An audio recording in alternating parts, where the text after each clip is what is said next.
Welcome to the 2025 World Championship in the beautiful Tokyo, Japan. I'm Chris Lopez, and I'm joined with my co-hosts Roman and Hunter.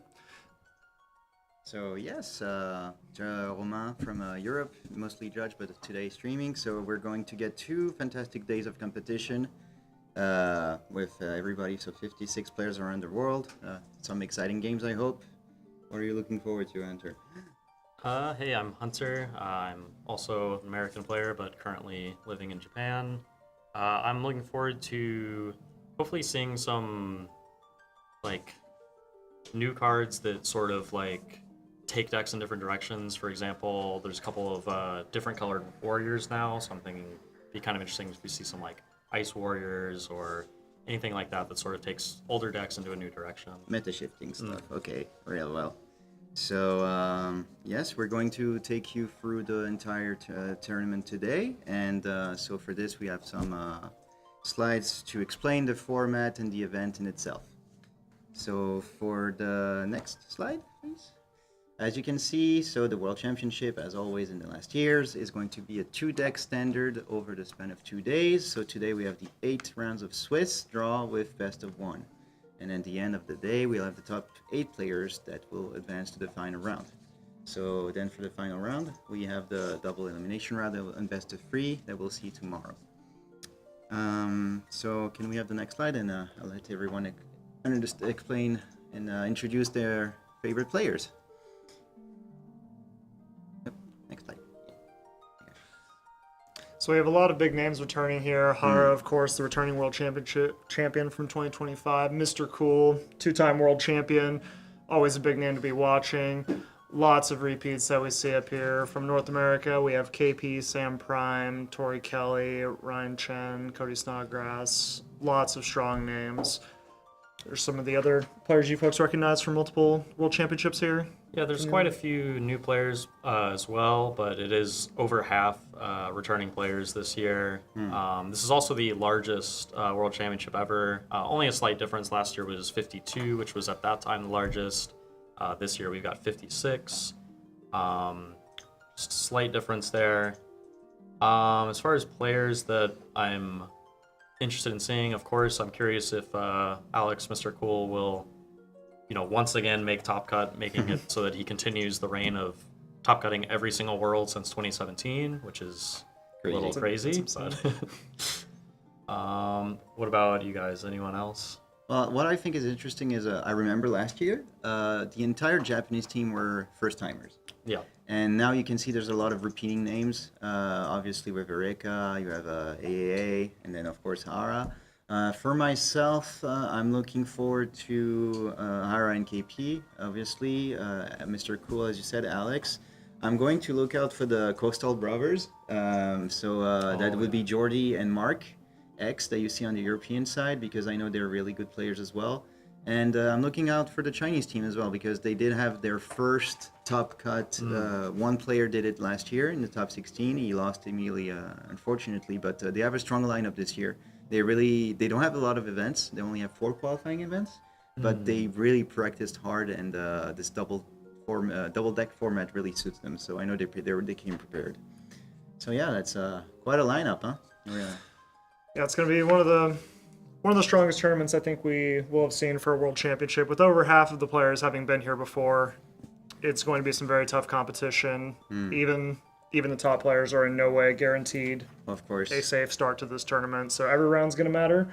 You're really going to want to start off strong at the beginning of these tournaments. Yeah, and just by being slightly bigger, it also makes the requirements for making Top Cut just a little bit tighter. Your breakers might not hold up quite as much, that sort of thing. Yes, we'll talk about the format itself a bit later, but one thing we didn't mention is the path that all these players had to go through to go to Worlds. So some of these players won Grade 1 with the paid invite, other Grade 2, but so either through Materia Cups or either through their Continental Championship, so that would be either Euros or North America and then the Southeast Asia. So there's a lot of different tournament levels and formats they had to go through. So some of them that's why I said specifically the Chinese, because all of their tournaments were 2-deck formats. So that's why they're really prepared for this one. But in America and in Europe, we had the Meteor Cups, which was only one deck, so it shifted a lot. And obviously, this would be the first tournament with a full Opus 27. Only starters were legal in some tournaments so far, so it's going to be entirely new things. So as Hunter said, hopefully meta shifting and brand new things to show you guys. So we're going to move to the next slide to go to the tournament in details for the format, please. Okay. So starting off, the tournament's going to be broken down into 2 separate sections, 3 separate sections really, if you can count day 2 as a separate section. The first 4 rounds are all going to be deck A. You will have to use this deck for all of the first 4 rounds, and your deck A and deck B cannot share any cards between the main deck or the limit break. So this means that if you have a limit break Leo in your deck A, you cannot use the same limit break Leo for your deck B. This presents a lot of deck building restrictions for the players when preparing for this tournament, because especially colors like water, there's a lot of very powerful cards coming out of the limit break for the water decks. Or the card they chose to put up here for Yeah. Amaterasu, another big Yes. one to prevent you from playing it in both decks. Like if we had to go into specifics, I would believe the most contested cards are Amaterasu. There's Land and Backup as well, which is pretty contested, and then Leo, the third one, top 3. That would One be is the top probably 3. slightly less now because course. in Knights you now have Sid Waff, which fills a pretty similar role. Yeah. But definitely last year that was for sure the case. And even now, you know, water's good, so. Well, and especially now with the introduction of Seymour and Locke, Sidwoff is much more contested because you have much more powerful ice cards. I believe last year, ice more or less took a back burner in was terms of the mostly decks Knights. that were. Yeah. Yeah. And chaos. Obviously, yes. So for the next slide, we're going to go over. So actually, no, there's no next slide. So yeah, we can keep talking about the format. So maybe talk about like the decks that we are expecting, I guess, for the format. Yeah. So I'm expecting to see a lot of mono water. I'm expecting to see a lot of warriors with the new tools that warriors got. It's probably the most exciting, or one of the most exciting new decks that we're seeing kind of make an appearance. It certainly existed before at this point, but before now it has lacked somewhat of the finishing power, I would say, that some of the new cards are allowing for it. I mean, the previous set was a pretty big buff to Warriors too, with the 2 Agi. different backups And that were Ellen. really strong. And then now just being able to take it a different direction with the, I don't remember his name, but there's the Ice 2-drop backup that's a Warrior from FFB, I believe, that, you know, just being able to no longer have Tyvas be, you know, I'm committing to the board, I can be committing to my backups while also having a Tyvas that they have to answer early. I think that's pretty strong, so definitely interested to see that. Other decks I'm expecting, of course, you know, all the standard decks like Knights and Chaos Arc, Mono Earth, Mono Fire, etc. But as far as newer decks or decks that are returning, I would be shocked if we don't see some Sky Pirates with some of the new Sky Pirates. Would be shocked if we don't see different colored Warriors. And I suspect there'll be some surprises too. I'm expecting some Giga Walls, like the Wall 7s as well. We'll see if there's some people like me, like that don't like to drop their Refia decks as well. That would be interesting because the deck is not really that good in the 2-deck format, but if you're lucky enough in your matchups, it could perform really well, so we'll see about that. But yeah, my top 3 would be Knights, Mono Water, and Warriors for sure. That would be my top 3. Absolutely. So I know that we have the game 1. I guess we can talk about this. So it's going to be issued soon. We already have the deck lists without telling names yet, so we keep the surprise. So we have we said a Mono Water and a Chaos Arc. Yeah, so get ready for a good grindy matchup. This one might not be representative of the new set just yet, but there is at least Only- a card. Yeah, only one new in there. card in both of these deck yeah. lists, but we'll see. I think the beginning of these kind of matches is really important for the long term because whoever realizes first the kind of matchup that they're about to entertain is going to be able to save maybe 1 or 2 cards out of their deck, and this matchup very frequently can come down to those last 1 or 2 cards when it comes to deck out. Both these decks very excellent playing defensively, but also both with the potential to potentially overrun their opponent and still be able to end the game without resorting to deck out. Yeah, I mean, sometimes like an early Une, especially if it's like protected with like a Siren or something, can just take away the card advantage immediately and run away with the game. Even though it goes long, just the amount that you're accruing over time, it's becomes insurmountable early.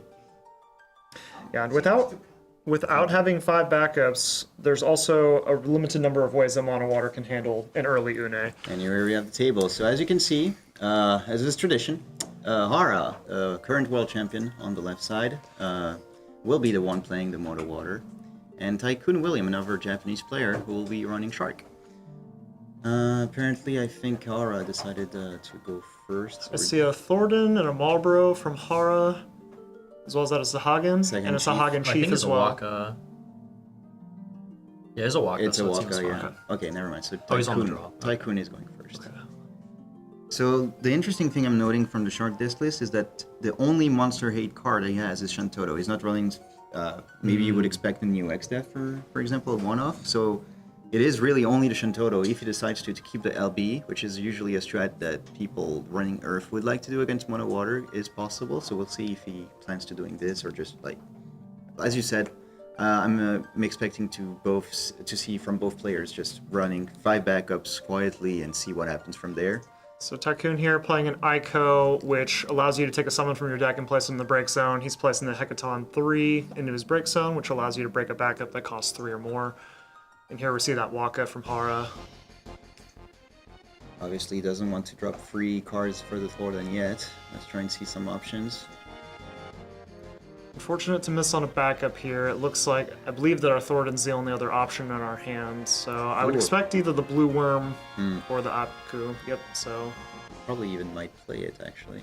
there's a chance. I don't think there's any rush. Depends how good the cards he has in his hands are, but as we know, he could pitch the Sagan Chief, but he's considering it. Yeah, I think either play is totally fine, whether we want to play the Blue Worm here or we want to hold off. He really wants backups, basically. Yes. I think he just drew another Marlboro, or is that Tross? I think that Okay, was no, another backup. there's the new card. There we go. So Schultz. Alright, so this is, he looks at the top 3 cards. He can place any What the- number of them on top of his deck or bottom of his deck, and then you reveal the top card, and if it's a water card, you add it to your hand. Always put them all at the bottom. There were three Yeah, it's monsters. 3 monsters. monsters. Yeah. So adding a I guess crucial with the into our guaranteed hand. water hit, so. Yeah. He's really looking for the Realm. Obviously, is the big power turn usually on turn 2 for water decks or monster decks. But yes, to get all that value. Iridia? Yeah, there it is. Alright, so now we see Iridia. This allows us to search for a summoner and a summon that are 2 different colors, or elements. So we're going to get a Unisummoner and a Mist Dragon. Mist Dragon very important in this matchup. Obviously, if you can hit one before the Lena hits the field, you're delaying the power spike of the Lena Leviathan play from your opponent. So very important to get it. He already has actually full summon break zone right now. Discarded 2 Kusifs with the radio. Sometimes you're able to use removal when they go to activate it and kill the Lena and then remove their breaks on 2, and that can As be well. a huge blowout. So for then, I guess, is it more backups or do we go for the Realm here? I think he's probably, yeah, what he just put at the front is what I was expecting, but I could see a realm for sure. And we don't have a lot of tools to Oh, work that's with interesting right too. That now. makes sense. Okay, this is a little more beneficial. It's going to cost us our card out of our hand, but the Kuchlin's not doing a whole lot for us here. So I'm totally fine with playing this Gordon and then paying the 1 so that we first draw a card, and then we will draw and discard after that. Hopefully get the free backup. And loot. Loot. That's a Another Kuchula and a Kuchula. Yeah, Gal. you definitely don't need that right now. Yep. Alright, well, I would say a bit of a stumble from Har. He's not quite where he would like to be, but we have 4 backups, and we could be worse for wear. I've certainly seen these sort of decks get stuck much longer than It just he comes down to has. what he hits next turn. If he doesn't draw anything, I was about to mention, like we said when we saw the deck list, he could use one of those free Lunafreyas he's running to try and dig. That's true. He has enough to spare. Alright, 5 mana for a Tyro. So we discarded the Mist Dragon. Is it maybe playing with the fact that he has another one in hand, or is it actually the one that he wants to search? Siren. Obviously very good in this matchup. Doesn't want to go get Chaos anyway, because he could have gone Une, but maybe he has it in hand, we cannot see with the featured card on top. Did not see his second card he drew there. Oh, is it realm? Oh, perfect. There we Oh, go. there you go. So Realm, one of the meta-defining cards for 2 years now, at least. Curious if he's gonna get us a Hagen Chief or not. I feel like he might just go for draw 2. I think I would opt He needs- for an Apkulu and a Blue Worm here. Yeah, That's see- what I'm thinking. He needs to rebuild his hand because to get this state cost him a lot of resources so far. Oh, Marlboro is considering. Oh, he did just grab the Siren. So Yes, it makes sense. yeah. All right, draw one.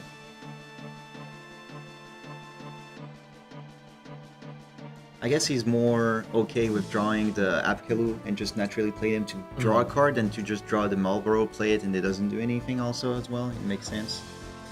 Totally reasonable. And he also could be already cognizant of the number of cards he's drawing because, That's true. again, it's very possible these players go down to deck out. Like, you've played it probably more than me. Like, I only played him twice, but I know he's a very methodical player and keeps everything in check, so it would make sense he has everything in his head. Yeah, players at this level should be very familiar with the kinds Straight for the Siren. of lines that you're going to be likely to be using most of these matches. We got the 5th back up in hand. And we did draw a Witch as well, so if we...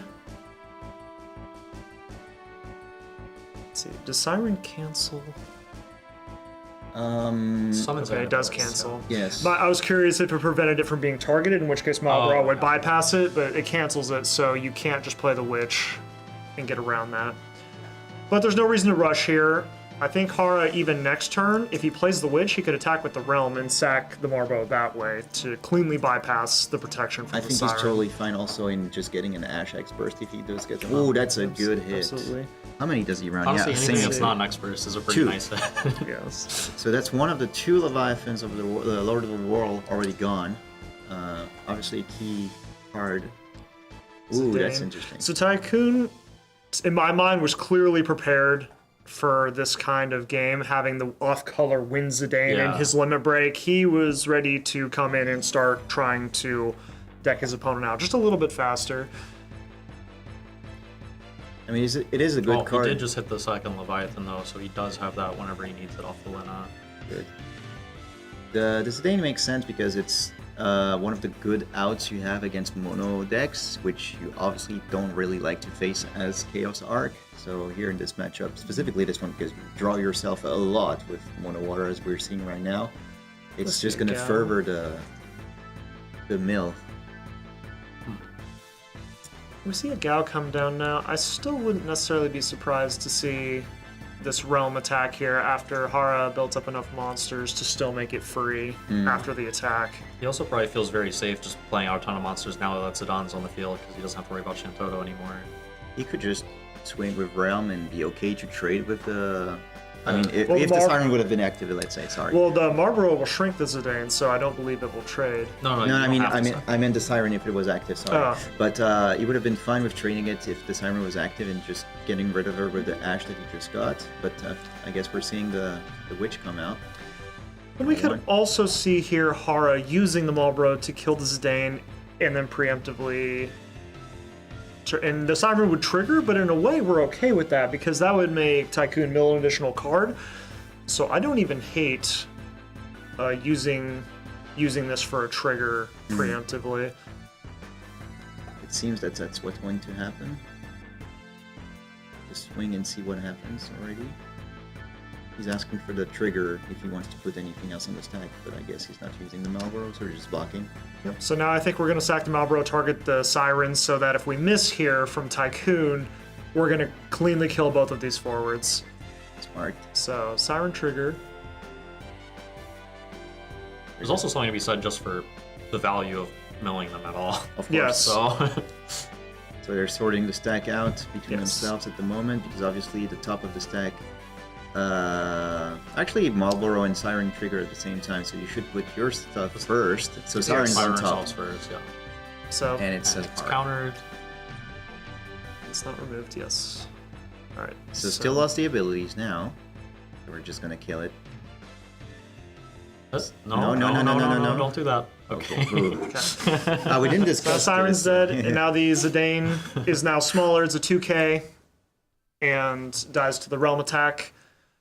And I believe Hara passed turn. I believe we're going to see a Mist Dragon from Tycoon here. It is a pretty heavy break zone already. There was at least like 11 Is cards. the Leviathan still in his hand? Yes. The line drop, I mean?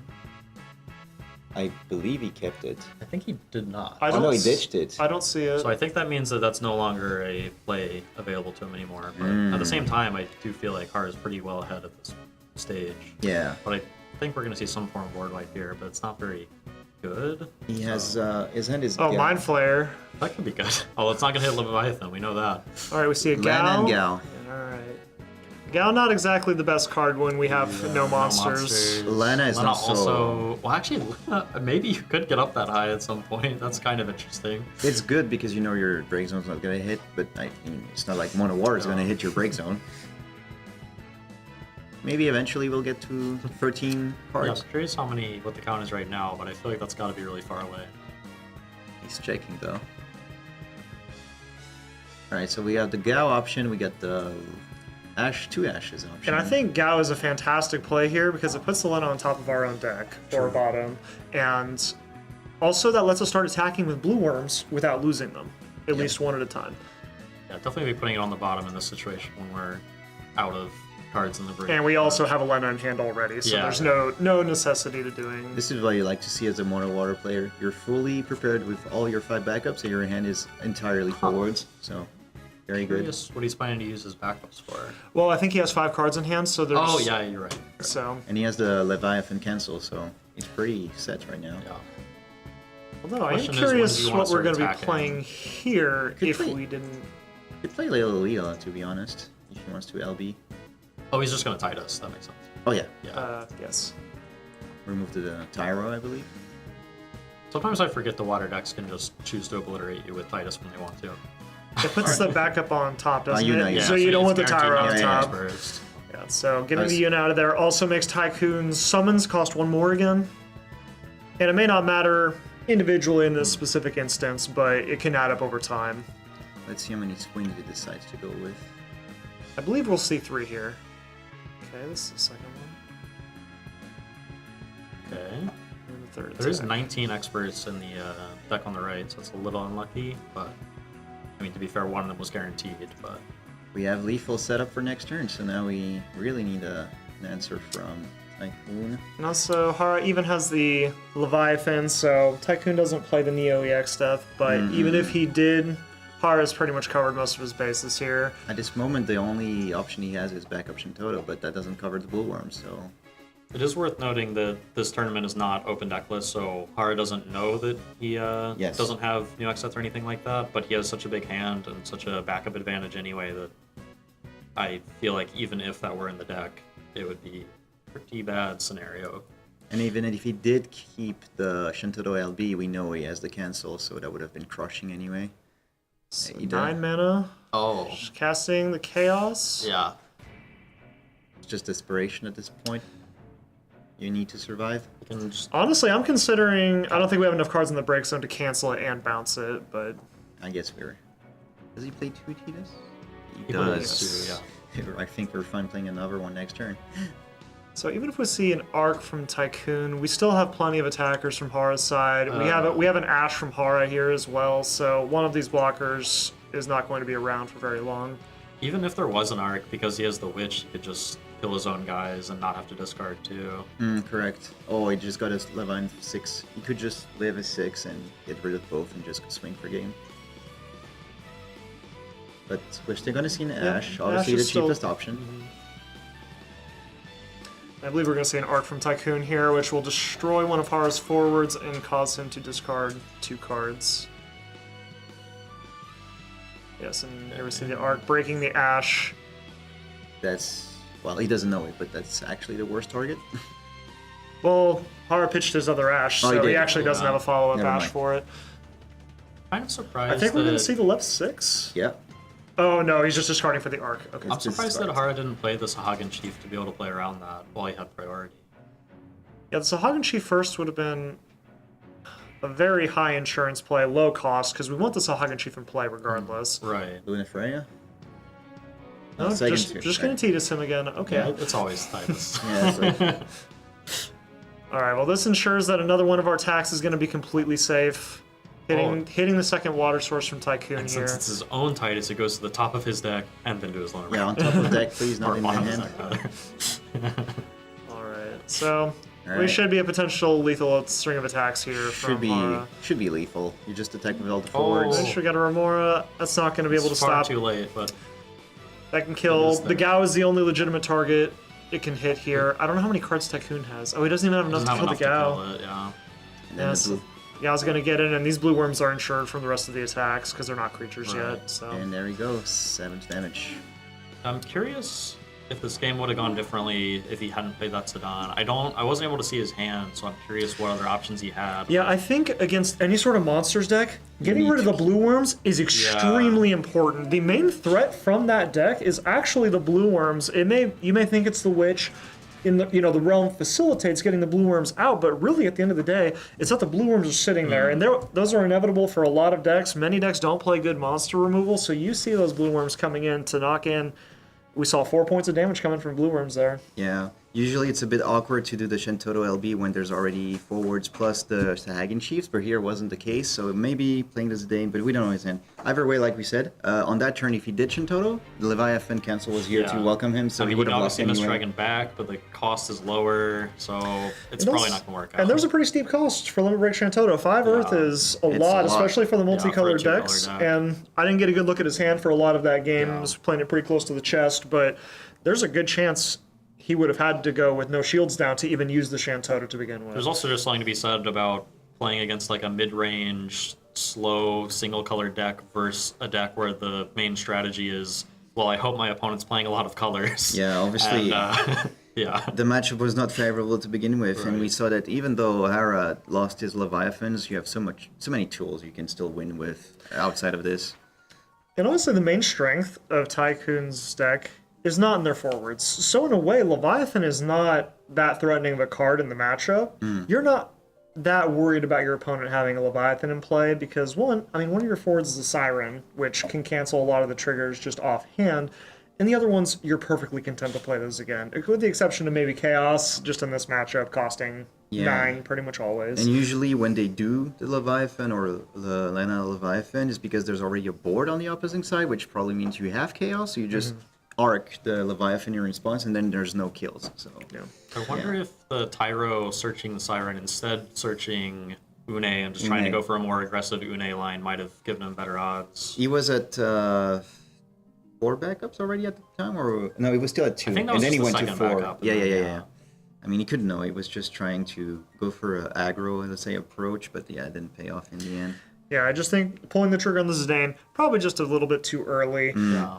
You've got to make sure that you are stable before you start progressing towards the decking out plan. And I think the Mind Flayer was more or less trying to help him stabilize, Yeah. not really trying to mill his opponent. I think it's likely that he just kind of didn't have anything good proactive to do in hand, so he was like, well, I have to do something or I'm just passing. But From experience, I learned that actually when you do have a deck that you want to build a certain number of backups, etc., having a dead turn is better than forcing stuff like he just did. Completely agreed. sometimes. So yeah, I think that's why. But it's learning experience. Yeah, Absolutely. And, maybe it works out in a different situation. So it's you never know.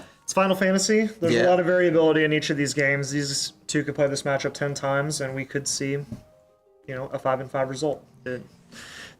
Tycoon certainly had a lot of tools in his deck. He didn't see them, and we may, he may find up that matchup in the future. And having the Yag Rush and Kalmia in his deck, I was about to mention. those are big tools that he didn't see, and in the future.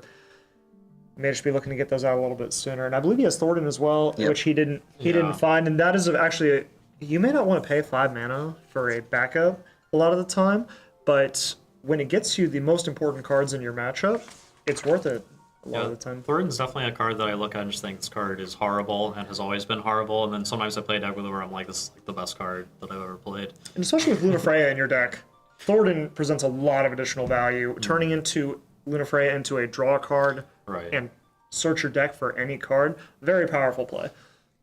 What is your opinions? Because obviously you're two players. I don't do those big events. In this choice of deck A and B, like if you have already, first of all, do you take two mid-range decks? Do you take one aggro, one control? What is your choices in this? And then which one do you put in A? Which one do you put in B? Because I think here we see that both players are playing control. Obviously, Mono Water is the best all-around deck in the two-deck format, I believe. So it can go very well against control and very well, hopefully, against aggro because of all of the tools. But here, I think Tycoon was expecting to see a bit more of aggro decks in deck A facing each other. So what are your takes on that? Yeah, I think it's kind of a toss-up and just kind of luck of the draw to some extent. But at the same time, I also usually try to just pick whichever deck I think is better between the two for the first, just because it's like, well, I'd rather start out winning so my breakers are better. Correct. The other thing is a lot of times I bring Magisa, and Magisa, it's a lot better to know some information about your opponent's deck. So if you know what they're playing deck A, you know what they're not playing deck B. So having that information ahead of time for Magisa specifically is pretty nice. I understand. And so, I agree with what he said. The stronger decks for better breakers is a very good argument that I haven't really considered before. But generally, I play my slower deck for the first deck because I don't want to be playing a long, an 8-round tournament's a pretty long day, and I don't want to be playing really grindy, 15, 20 turn games where I am going to be a little bit fatigued when you start getting to rounds 5 through 8. I want to play my fast deck second and generally just give myself a little bit more leeway between rounds to really stay focused during the tournament. Because at the start of the tournament, generally you're ready to play. You've been looking forward to the World Championships for months. Those first 4 rounds, you're usually pretty sharp and ready to go. And so there's something to be said for the opposite as well, where a lot of players like to get warmed up before they really get into their more technical decks. And so a lot of times you'll see the aggro decks for the second, in my experience, but a lot of players will switch those two because they want to catch knights into Mono Water or something like that, where they're hunting for specific matchups. So it really just depends on what you're looking for. Yeah, it's up to the individual. Obviously, here the most important piece of information that Hunter mentioned is the tiebreakers. I do believe you should take the best all-around deck for the first one, because for the people that don't know what tiebreakers are and why they matter so much, if you lose in the first rounds, you're really worse than losing on the last rounds, because you're losing in the last rounds against players that are going to achieve high rankings, which are going to pull you up as you have your less, let's say, worse results. Sorry. If you go X2, but losing the 2 at the end, you're on the top of the X2s, where if you lost 0-2 and then you won everything, you're going to be lower, usually. So have fun coming in 13th place or whatever. Yeah, bubble stuff. So obviously here it's top 16, which is still a bit less than a quarter, more than a quarter of the players, but still you need to put all your chances in your side. So obviously, I think everyone should pick their comfort pick and also the deck that they think is the best at the first one. So we'll see if we get different decks for the next round. We've been told the next round is at around 12 minutes, so we'll be at 11 Japanese time.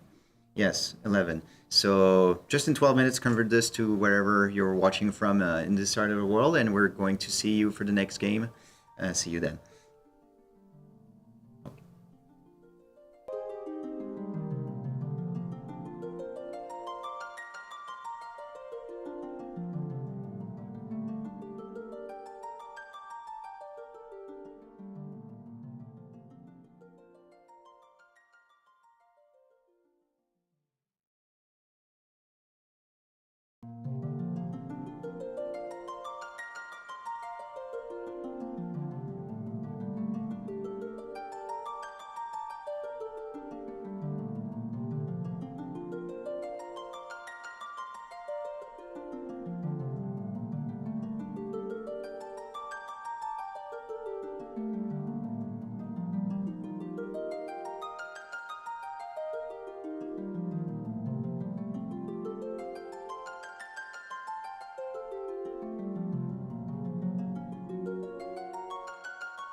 All right, welcome back, everybody. So we got the round 2 set up.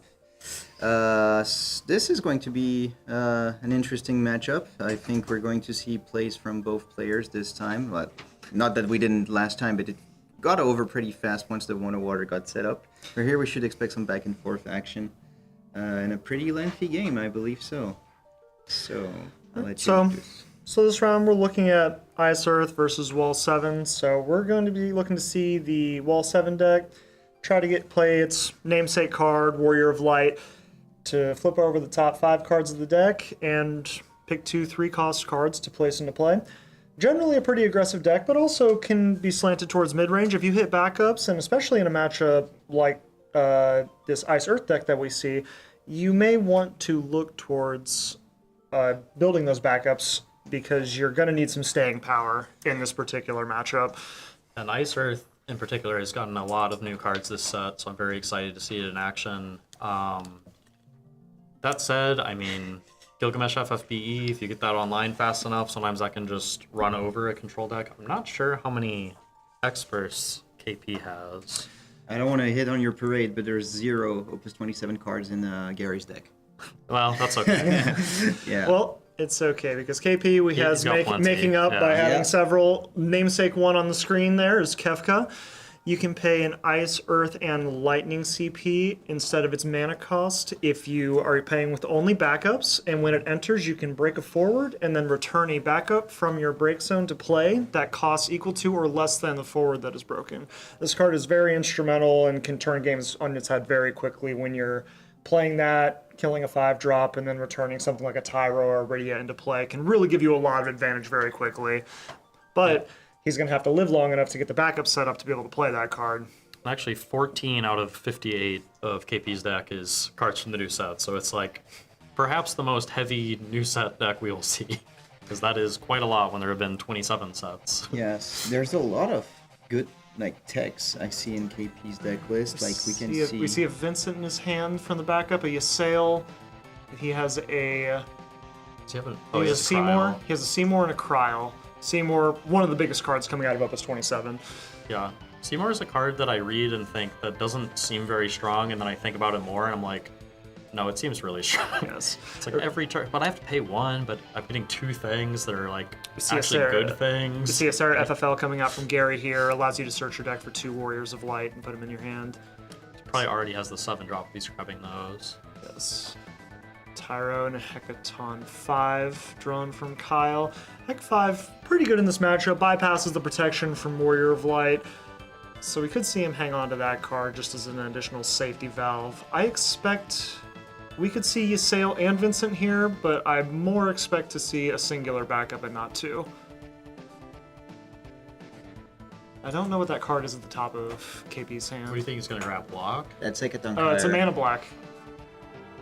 It's a mana black. Oh, yeah, Oh, yeah. Kefka, sure. Okay, so we're going to get a Kefka here.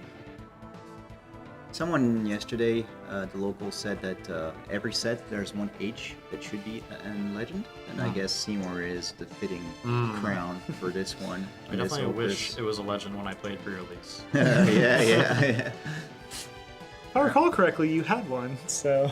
Well, not in my hand at any point. Alright, we're going to see a Wall 7 probably come down here from Gary. Let's see what the reveals are for him.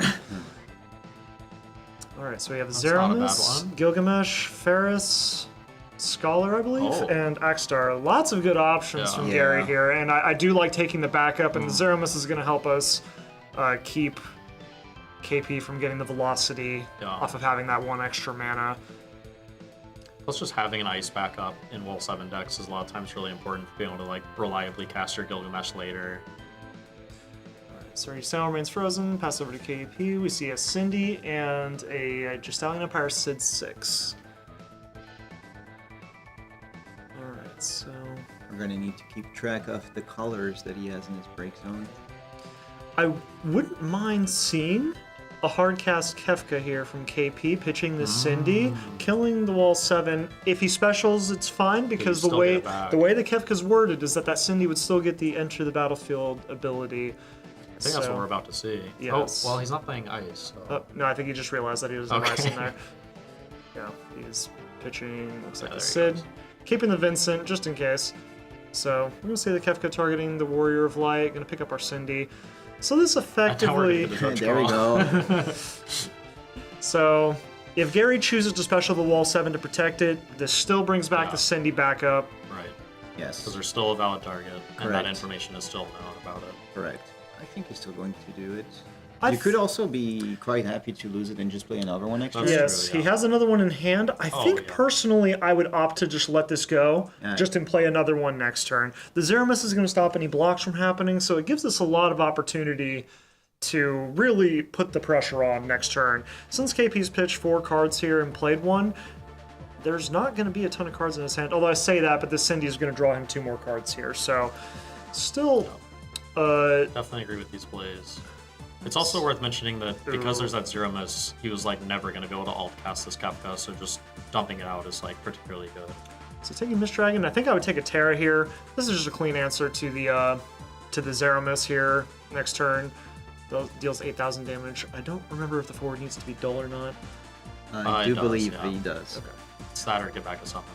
Yeah, second effect. So I'm gonna see a pitch 2. I'm not sure what this is gonna be. Including the Terra. The Terra is on the right hand. Oh, maybe a Victora? No, he's got 3 cards. Just a Cloud. He had the course. mana Pitching the black. mana hand, black, yeah. yes. Definitely very nice. That Zero Miss is going to be extremely annoying. So we successfully controlled the first small board, but still a board. Yes, so Yeah. we'll see what Gary is Well, able to break out here with this next wall 7. I think this hit's going to be very important for him. Yeah, it was a very good turn for KP, but, you know, here's wall 7 again, so who knows what's going to happen. Oop. Okay. This is second Bards. Warrior These hits are not as good as the Well, rings. actually, Alfino it's and quite good Gilgamesh because the is fine. Gilgamesh can be set up with the Alfino. Yep. You can grab the other Warrior of Light and then just go off. Yeah, unfortunately, the result of the playing the Cloud for KP means he doesn't have the Mist Dragon available that he took, so this Gilgamesh potentially can hit us pretty hard here. I mean, he does. The only cards he needs in the break zone are one Warrior of Light costs 4 and another copy of the 7 costs. So if he wanted, he could actually force all of this. Right, you can just grab the Alfino, grab the Warrior of Light, and then Correct. go and freeze 3 things, hit him 3 times. Is it worth Hope to dodge some doing? bursts. Is it worth doing 2 specials for nothing? I so believe- to speak? Well, there's already a wall 7 Yeah, in the graveyard. There's a there wall is. 4 in the From the graveyard FFL. as well, Oh, is because there? he Oh, okay. because he took it from the Sarah FFL. Oh, yeah, true. true. So, So- he just needs to just do 1 special and Yeah. just hit And you can swing. just grab a great follow-up here, too. Yeah, so I think he's going to. Yeah, so So in this case, what do you grab with the Alfino? Because you know. don't really need the extra You're special. still short on crystals for Bards, but maybe another Gilgamesh or something? Both parts are gone because I believe he only plays 2. Oh, okay. Yeah, he only plays 2, and we saw them both Oh, he's just get getting an revealed. extra yeah, special. That I makes like sense, the too. extra special Yeah. here. I Nope. think I'm just crashing in with this Gilgamesh Yeah. a few times and then saving the special for next turn. Gilgamesh is your win con at the moment, so it does make sense that you make him survive as much as you can. So you got 1 turn for the swings for free damage, and then you see what happens next turns. All right, going to combat attack. We have 3 attacks here with this Gilgamesh because we have 7 or more colors in our break zone. So this is going to dull freeze the Kefka. And now this Gilgamesh does have first strike and plus 1k, so this Cloud cannot block it profitably. Start doing I the would definitely backups. do backups, Yep, yeah. yep. Earth is the most important. Well, it can also tap for the color. That's an extremely good card to hit because it's actually one of the few Yeah, answers that's that you true, have. yeah. Frish. Alright, bring it on. So, Alright. facing lethal, potentially, again. No burst there.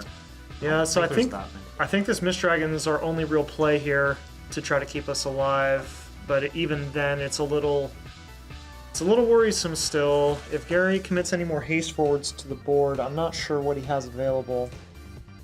Then we Once- could be looking at some big trouble here. We're 1 card short, 1 Earth card short from Shantoto. Well, we did Cloud, sorry. My bad. Yes. Let's say if we didn't do Cloud, we were still 1 card I short. think struggling Urshan is a to- losing pathway at the moment. I'm struggling to see how he even survives this turn. We have to Mist Dragon. Mist Dragon. is That the Mist only- Dragon will keep us Oh, alive. true. In theory, Yeah, you know, Gary could draw the last wall 7, go special, and suddenly we're Yeah, he's still Pretty double. close to lethal inclined still. to not use the Mist Dragon until combat just to make him less likely to play a haste turn. And not, well, But Gary knows that KP has the Mist Dragon still. Oh, He true, took it it was off the off the- Cindy, yeah, so that's that's true. something that be cognizant of. But even with that knowledge, KP's in a rough spot here. Correct. Because he's pretty much priced into using that Mist Dragon. I don't see another option to get around this. Potentially... Oh, goodness. I was going to say potentially the Ice Kuja Limit Break, but Gary has a Sarah FFL, and the other wall special would stop it from... He's just going to fire it off now, it looks like. I guess you could maybe draw like a lock that maybe you would consider playing, or possibly... I don't know. Possibly you play a Victoria and make him discard the thing to protect the Alphino or something. But I feel like it's better to wait, but I'm not sure. Yeah, I also feel like it's better to wait, but it's a tough spot. I think we're operating on very slim margins here. Definitely. We are going to see the main phase Mist Dragon come in. It's going to exile Gary's Break Zone, and KP will draw a card, which he does draw the lock. Okay. Yeah. I honestly think we do need to play this. I'm kind of inclined to play it as well. Yeah. So a lock, if we could show it on the screen, is one of those new cards that's going to be very defining, along with Seymour. So he's going to make him draw and then randomly discard a card. Well, I don't think this even helps us actually, because it doesn't matter what's discarded. Gary has a Sarah FFL. He can untap any. Correct. That's true. Oh, So- we did get rid of Special though. It's still something. And Yeah, so that means that now he can he's actually got a go wall free 4 in something. hand, and see, I think if I'm Gary here, I'm not even worried about. I'm letting this get dual frozen, and I'm going to my turn. Yeah, see, So he just still specials. yeah, you can still do this. It's totally fine, but I would rather use it on our turn to help insure against attacks. Even without getting up to enough for the triple attack. Let's go. Oh, well, he just hit Y'shtola, so 4 or 5. Still not. No, we he's- needed another Zeramis. So we have 6 colors. We're missing ice. If we want to pitch the Y'shtola for something. He's probably play the Y'shtola anyway. This gets rid of cards. Like 4K, you can get rid of the cloud, your attack. And we might see a Surges here as well. This is lethal actually, because if you do the Y'shtola and then attack with Y'shtola, you can just finish off the I cloud. don't believe don't he has a think he can cast CP. Y'shtola. I think he cannot? has 2 water cards in his hand. Oh, correct. I believe. Oh. I think is that Elena? It is Elena. He could Okay. also play Elena. He could play Leo. He has a lot of see. options. Ice A lot of good Fire. options. KP doesn't sack a forward because I believe he only has 3 colors. He has 4. So yeah, no 5. Is it 5 or It's 4? just It's 4. 4, but He he does has have water, 4. fire, ice, Ice, and light, and color. light. Yeah, sorry, So my mistake. he chose to get rid of the Kefka. I still think I I think would he's have trying kept to- the Sarah FFL active. I think he's trying to get the color for Y'shtola and trying to finish it off. Oh, I see. He was trying to draw a fire card. Yes, that appears to be correct. Does he have 2 or 3 in hand? 2. We'll Yeah. see. He'll be able to. He would need lightning as well. Leo is not an option. Oh, I'm anymore. sorry. But, Yeah, I was- I mean, if he hit an ice card that he could discard as well, he would have been able to get up to enough colors maybe for playing a limit break. But I think he's acknowledging. I just don't think there's much of a way to lose this game regardless at this point. Yeah, it seems like most of the paths here Oh, that's pretty poor interesting. for us. This often on attack. I'm not He's sure. keeping it for the Zach LB main too. Because he has the Wait, fire. why yourself? No. Yeah, this should be Okay, that. I think Could he, yeah, like you said, maybe he's going to Zac and finish that off. But then, I don't know, it doesn't really, he should have attacked with the Word of Light first at that point, right? Yeah. Because then... Now he get can the- just block with the cloud if he does attack with the War of Right. Light. I feel like the Alpha I mean, I- attack doesn't justify that we can play the Zac to remove the cloud. And see, we don't even kill it. And I think there's a good argument for that because Gary doesn't know that KP Has it. doesn't have another cloud because then KP could cloud the Gilgamesh and now we're back to a Correct. more of a True. neutral That is- position. That might be what he's thinking of. And yeah, he does have 2. Totally valid. So slight misstep there, but I don't think Gary's that much worse for wear for it. No. Double checking the elements again. So what element do we need for the last color? I believe Ice it's and ice. lightning. So we have the Y'shtola in our hands, so that'll cover the lightning if we need to. So just an ice card from Gary, and he can easily pitch that to play a Surges or a Victoria, even if they have no value, which in this case the Victoria would certainly, or either one would still have value. he is currently doing a classic move that I like to do when I'm totally screwed. Just look at everything and think, is there some crazy way I can still live? The only option I see that could be profitable here is the Kuja, but the problem is that that Sarah FFL It's still there. can still just untap something. I think I jinxed it when I said that it would be a back and forth because he hit the Gilgamesh in the first 2 turns. Like The first couple of turns were pretty back and forth, to be fair. Oh, he got the zero miss. So He's Gary got can this just Gary. Cayenne in hand too. So Yeah. Honestly, I'm just pitching to play the Y'shtola because it gives us 2 avenues. yeah, Of you got all the elements you need. You've got Y'shtola that's gonna be unblockable and kill the lock before anything happens. and we can even Surges if we want to. you could also just That's true. pitch both of them and do Cloud. There's so many plays here you can do. I think Yes. playing any amount of cards will result in victory. Yes, as long as we leave the Sarah FFL active, I don't see a situation that this can go poorly. The only thing that could happen is we get hit by another Mist Dragon, but very unlikely. Yeah, unlikely, but Possible. still possible, yes. And I didn't see what KP drew for his turn, so we'll see. We'll see if he has any responses to this. I believe he has. He pitched a Seymour, so I don't know what the Seymour is. I saw a Seymour earlier. He pitched the Seymour to play the lock a couple or last So turn. maybe another copy of Seymour actually that I saw.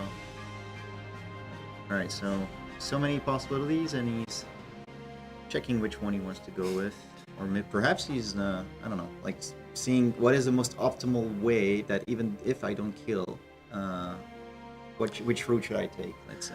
And honestly, Yep. I think the Y'shtola presents the safest line to victory here because it doesn't get punished by Mist Dragon in any form. You can do it in such a way that you kill off one of the forwards and then follow up with the Surges if you want to, and that clears both forwards without the Gilgamesh even being threatened.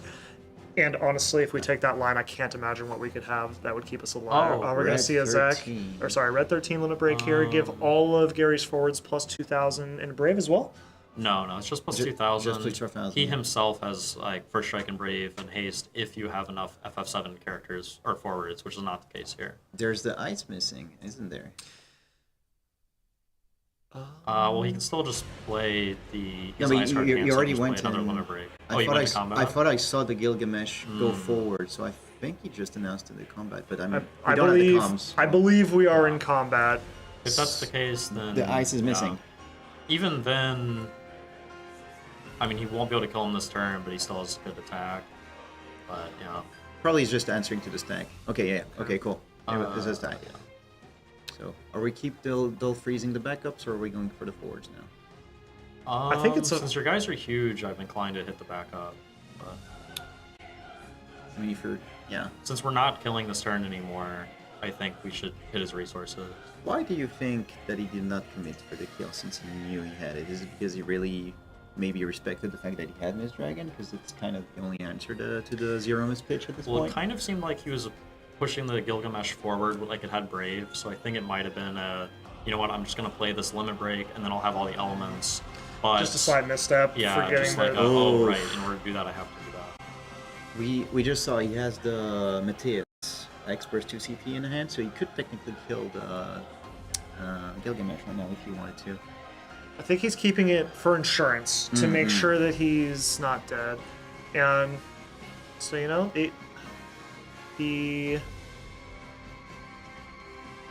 we got a 4 damage last turn. Okay, this- so it's so first How Chantel could over he there. kill the Gilgamesh? the With the Matthias. It Yeah, break kills a a dull dual- forward. Oh, he has it in his Forward. hand? Yeah. Oh, I see. yes, Yeah, you he see it does. there. He I has think 2 we need to copies draw actually. Shantoto here, or we're in Did he trouble. drew a... No, that's not Ekaton. I thought it was gonna exclusive. I think Gary Something playing the LP. Y'shtola bypasses everything KP could have played on that turn. I agree. I think that would have been stronger. Plus the potential of the special, ensuring we're surviving another turn. But yeah, I would have played a zero. I mean, I would have pitched a zero on this. I don't see why you I wouldn't mean, it's do one it, of those but- situations where it's like you're way ahead and you're trying to think of how you can lose. And sometimes you just get caught up in all of the options you Yeah. have. Whereas if you just went forward, it would have been better. But again, experience kind of thing. Let's see. And, maybe Gary's just playing around what they don't know. Maybe a 1 CP Zolera is something that was on his mind. Yeah, I mean, obviously we have the deck list and he Yeah. does not, so. it's completely different to commentate and play the game. Yeah, when we're operating with perfect information, it's easy for us to establish the winning Right. lines. It's much more difficult in the moment where you have the nerves going on as well. I guess we're going for the Kuja. Good job there. As we said, countered sadly by the Sarah FFL. Well, Gary hasn't shown a lot of interest in holding up that Sarah FFL, so I think there's a good chance it might be kind of overseen a little bit. The Sarah FFL's active ability breaks the Sarah FFL and untaps a forward, but a lot of people don't. They think of it as a card that you play and it searches for your Warrior of Light. Oh, here he goes. He is just going to go ahead and attempt to kill that. And it works. Yeah, KP very knowledgeable of Sarah FFL's text and not willing to take the risk. What if he top And I think decks it's a smart to Gilgamesh? go ahead and do it ahead of time. Ooh, Another Y'shtola. so we can... Do we have a Lightning? Do we still have the Zeramis in He our still hand? has the... No, I think... Yeah, he still has the Zeromas. Otherwise it would have been 7 now. What I was going to say last turn, the reason Gary might not have gone for the Y'shtola is actually for damage tiebreakers, because Gary would have had to take a damage, and in a tournament like this, every point of damage matters. Okay. And Oh. And you kind of showed it, my friend. but I think losing our Gilgamesh, even if that was the reason, I think we are now in the. Oh, okay. He had another one. I guess that's easy. Yeah. So Oh, and he also has this as well. All right. He could choose not to do the damage if he wanted, though. But then it doesn't get haste either. Yeah, but you don't really care. You just played it to just pitch the card. So, okay, there goes the Oh, tiebreakers. there's that. To be honest, the damage tiebreaker is so marginal compared to the opponent match win percentage that I never Absolutely. even worry about it at all. Do you swing with Y'shtola first to ensure you kill the cloud? Yeah, I guess. Yeah, it's I mean, it doesn't matter anyway, so Yeah. unblockable. honestly there's not really an out here. Oh, that was the 7th damage as well, so it didn't. Yeah, of Yeah. course.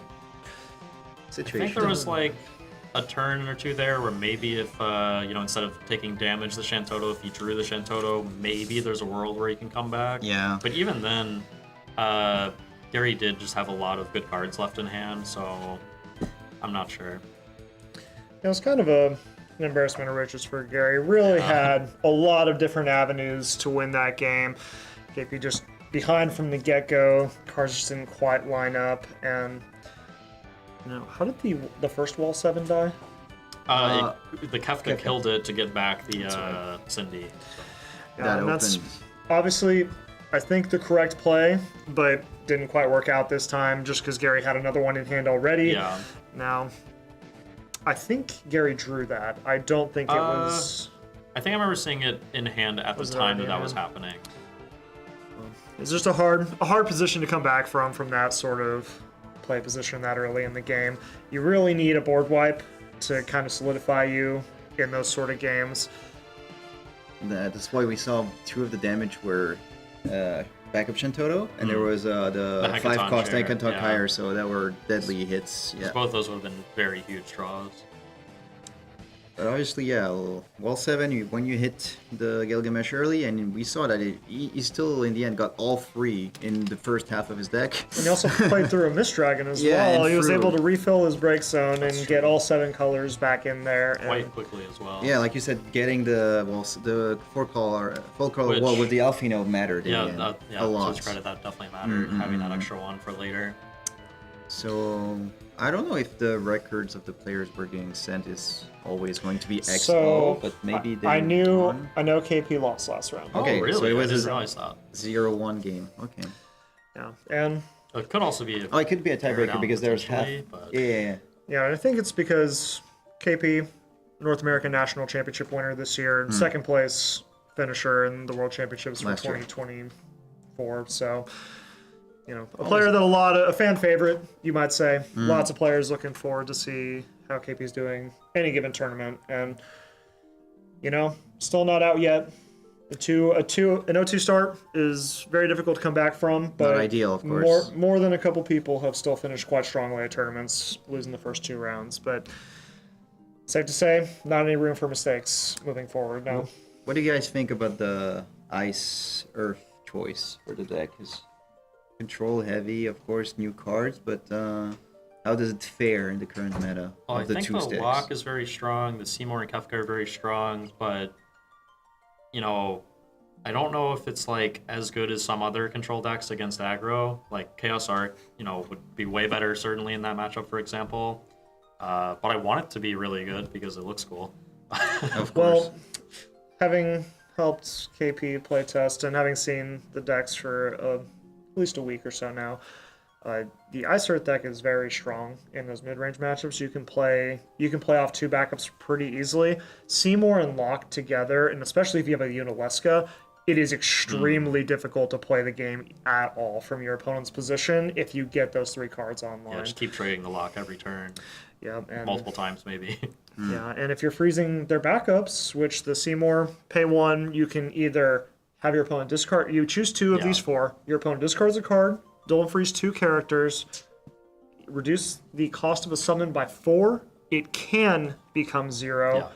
And break a dual forward is the last mode. So you choose two of those. So if you're choosing for your opponent to discard a card and dual freeze two characters, you can lock your opponent out of playing And the if you game. have lock and the discards making them, then Exactly, and that's two freeze more another characters. thing. So with just those two cards and a 1 mana investment every turn, you can freeze 4 characters. That Lock just freezes one. no, but it's discard from the Seymour and If you're playing the and- lock itself, yeah, and also or Unalesca is what I was Sure, thinking. So It's a lot of attrition for sure. Going heavy on the resources of the other of your opponent, and depending on the deck they're playing, it completely locks them out. I've seen people, for example, Seymour is the only out that Ice, depending on what deck you're playing, but at least Mono Ice, for example, has against Mono Water, for example. If you don't have the Seymour, the gameplay is over.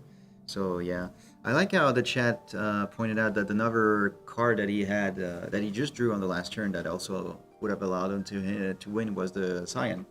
He drew Cyan, so he could have just played a Cyan, pitched his entire hand, and just boom, board the wipe, crystals. Yeah. one-sided. We're not forgetting about you guys. I'm reading with my bad eyesight, but you have some fans. The last 2 comments are about you. Yeah, I wasn't gonna bring it up. Yeah, I will. That's what we're for. Don't worry. So the next round, unless you guys have anything else you want to add regarding this matchup that we just saw. No? nope, both rounds so far have been pretty straightforward. I think one player was in the driver's seat, and there really wasn't a lot of opportunity for the other player to make a comeback with the cards that were given to them. I did think the first couple of turns this one were pretty interesting. Like the hard cast Kefka was like Yes. had the potential to be a huge swing. It's just it didn't line up right afterwards. Yeah. And I think if KP had gotten a Shantoto on that follow-up turn, we could have been seeing a completely different game there. Because correct. once 2 wall 7s are gone, you only have 1 left in the deck, Yeah. and Beyond know. that, you have like Bards, I guess, Typhus maybe. yeah, and when wall 7's playing manually, it's much more Yeah. difficult to string together enough cards together to win the game because your mana costs are really constrictive. We saw near the end of that game, there was a lot of fire and lightning in Gary's hand, and he had to cannibalize his hand almost without even using backups just to play his cards. Right. So there's a lot of levels to the wall 7 deck, and once you're getting to plan B and C, it's a lot harder to get those last couple damage in there. I hope we keep maybe the pattern of actually having different decks from both players, both sides, until the last rounds. But fingers crossed, we'll see. So we have bring you some bit of variety. So we're going to go for another estimated 12 minutes break. So the next round should be around 11:50. At least that's when we'll come back. So we will see you in a few minutes. So take care.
back, and this one is going to be a banger.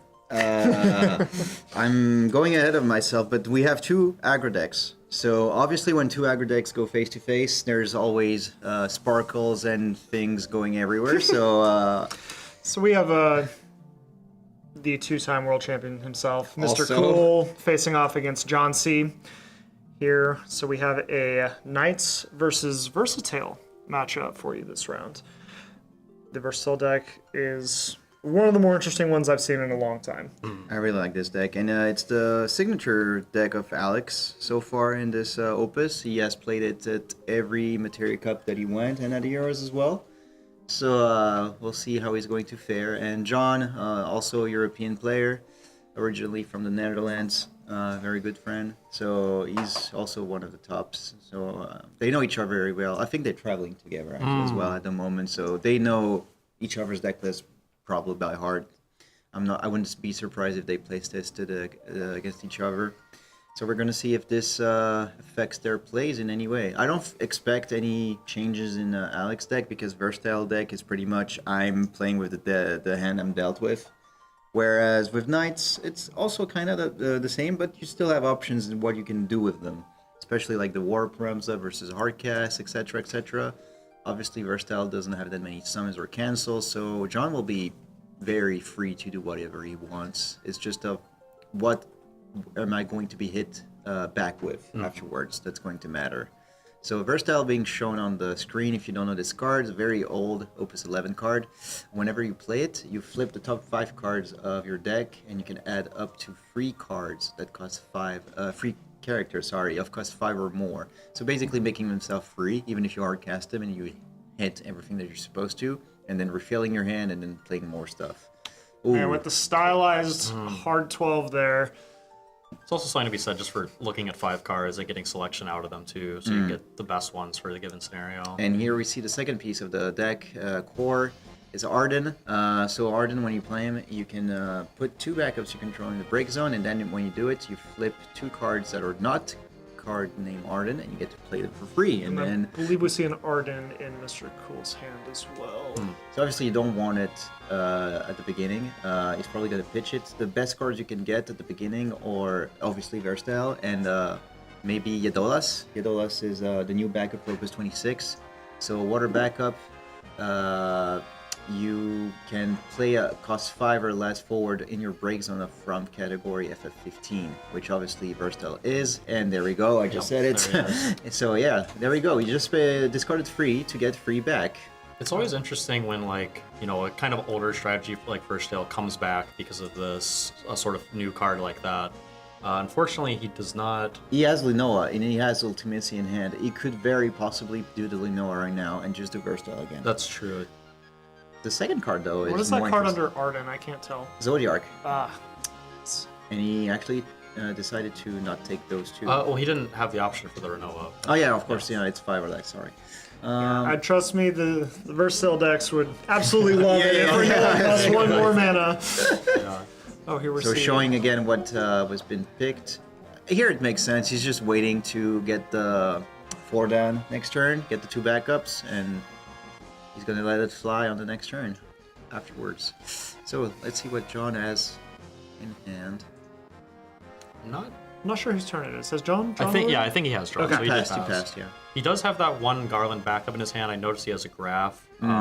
Definitely not something you want to be doing right now, No. but interesting. Also, just having a Knight backup early has some value with being able to use like Ramza ability, for example. But I suspect he'll play a different backup if he has one. You absolutely do not Oh. want to free space from the Versatile board, because that would just allow him to play more copies afterwards. I think this approach is the correct one if he has more Knights to follow up, because you really want to put Looks like the some last will. Aquila. So Yeah. we almost certainly froze the backup because there was no Yeah. gesture there. We see probably a just Corella. So reveal 5, and we can Xande. play See the up to Xande. 4 mana Interesting. worth of Knights into play. You're getting the So- Gavain here, right? Yeah, definitely Gawain. Unless there's some crazy action ability that I'm not thinking about that makes that smart, but Yadolas is Okay. one, to be honest. yeah. So we're that's- getting the Charlotte instead. So this card is a new card from The starter the decks. starter decks in Opus 27. So let's. So it prevents the opponent for using action abilities. Your forwards can also not be targeted by your opponent's summons of cost 1, and she gets 1,000 damage reduced. Yes. Yeah. So here, obviously, the Yadolas could be pitched. It can target a forward of cost 5 or less and bounce it to the hand. I guess. The summon of cost 1 is relevant too because Mr. Cool does have 2 Picolins in his deck, Ooh, yeah. which definitely It's very card that relevant. interacts Correct. pretty well with Laswell. Correct. So what did he draw? Obviously here we should see the Fordan come down, but the question is what is going to be pitched afterwards? Oh, it looks like he's going to play Ultimecia, actually, Oh, he wants to prevent... which makes sense. Lock down this yeah, yeah. board and Discard 1. not have to discard. He has 2 in hand, right? Yeah, it looks like 2. So it's either setting up or preventing the damage. He's making sure there's not some your Ultimecia doesn't work text on there. Ultimecia Very is... understandable. Yeah, Ultimecia is fully auto, so it's fine.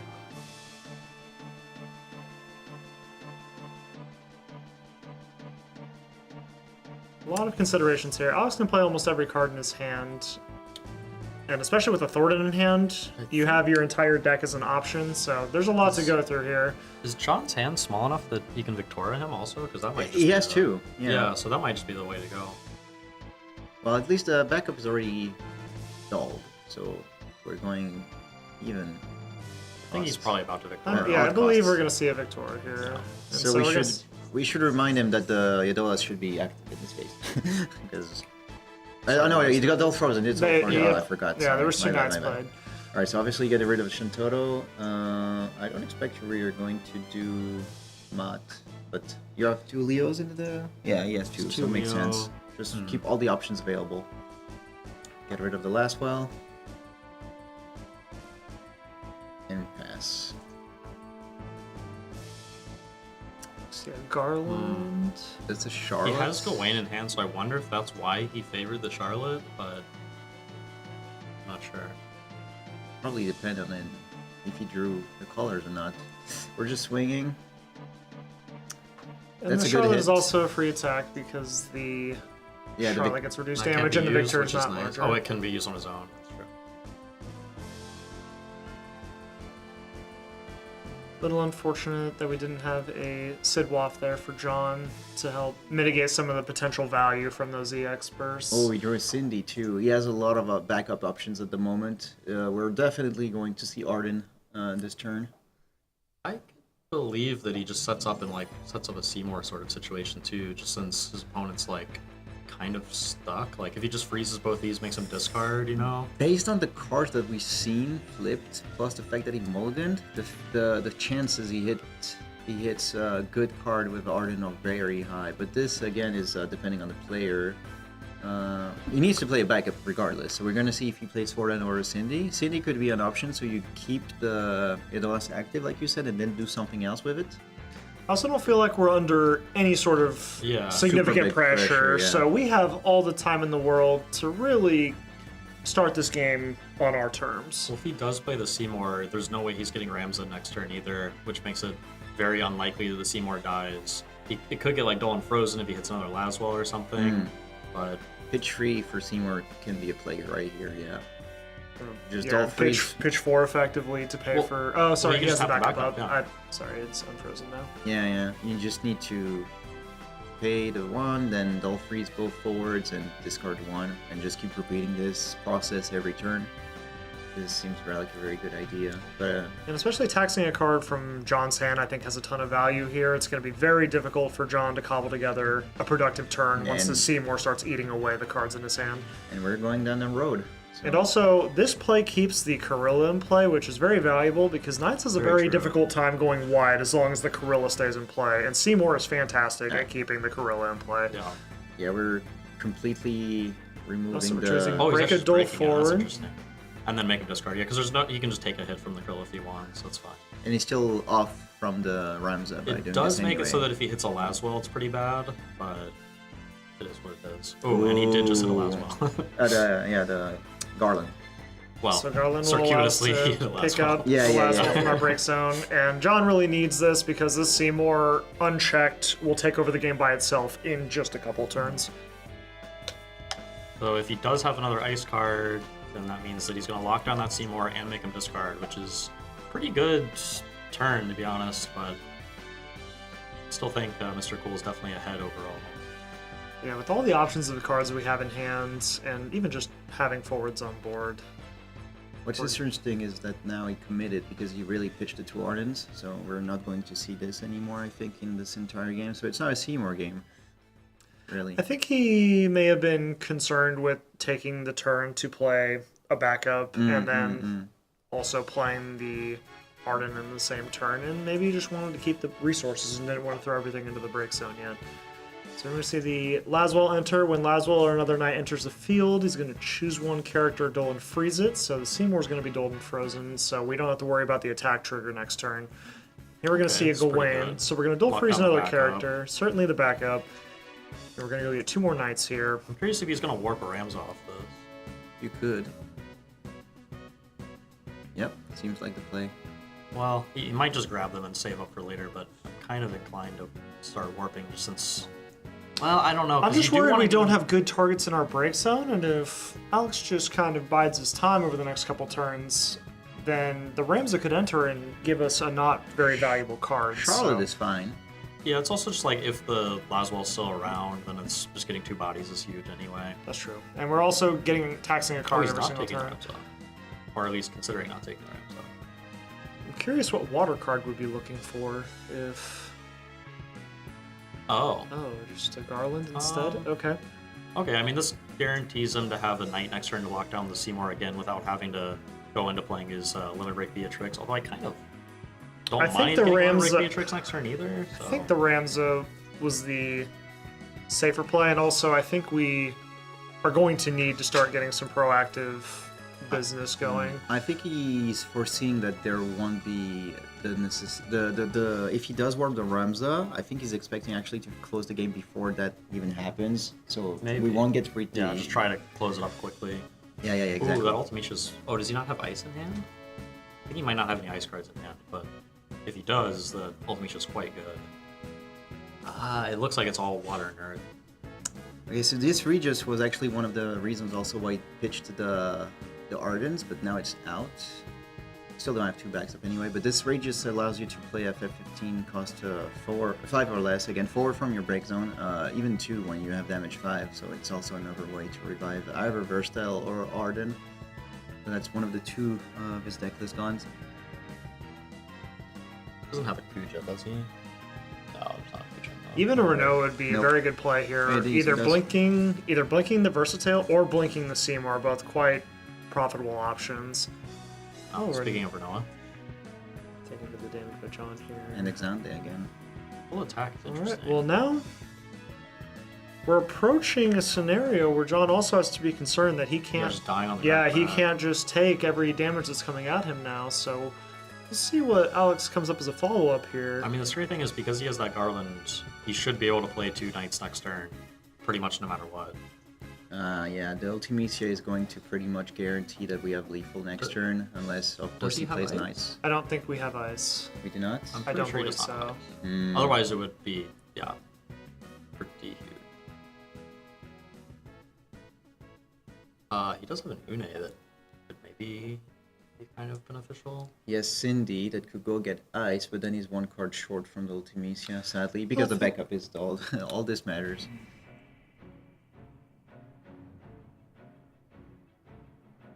We could also play it next turn because the Seymour is guaranteed to be getting Dual Frozen again because that card cannot attack for John to have any chance of winning the game.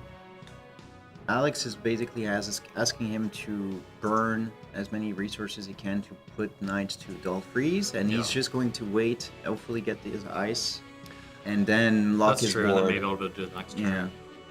If we wanted to play a Garland and a Limit Break Beatrix here, I think that could be a pretty potent turn. He definitely has the resources for it too. I'll put Mr. Cool to 5 damage as He well. can also kill the Versatile if he wants, which is probably worth doing in this situation, just because of the way the life totals are, but... Oh, that Charlotte's pretty good too, right? So... Yeah, this really makes it difficult to deal with the Laswell. Yeah, we're gonna play that. Okay. on the Victoria, should be. Or do you do the backup again?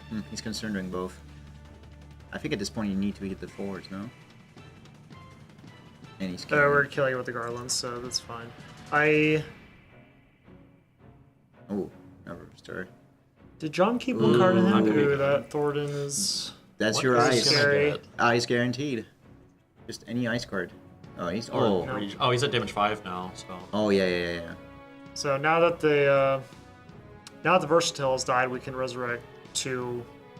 Yeah, Two he's different reading 15 it, so he forwards. wasn't familiar with the damage 5, most likely. He's probably going to play the Cindy, get another Earth card from his deck, and then just pitch 4 cards and revive Versatile and Arden at the same time, which is going to be quite devastating, while also thinning the deck and ensure that you get good hits from the Arden. Is this at the bottom? Yeah, okay. Alright, let's see. I mean, this is one of the advantages of playing a very uncommon deck, like, not knowing the damage 5 is, like, a big threshold. Or maybe knowing it, but taking a calculated risk, but... Because now, you know, a Ramza will kill him later in the game. But there's something to say for putting your opponent to 6 damage, that's what I'm even saying, with yeah. the risk. And I don't believe John has any cards in hand, so this, if this board gets answered, John may have a pretty hard time getting enough resources together to even play the Ramza. Because since he's taken 4 damage already, this Versatile deck should be able to finish John off in just a couple turns. Yeah, I think he just pitched a second copy of Yedolas he had. So here, now, you just need one Leo Sierra Noah? Earth. Okay, he drew enough cards, so he should have enough to just do Cindy, pitch, go fetch 2, and then do the Hardcast Regis. It's risky, though, to play the Cindy, because if we whiff on an Earth card and he needs it to cast the Arden, then You cannot whiff Cindy searches. Cindy reveals the top 5. No, it's another Cindy. It's the Oh, I'm other sorry. Cindy, It's, yeah, so- Oh, that's Cindy. I'm sorry. Yeah. The one that searches for 215? Right. Correct, Yes, I'm correct. sorry.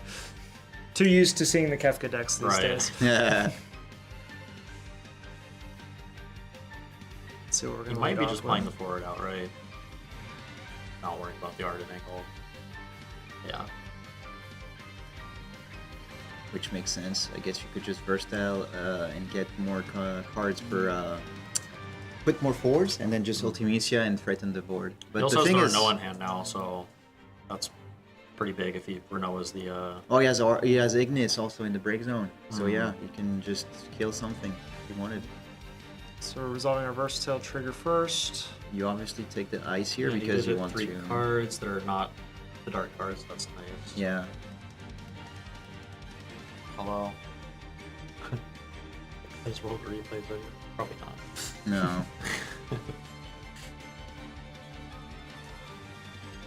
Show you these 3. I'm going to discard them all in a second. So Ignis is going to get rid of the Charlotte Yeah. here. Get him And an we're- extra card in hand as well. Yeah. Ultimecia.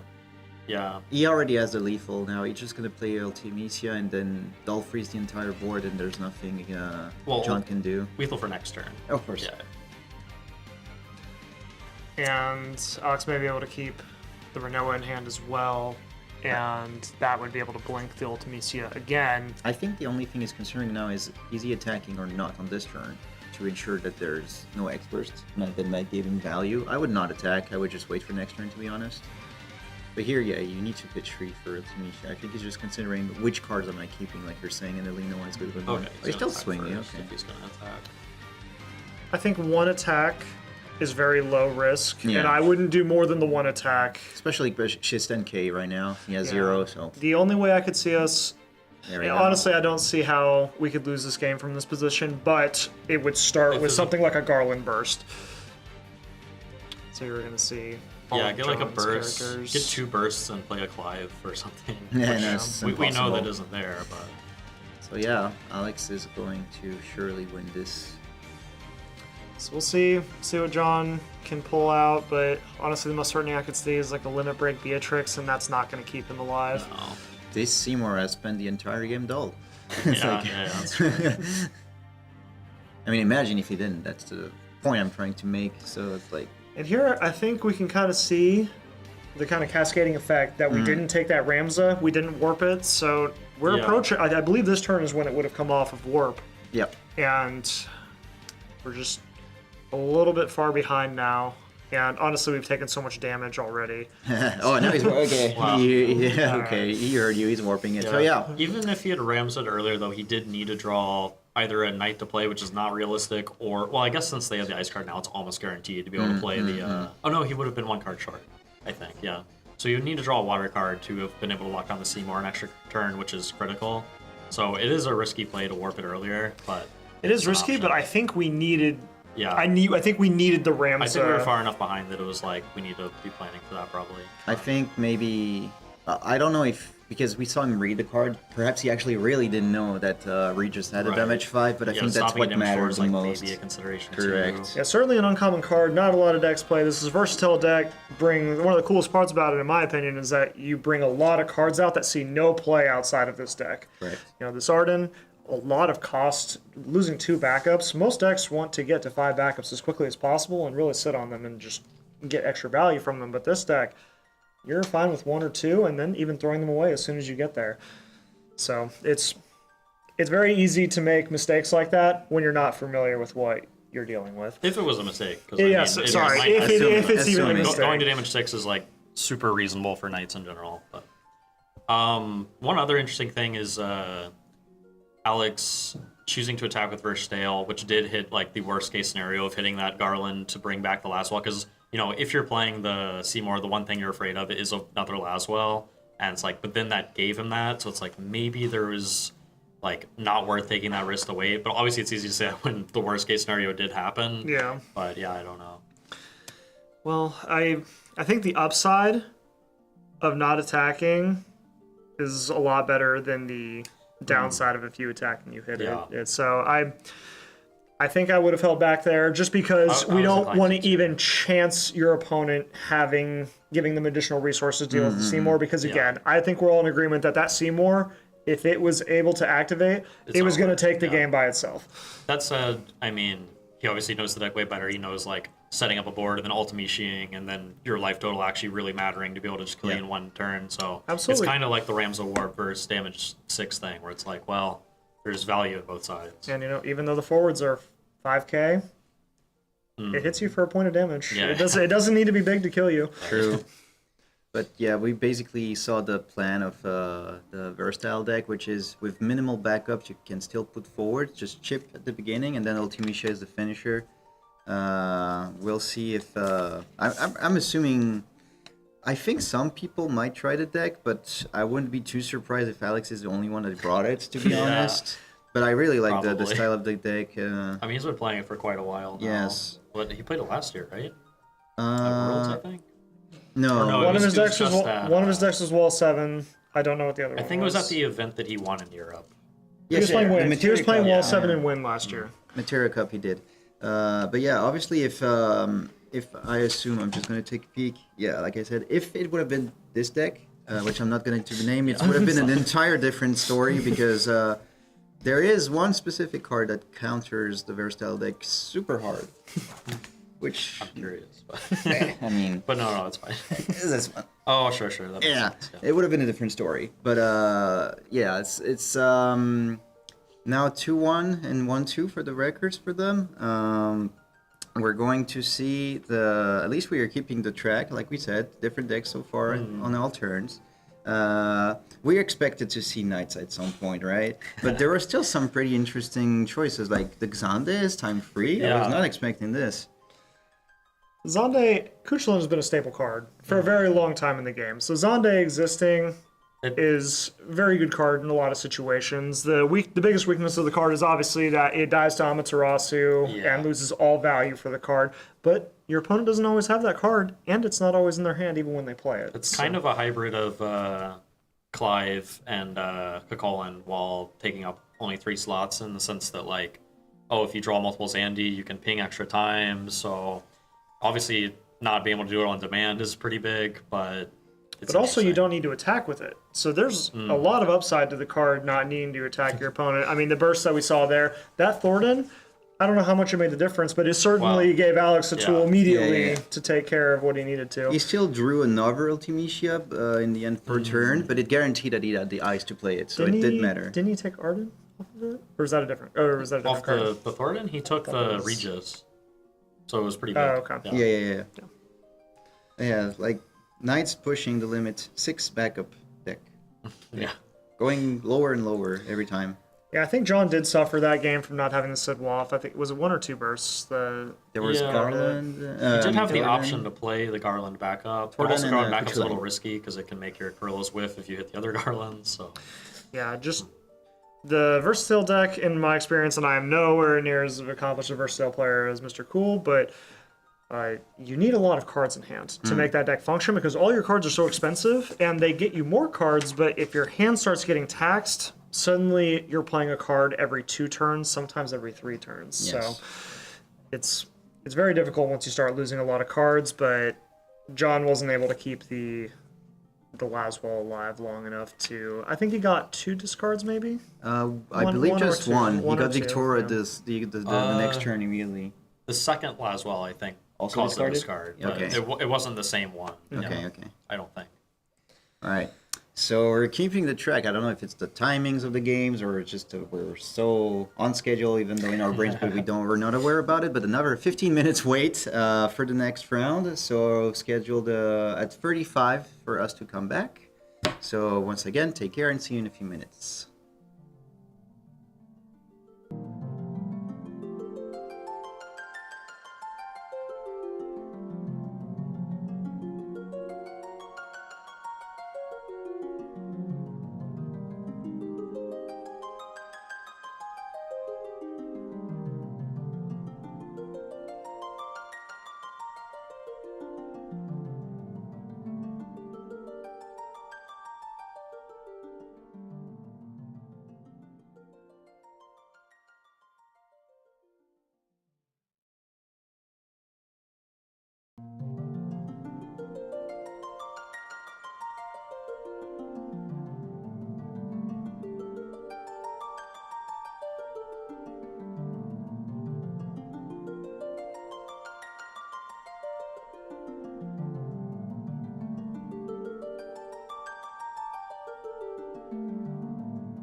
Alright, welcome back for the fourth and final round of Deck A, and before the lunch break.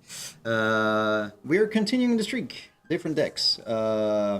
We now have the Lightning Monster deck that we were also expecting to see. Very famous in pretty much every continental tournament so far, against Warrior Ice Fire deck, not the usual Water Fire you're used to see. So obviously with the new cards that Hunter spoke at the beginning during the introduction, so we're looking forward to see all of these.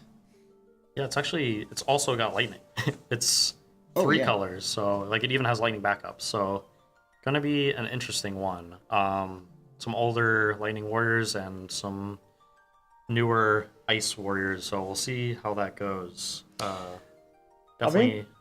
Sorry, I didn't mean to cut you off. I'm interested to see how we utilize kind of the dual freezing of some of the cards from the some of the Ice Warriors, just because Monsters historically is not very susceptible to the dual freezing effects. So just offhand, I haven't seen the matchup a ton. I'm giving the edge to the Water Lightning Monsters deck. Malboro by itself is just a house of a card and really gives a lot of advantage to...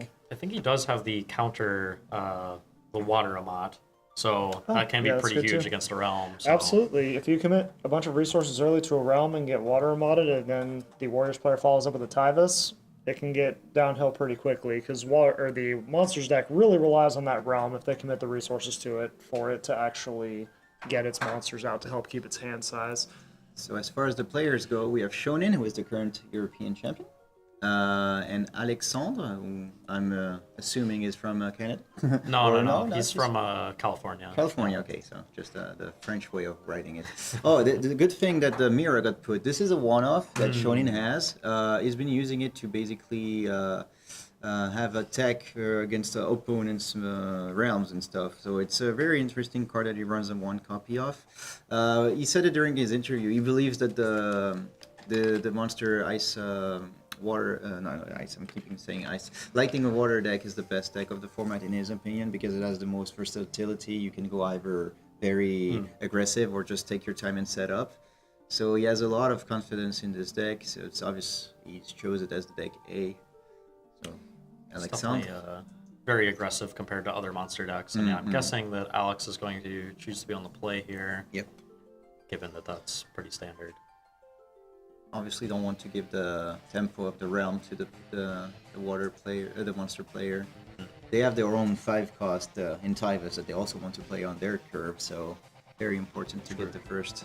And we do see Axtar already. I see a Reeve and a Lena from Shonen, so our hand looks pretty solid. Right. And a Realm as well. And a Witch? Wow, we have a really stacked opening hand here. I think there were backups in the right one, but nothing that tutors a Tyvus, so I'm not sure if he's going to keep. Oh, looks like he's keeping. Oh, he might. Oh, I'm surprised he discarded the Leviathan. The Yagrosh. You know, in the dark, I understand it's reasonable, but also if you happen to be up against something like Wall 7 and you remove your only protection from your opening hand, it can be very dicey very quickly. That's true. If he hasn't been looking at the tables next to him, he might not know that he's playing against monsters, and might not know that, Leviathan versus Realm is a pretty big deal there. Or he might just have an extra hand, because you can't really see it. So I didn't see what we drew. We might be looking for a throwaway card to discard for our Lena that we have in hand, or we might just be taking something like the Apula. Okay, I think we took a Kuchel in there. Another thing to note about the blind matchup is that obviously he kept the 2 CP only backup he had because the rest was good, but he didn't know that the Yagrosh is going to be completely ineffective in this matchup specifically. It might not be ineffective because he does have a Call Me on the deck, so if he's able to get that down, he's pretty much out of luck for, being able to do his witch shenanigans. Yes, but I meant specifically for Yagrosh's effect. Like, there's nothing that freezes or anything in the... Well, I mean, it makes the Titus have to target it instead of the Call Me. Oh, yeah. Okay, that's what you meant. Yeah, sure. If we get to the Titus part. Yeah. I think in general, the Water Lightning Monsters deck is not very effective at dealing with the Kalmia, just because you don't generally play Leviathan, so you're not usually like Titusing into Lena to get the Leviathan effect, so it's generally a very effective way to deal with them. You ever see a Volker come down? that searches for 2-job warriors or card name Probably warriors also as gonna near play the him. tie boss, and I'm guessing get a backup out of it. Or possibly just a Mog probably actually makes the most sense. Now that I Yeah, think of about course, the realm hasn't hit the field Yeah. yet. Yeah, Mog is one of the best cards against Realm because the Water Lightning deck is forced to go out of its way to kill it, and while it's small, committing whole resources to a card that costs your opponent really nothing is not something you like doing. Especially even less when you play it for Tyvus. I think that off the Volker you do have to kill the Realm though, right? Which is kind of interesting because you sack it and have to choose a target, as far as I know from what Volker Correct. says. So that's kind of funny. I'm gonna double check if Volker says actually that you need to do it. I'm pretty sure he does, and I think he's definitely not your own forwards because Medusa. Trying to pick up any backups here. Can't quite tell. Is that a Melusine? I feel like I might see a Melusine in there. It is He forced, does. He does play one. Melsine's definitely, well, it still means he can't Realm this turn, but he could just like tap 2 and play it. Well, he could Realm. He could play the Melusine. Oh, if it depends if Because he's gonna sack it, right? Yeah, he should. I've seen plenty of people not sack it, so let's Yeah. hope. Let's hope he does, realizing that it is its own removal spell. Yeah, there it goes. Okay, good. And he did tap the backup, so it makes sense because he's like not even thinking about playing the Realm because he figured that would happen. Alright, this He's is just 2 for But, a. That's good too because now he can Schultz. potentially set up an Schultz, yeah. expert to make it awkward for him to attack. Which, I mean, we see there in Odin, so he's gonna put Blue Worm on top, Odin there, and Maul Slash on the bottom for sure. Very easy Schultz right there. Yeah, Schultz is very good to help filter Yeah. away the Moss Slashes, especially from the top, because when you're drawing those in bunches, it is really painful when you're trying to have your Witch turn to kill 4/5 forwards. Did he just top deck another mod? He did. That's kind of annoying, isn't it? I wonder if he has another warrior. Like if he has a backup, he maybe considers hard casting that and then like playing that. You could just but- play the mod, yeah. I'm curious to It's see really hard to if tell what's in his hand. There's an X-Star, which you obviously don't Yeah, want to play definitely at the not right moment. now. Curious to see if I was actually going to say, I'm curious to see if Alexander's going to attack, if he's going to respect that the Schultz could have set something up for him. Oh, that's really Oh. horrendous. Well, we're definitely Oof. hard casting it now. Yeah.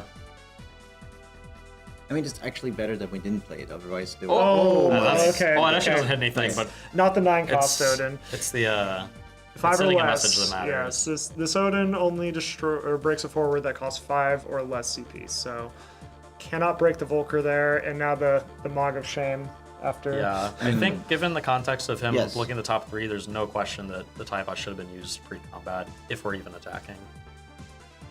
Yeah, and without any sort of protection via Lena or Sid Waff, I think I would have opted to just take the turn off.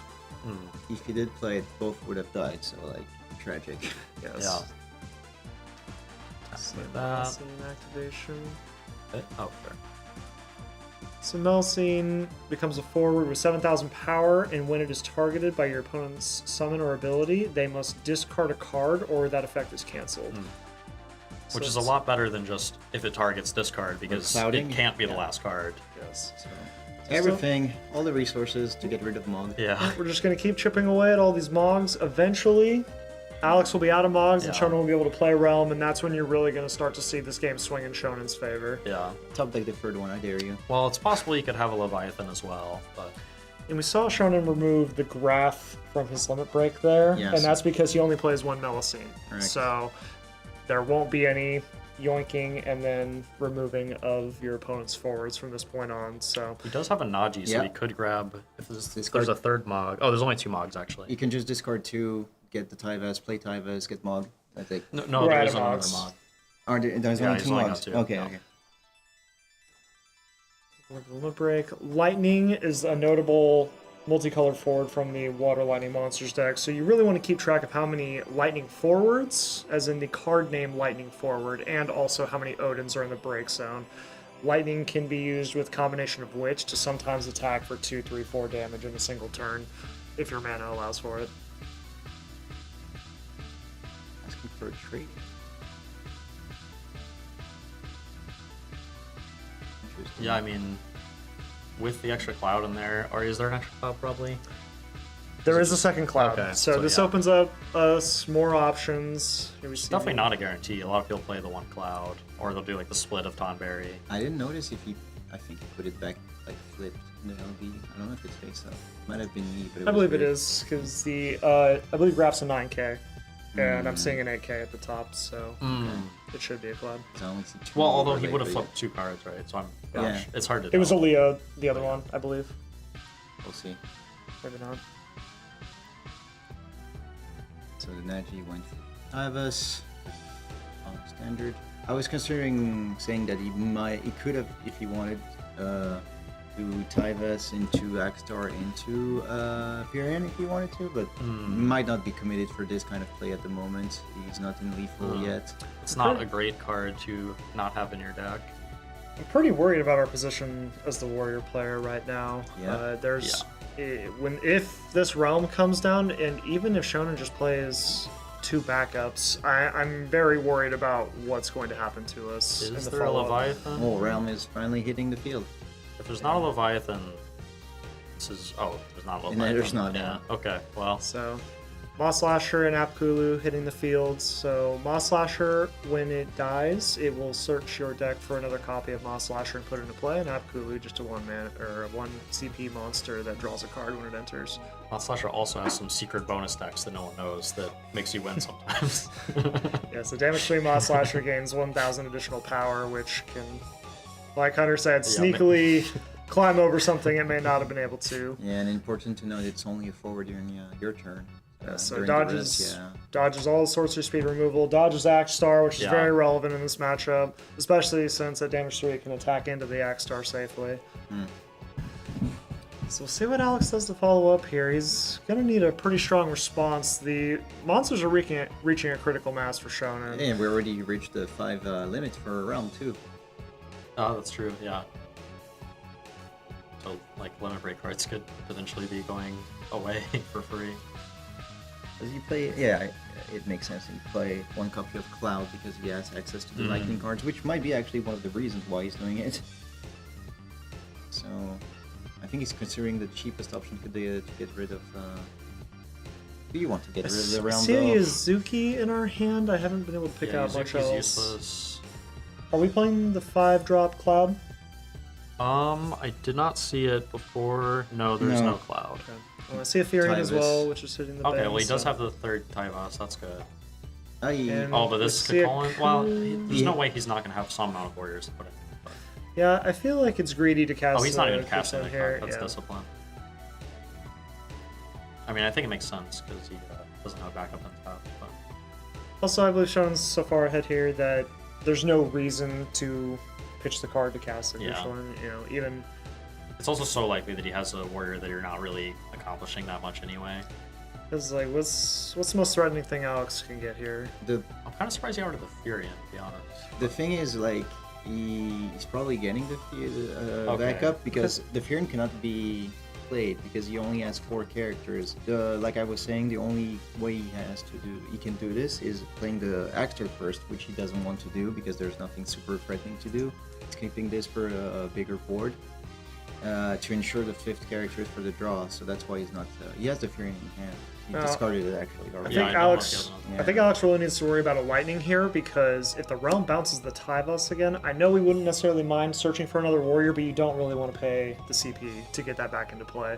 So I think he really needs to hope that. Jordan's hand is He like doesn't come down. only monsters. I mean, which is not the most useful cards. He has 4 attackers right now if he wanted to. So yeah, lightning would be devastating and actually lethal threatening. So we'll see. I didn't see one in Shonen's hand, and I didn't see one in the break zone. Yeah, he didn't go He for has a any. blue worm, so it's possible that he could rip something good off the top if he Yeah, he plays did. that. And if we really want to dig, we also have the Kuchlan. We can just fire that off for no benefit. He could just Luna Freya as well. Oh yeah, absolutely. But that's if you want to commit to the kill on this turn. And it looks like, I think we're going for the Black Knight line, where we're going to attack with this Melusine, and if the Tyvus blocks it, we'll play the Black Knight, and it deals 7,000 damage to a forward. I'm not sure what that other hand gesture was. I believe Melusine's active right now.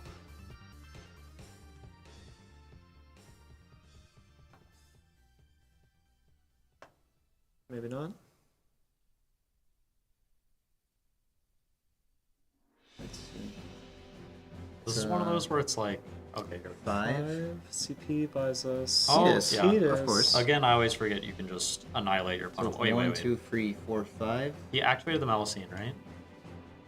I hope he did. The thing is, we didn't. But keep... that's not. Did you activate the blue one? I don't. 1, 2, I didn't see him pointing. Oh, it is 7. He definitely activated the Melusine, so it's 3, 4, 5, 6, 7. So that is Not enough. not enough. So what is happening? Yeah, we should stop this Moss actually. Slasher, 1, 2. Is there a stream table judge 1, actually? 2, 3, 4. I forgot What do to you ask mean? this. So Melusine, Moss Slasher. Mustacher is there. Yeah. We just need So that's to still only confirm 7, that he unless he activated. activated a blue worm as well. Oh, I'm sorry. He did hand motion at the table twice, so I believe this blue worm is active right Okay. now. Okay. We're gonna see if they swing anyway. Yeah. Oh, he does have the lightning, so he is going for lethal. Oh, okay, believe- the blue worm's active. Okay, Okay, yeah, yes, yeah, sir. I We believe just that couldn't was see I it believe all. that was drawn off of the. As long as he Cetus. didn't do it Yeah, on yeah. the stack, you know, as Okay, some players are. Ward needs to kill this Melusine because in theory we could reanimate the lightning. Hey, I guess we can still put this up. He's giving him the Melusine trigger, which doesn't apply because the Melusine is already dead by the time Yeah. the ward You still process push to happens. 6 here, anyway. But he could choose to discard if he really wanted to. Oh, there's a Calmia. And not a lot of experts here. Alright, so now our blue worm should hit the bin. We're seeing Mira sacrifice the blue worm yeah. to play the Mira. Yeah, read that. So that's the tech he's doing with the monsters, so they're not completely wasted, so to speak. Just another free forward. for And next also, turn. the removal attached to Mira Yeah. is quite The potent. ability's not yes. And just passes. Well, And you here's need, where he turns it all around. well, you definitely need to Axstar on this turn, but that doesn't get rid of the Mob Slasher. Yeah, I mean, And Axstar. Shonen hasn't even played a Witch, and we could hardcast an Odin. There are a lot of avenues to victory from this position. You could play like a Luna Freya and grab something. Oh wait, actually no, I think he's out of Luna Break now. It's 3+2. Yes. So yeah, I mean, I guess an Axstar he could maybe not die. Just delaying the inevitable. I also agree. It's delaying the inevitable. There's no avenue to victory from here because we, at best case scenario, we're trading with a Moss Slasher, and then we're in the same boat next turn. Well, it's not. I mean, it's eating a Mod Slasher, right? Because he's not a damage 3. oh, yeah. I'm sorry. Yes. Yeah. And there's no. He's gonna get back a warrior. Yeah, he's gonna get back. I guess. Either a Typhos or Volker type, something. maybe a Volker. Or Axstar if you can play it. I think he kept the Axstar in his hand the entire time. We're Yeah. opting for the Volker. And if we're picking that up, I have to imagine we're playing it. Of course. Or it's just CP, but 1, 2, 3. There we go. Volker. Search for Tylus. And I believe we're out of Tyvuses because we've used 2 and one's in our damage now. Did one get put back or something? Because I think that's the bottom card of his deck, unless that's something else. I didn't see a Gao. Yeah, and he didn't use Titus on it either, right? Or did he? Oh, he did the He did Titus, Titus, yeah. okay. So Oh, since it that's is at the what- bottom. okay, got it. I got lost how we removed it in there. So I guess you need to Axstar and another ice color to play it, so that's the play we're going for here.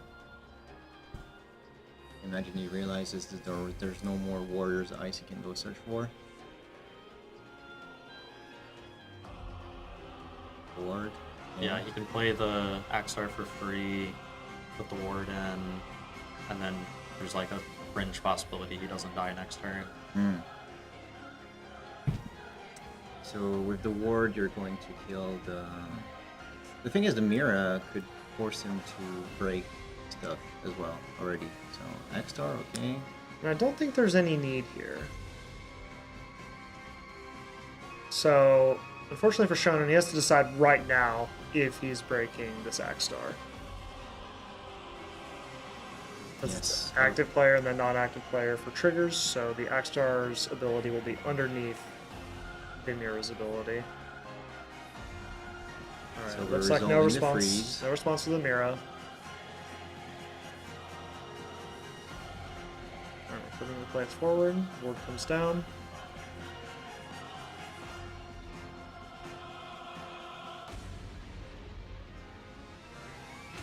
So everything goes on Mira, actually. Alright. Well, I guess if you kill lightning, that's bad. If Yeah, you of kill course. realm, it's kind of bad, but also I believe Realm could search for Celtic monsters Witch. that win the game Nope. immediately. Another lightning. yeah. Do we have? Just Luna Frey at this point. No? I just feel like we're so dead here that it's like let's go for these like 0% outs where we kill the realm and hope that he just like damages the next 2 realms or Yeah. something. You know what I mean? In these positions, Like- I think a lot of players struggle, and not necessarily saying that Alex is doing this, but a lot of players struggle to think, how do I win the game from this position? Instead, they think, how do I survive here? And it's not about necessarily surviving this turn. You want to try to win the game. That's your end goal. If you lose now or you lose in 5 turns, it's the same difference at the end of the day. Fortunately, with the amount of cards he's drawn, I think the odds of like him never hitting like a witch or something is like actual 0. But Yeah, it's... which I don't think he hit it here based on his body language. He didn't. I agree, but I think a Luna Freya Yeah, it's- is in our... Oh, wait, sorry. We're out of limit break, so we can't Luna Yeah, Freya yeah. here. But I mean, This might even be a fire off Okay, here. sure, Okay, do this. so we're sacking Get our Moss another Moss Slasher. Slasher. Moss Slasher's going to trigger. I mean, deck the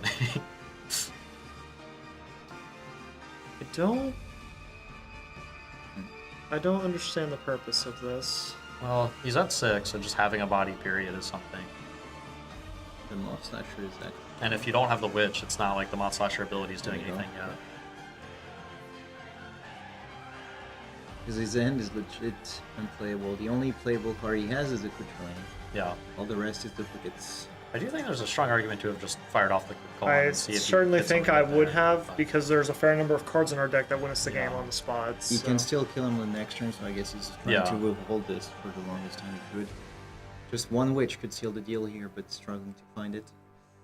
Meanwhile, we keep drawing duplicates as well on Alexander's side. He just drew another Nagi, which is not what you want to see at this point, and I think it's a Sid Wolf. It's funny to say, but like in the situations where you're way ahead, sometimes it's hard too, because it's just like, how do I avoid any scenario where I could possibly lose? Yeah, with your opponent being at 6 Oh. damage, it's a lot less to Yeah. consider because there's no burst factor at that He point. drew the Luid we were talking about earlier. So Luid and Nagi are the draws, so one lightning card and one backup that we already have on the field. He still has Divos in hand, I think, right? Correct. But we kind of want. The problem is like you can't Axar again, really. So So we almost have to attack. If we have, like, Ativus as our play here, we almost have to attack with the Axstar first to kill the Mira. is this a limit break of Cloud to do what? I don't know. To kill Could be, Mira? yeah. I suppose this is another way to do it, and that keeps us an extra blocker. It does not feel good to be using removal on The- Mira. The Yeah. biggest problem is we have to play a forward that's smaller than the Lightning Yeah. so that we can block her and not kill her. Because when the Lightning dies, she's just die, going to come yeah. right back, and we're... Well, are there Odins in the graveyard? There's a lot of Odins. I don't know if there's. He has Like another... both Shonen bears, has that's why I'm another not Lightning sure. in his hand. There's a 9 CP. Oh, there's a lightning in his hand. Yes, he has a flat lightning out. in his Okay, hand. well, that'll do it too. There's a 9 CP. Well, sort of, because you Odin. can't do that mid-combat though. Well, but he can pitch for the Cooch lane with the Lightning to get another Lightning in the break zone. So there's... Yeah, I'm just saying if there isn't already an Odin, which is conceivable since he has 2 advantage. I believe it was the first discard. Yeah, Okay. yeah. Odin Yeah. 9 Oh, okay. CP. Then yeah. Zach. Is that coming in? I Okay, don't... sure. Just Now you can putting kill the as many. Titus if you attack. Putting as many bodies as possible. Yeah, and I believe we need to attack here. Yeah. Otherwise, we will just bleed forwards to a Titus attack. Not that Sure, it matters. Up, the that's Cooch fine. lane coming down. What Oh, drew the witch. I He think, drew so, the witch. All right, that should Yeah. seal this up here. Oh, there's another lightning. Where's as the well. Marble though? Yeah, I don't believe I see a Marlboro. So Yep. there's another realm though. So unlucky. we could play the witch, kill our own realm, and then play another realm and go get the Marlboro. That's if actually we, valid, to be honest. we could. It could be the line we see here. You could. I mean, just do whatever you want. Honestly, At this point, Attack yeah. with a realm. I don't know. whatever blocks. Yeah, and I believe we have one more Moss Slasher in our deck still. So that's 28k minus over the board. How much stats that did he Gilgamesh have? is interesting. 1, 2, 3, 4. He would kill 2 forwards only, so that's more than enough that he needs. I feel like killing our own realm and then replaying realm is actually a very secure line to victory here. I wish this game went differently. I want to see that Gilgamesh in play and just kill him out of nowhere. Can you imagine playing against Warriors and then just suddenly that happens? Gosh, I forget the fire. Oh, he played this new Gilgamesh Warrior. Yeah, sure. I forget the fire card that does the same thing for like 14 characters. Oh, yeah. I've died out of nowhere. I've died out of nowhere to that card before. Okay, it looks like our realm is dead. I don't know how it died. It got blocked. Okay. So then But we went into combat first, so now this is... Okay, we're just going to get rid of one. Sure, why not? Then you just attack. She gets blocked. Cool. Yeah, honestly, you might just let it die. Yeah. Well, I think this kills as well, because you attack, let the block go off, and then you can... Exactly. Then you flash back, stall the other one, and kill the last Or guy. you can... Correct. You can sack the muscle. There's so many ways you can yeah. sequence this turn that winds up with lethal. Alright, so we're gonna finish that off. Sure. And just And now, While you bring we back- even have we have an Odin in our hand too. So whatever. Odin So that many tag with the ways. Moss Slasher, and we still have the active on the Lightning. Yeah, there's just, You can get lost in your plays when you have so many ways. It's like, yeah. and it's hard to find the most optimal because when you have 4 or 5 lines to lethal, the most optimal saves you a 0.5% sometimes. And I think in this situation, there was really no way to go wrong from Shogun's perspective. I mean, when you begin with 2 Odin experts, you're pretty set. I mean, let's call it one. I Yeah, think didn't kill that anything. is kind of what set the entire game. Like, Yes. normally this matchup, I would think that, like you were saying, Axar is not that good against a bunch of monsters. You don't have things that are good against a bunch of monsters, so it's already kind of bad. But he had, like, the Mog, he has the ability to get another Mog. I feel like if he had respected the Schultz more, we might have seen a completely different game. Just don't attack that turn.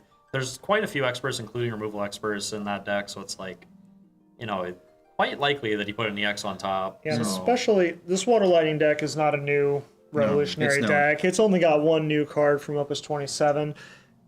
These decks very typically run 6 Odins. So it is a very high likelihood that that card is one of those to kill your Tybus. This is also a pretty marginal thing, but he took the Blue Worm off of that Schultz, so it's like, that the card he's taking isn't a water card, or isn't an Expert, so it's not like, oh, he took a water Expert because he needed a water card, period.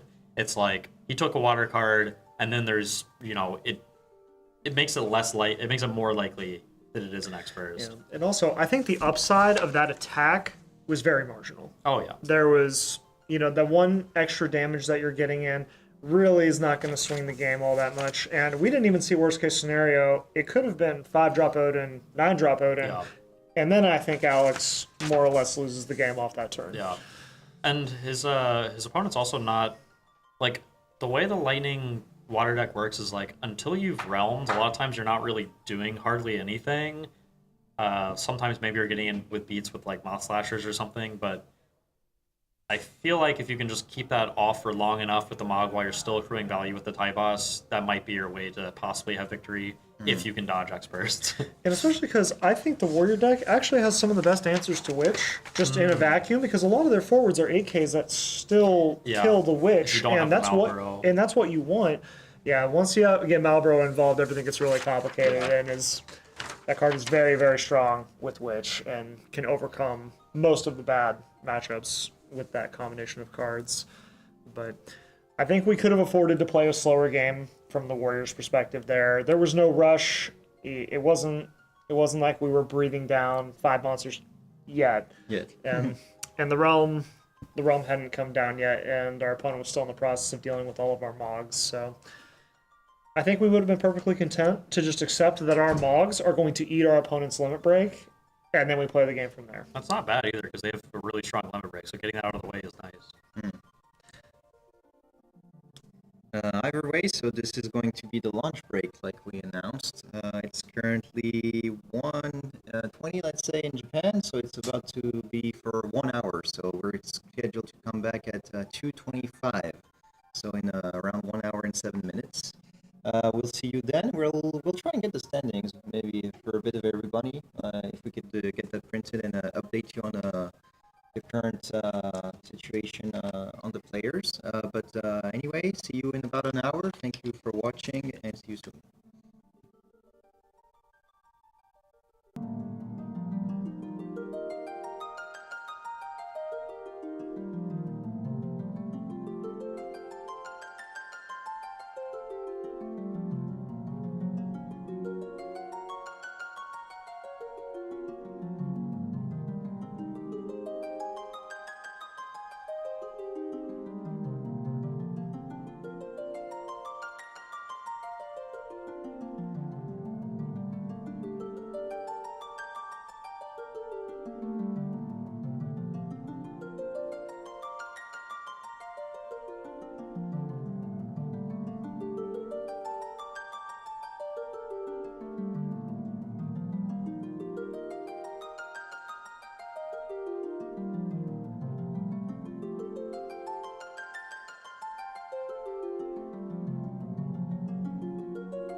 Back after this lunch break, all ready for starting round 5 out of 8 of this best of one day 1.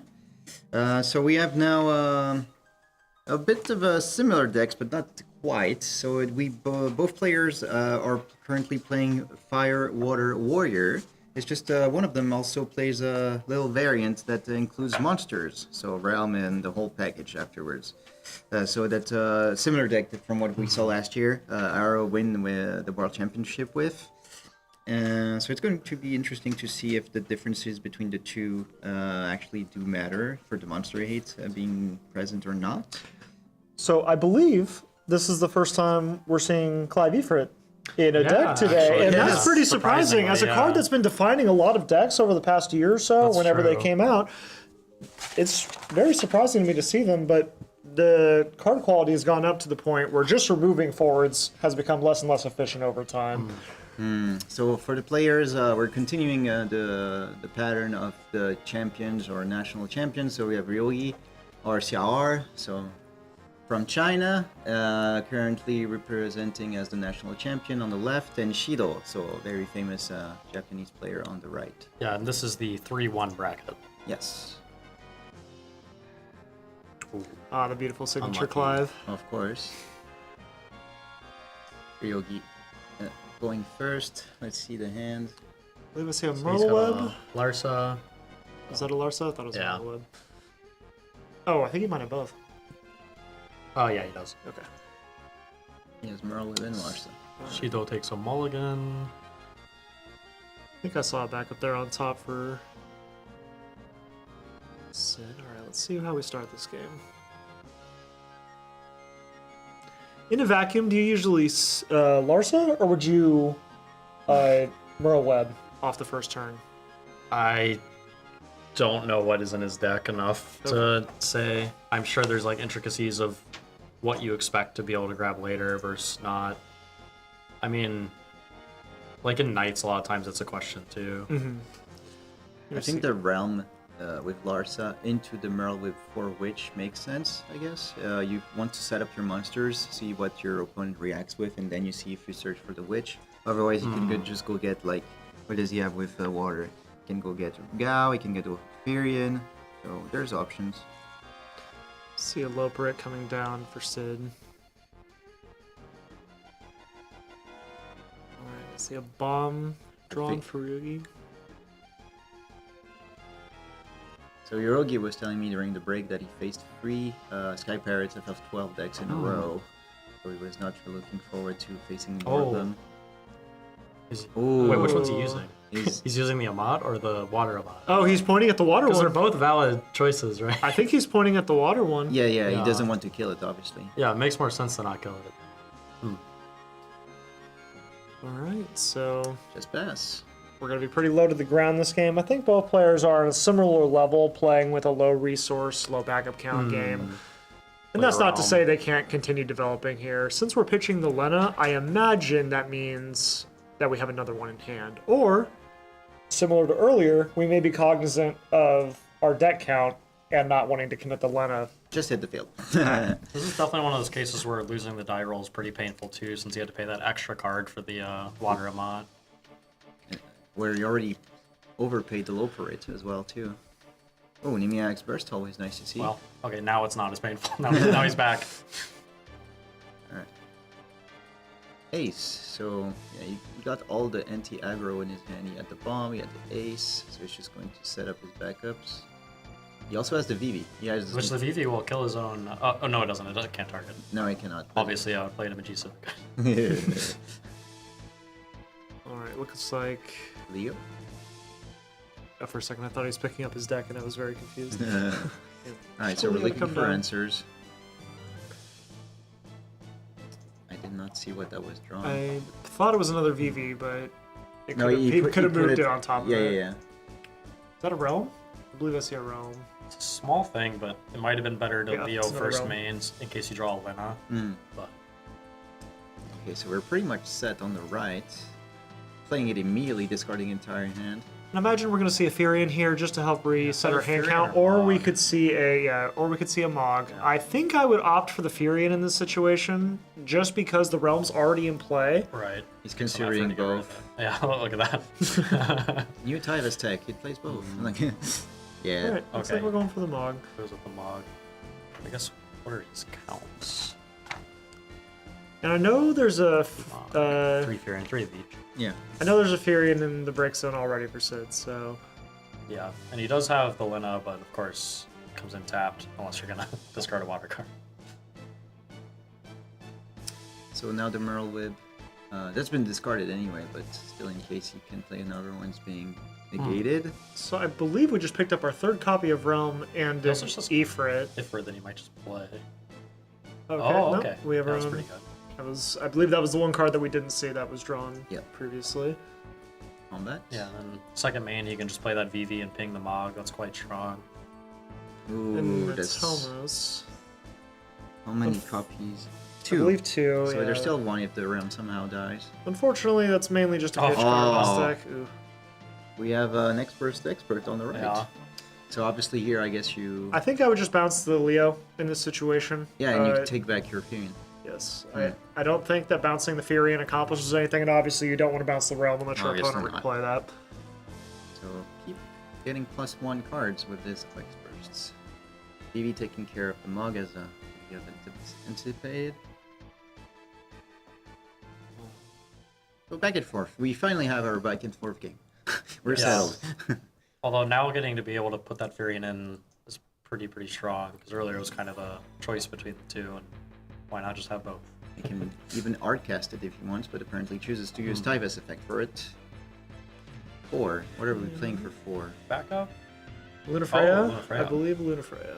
Like, he could Omega Weapon. He has the colors too. Oh, it is Yes. Omega. Yeah, yeah.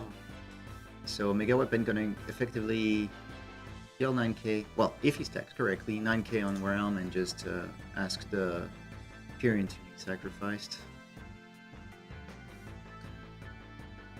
I believe Well, either way, it works. it doesn't matter. Yeah, I was Yeah. I You're was not gonna say discarding- I would probably still target the Furion for 9k just So to they have give the them the option to discard their Yes, hand? because Yeah. I would want them Yeah, to make do that it if blunder they could. potentially. Yeah, and even if they keep the Furion, Ooh, I'm not that Ooh, concerned. double Clive draw. That's pretty interesting, because he does also have a Ifrit. So he could just discard the Ifrit to Yeah, remove it. and then do it. I mean, he needs Getting an, that Tyvus off the field, pretty nice. he needs an answer right now, yeah. ideally he would have. I don't know. I don't think he has 2, but we really want to get rid of the Furion and the Tyvus here. Well, I if you get big enough blockers, the Tyvus or the Furions may be fine, but I mean, I guess you could also just prime it. It might be better. Prime it and then be able to special twice after. I don't believe that it keeps Clive's ability when you prime it, right? So you can't. Oh, I'm sorry. I'm silly. Well, yeah, yeah, it's it good. uses Oh, yeah. it uses It's it can primed, still it's primed. special for a different reason. Oh, he also just has Realm. While he's setting up for the Atomos plays, which is fairly fine. Okay, so Goblin. We're gonna get a Goblin searches for another Goblin. Another Goblin, just play the Goblin to reactivate 2, and then you're back on 3. Yeah, and then you can just cast the Clive as well if you want. Off the extra backups you now have. Is he still thinking, or is he out of... Like, no way he's out of He has a Goblins. Goblin. Yeah, He's shown it. I think he was debating if he was playing it or not. That was not very shuffled. Alright, because he's gonna search again with the Right. other Goblin. Yeah, yeah, of course.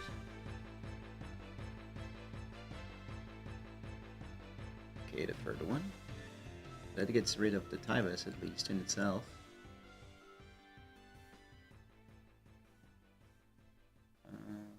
So he's 2 in hand, 3 in hand now. So 2 Clives and 1 Goblin? Yep. Yes. Yep. Yeah, and he's already So- got the Ifrit in the graveyard, so. I do, like yeah, I just don't playing think I'm. I don't think I'm playing the last Goblin. No, I don't see a reason to right now. So you just Then pitch... Clive, just kill the Tyvus. You just pitch the Goblin and use the water in this case. To keep as many fire, maybe? He's gonna pitch a card for it. That's interesting.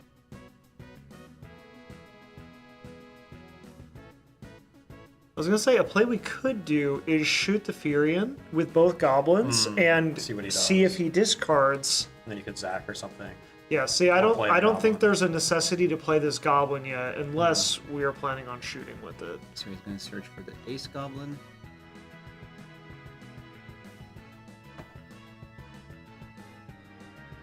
There. Oh no, Oh, he no, also Princess Goblin. He runs Okay. both. Yeah, okay, he has both.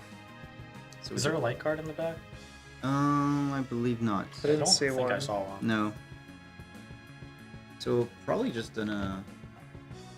Is he still doing the live? I believe. Yeah, apparently, yeah. Yep, Okay. here's our Clive. So he has his own effort.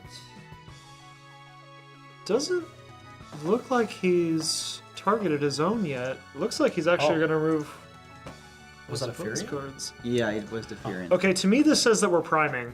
Yeah, maybe. Because Nice, otherwise it doesn't make sense that we would. Yeah, he is Do priming this. it. Okay. Unfortunately, drawing another Clive that he now can't do. But also it's gold, so... Here comes the furry gold. So... Alright, so here we kill the Ultima Weapon. It's kind of awkward, though, because you still can't kill the two guys you want to kill. You can, because we kill the ultimate weapon with the prime, sure, we sure. attack and then shoot the Furion, and then we can finish off the Tidus with all the Yeah, if you goblins. use all the goblins, that's true. And even if he discards to reactivate, you can just blast him on repeat. I don't expect this Furion to be saved, although the fact that he lost the one in his break zone might affect it. Do we have 2 We'll see. cards in our hand? We have 3 cards. Okay, so worst case scenario, we could save this Furion from all the goblins, but it's a risky prospect.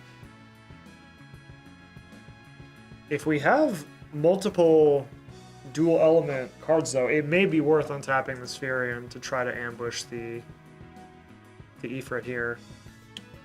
Okay, Yeah. I think we're gonna try this to. is actually pretty interesting, because he knows that he has no cards in hand. Yes, And he of- knows it's going to be first strike. This could actually be a pretty big Okay, blowout. so this is going to be plus 4k, activate Furion, and give it first strike. Yeah, so it's going to wind up having to discard a lot of cards, but he's getting this Ifrit out of the way. So it's important that Ryugi here, if he's going to respond with these goblins, which I think we're priced into at this point, He's letting it resolve, which also kind of makes sense, because now it's like just accepting that you're going to lose 2 cards to it. He knows he cannot kill the Furion anyway, because at least with the goblins, because he still Yeah. has another card to pitch. Now you have so, to just yeah. let this go, Yeah. which is, you know, see, but I think Could be worse. we could have traded our 3 goblins for Sid's entire hand, well, and I yeah, for think the last one. I think I would have taken that trade, unless Yeah. Ryugi is thinking that he wants to kill the Tidus anyway here. Yeah. So I nothing mean, to do you here. obviously have to let this go. There's Yep. nothing you can do about it at this point. So now I'm curious to see if we're going to see all of these goblins go into the Tyvus or not. And I think, unfortunately, I saw in Sid's hand that there is another Tyvus in there. I was going to say the other option is to pass and use it on Furion after, but 2, 3. no, Okay. this is fine. Yeah, unfortunately, I do believe our last card in hand is another Tyvus. Yeah, I definitely think Sid's a little ahead here, but I mean... Oh, actually... This will be putting him to damage 3, so it turns on his... Yeah, Thomas is going to be Tomos. active It's actually now. very that. And we'll see if this is a Especially burst. if you It hit that. is. Although he does have Luna, but... Okay, so this is a Joseph, I believe. Yeah, Yeah. search for Furion. Oh, okay. He might be out of them and choosing not to use it at Yes, the very it least. appears to be so. Oh. Alright, and I think we're going to see that other Tyvus come down now. There Yep. it is. I expect to see another Mog. Yeah, he's got 3 Mogs, so I think that's a pretty safe bet. Although actually Yuzuki would make a lot of sense too. Yeah, absolutely. The card's very powerful into any sort of fire matchup. Yeah. It just especially Clive requires shenanigans. a lot of extra resources Although we've actually seen to remove it. most of the Clives now. There's 2 of 3 drops in the graveyard, a gold one in the damage, and a gold one in the graveyard. There's 1 gold remaining in the deck. He runs 3 and 2. And notably, Ryogi's not playing Zandy. So there's not going to be a clean answer for... His hand is kind of grim, what he just drew. Is there like a limit break that could help, maybe? A clean answer for the Tyvus. I'm sorry. I lost my train of thought. Yeah, Malboro, this is one of those situations, like, Malboro's an insane card, but when you aren't doing anything yet, really bad draw.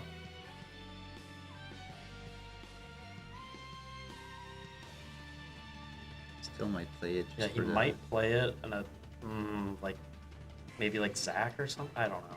I think he's considering doing a second Leo and just draw, but doesn't achieve much. If he does play it, then he can attack with a Tomos and untap, which could let him play a second Letter Ray card, maybe, but... Do you really want to sacrifice your I Thomas?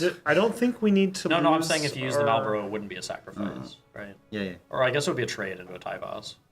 Oh, he has so many cards in hand that the Furian's just gonna. Okay, we picked up a witch, and Okay. I didn't see the other card. Looks like a blue mage? I didn't quite see. I can't quite tell. Well, unfortunately, I don't think he can really do anything this turn now. No, of course. Which means that Furian's just gonna get a lot more value. But Well, I think step one is finding the witch. oh, off of a backup too. That's gross. Through an Elwyn doesn't change much. Although, I mean, I don't know how much I care if that Atomos attack. It may be just a situation where the Kuch lane is not exactly Yeah, the you might best as well card in use this it, matchup, and we're ahead enough, and I believe we had a backup available anyway, so it was free, quote unquote. I'm expecting a Titus on this turn. Would make Yeah, sense. and he doesn't have like a Yuna or anything, so there's no way this is getting water modded or anything.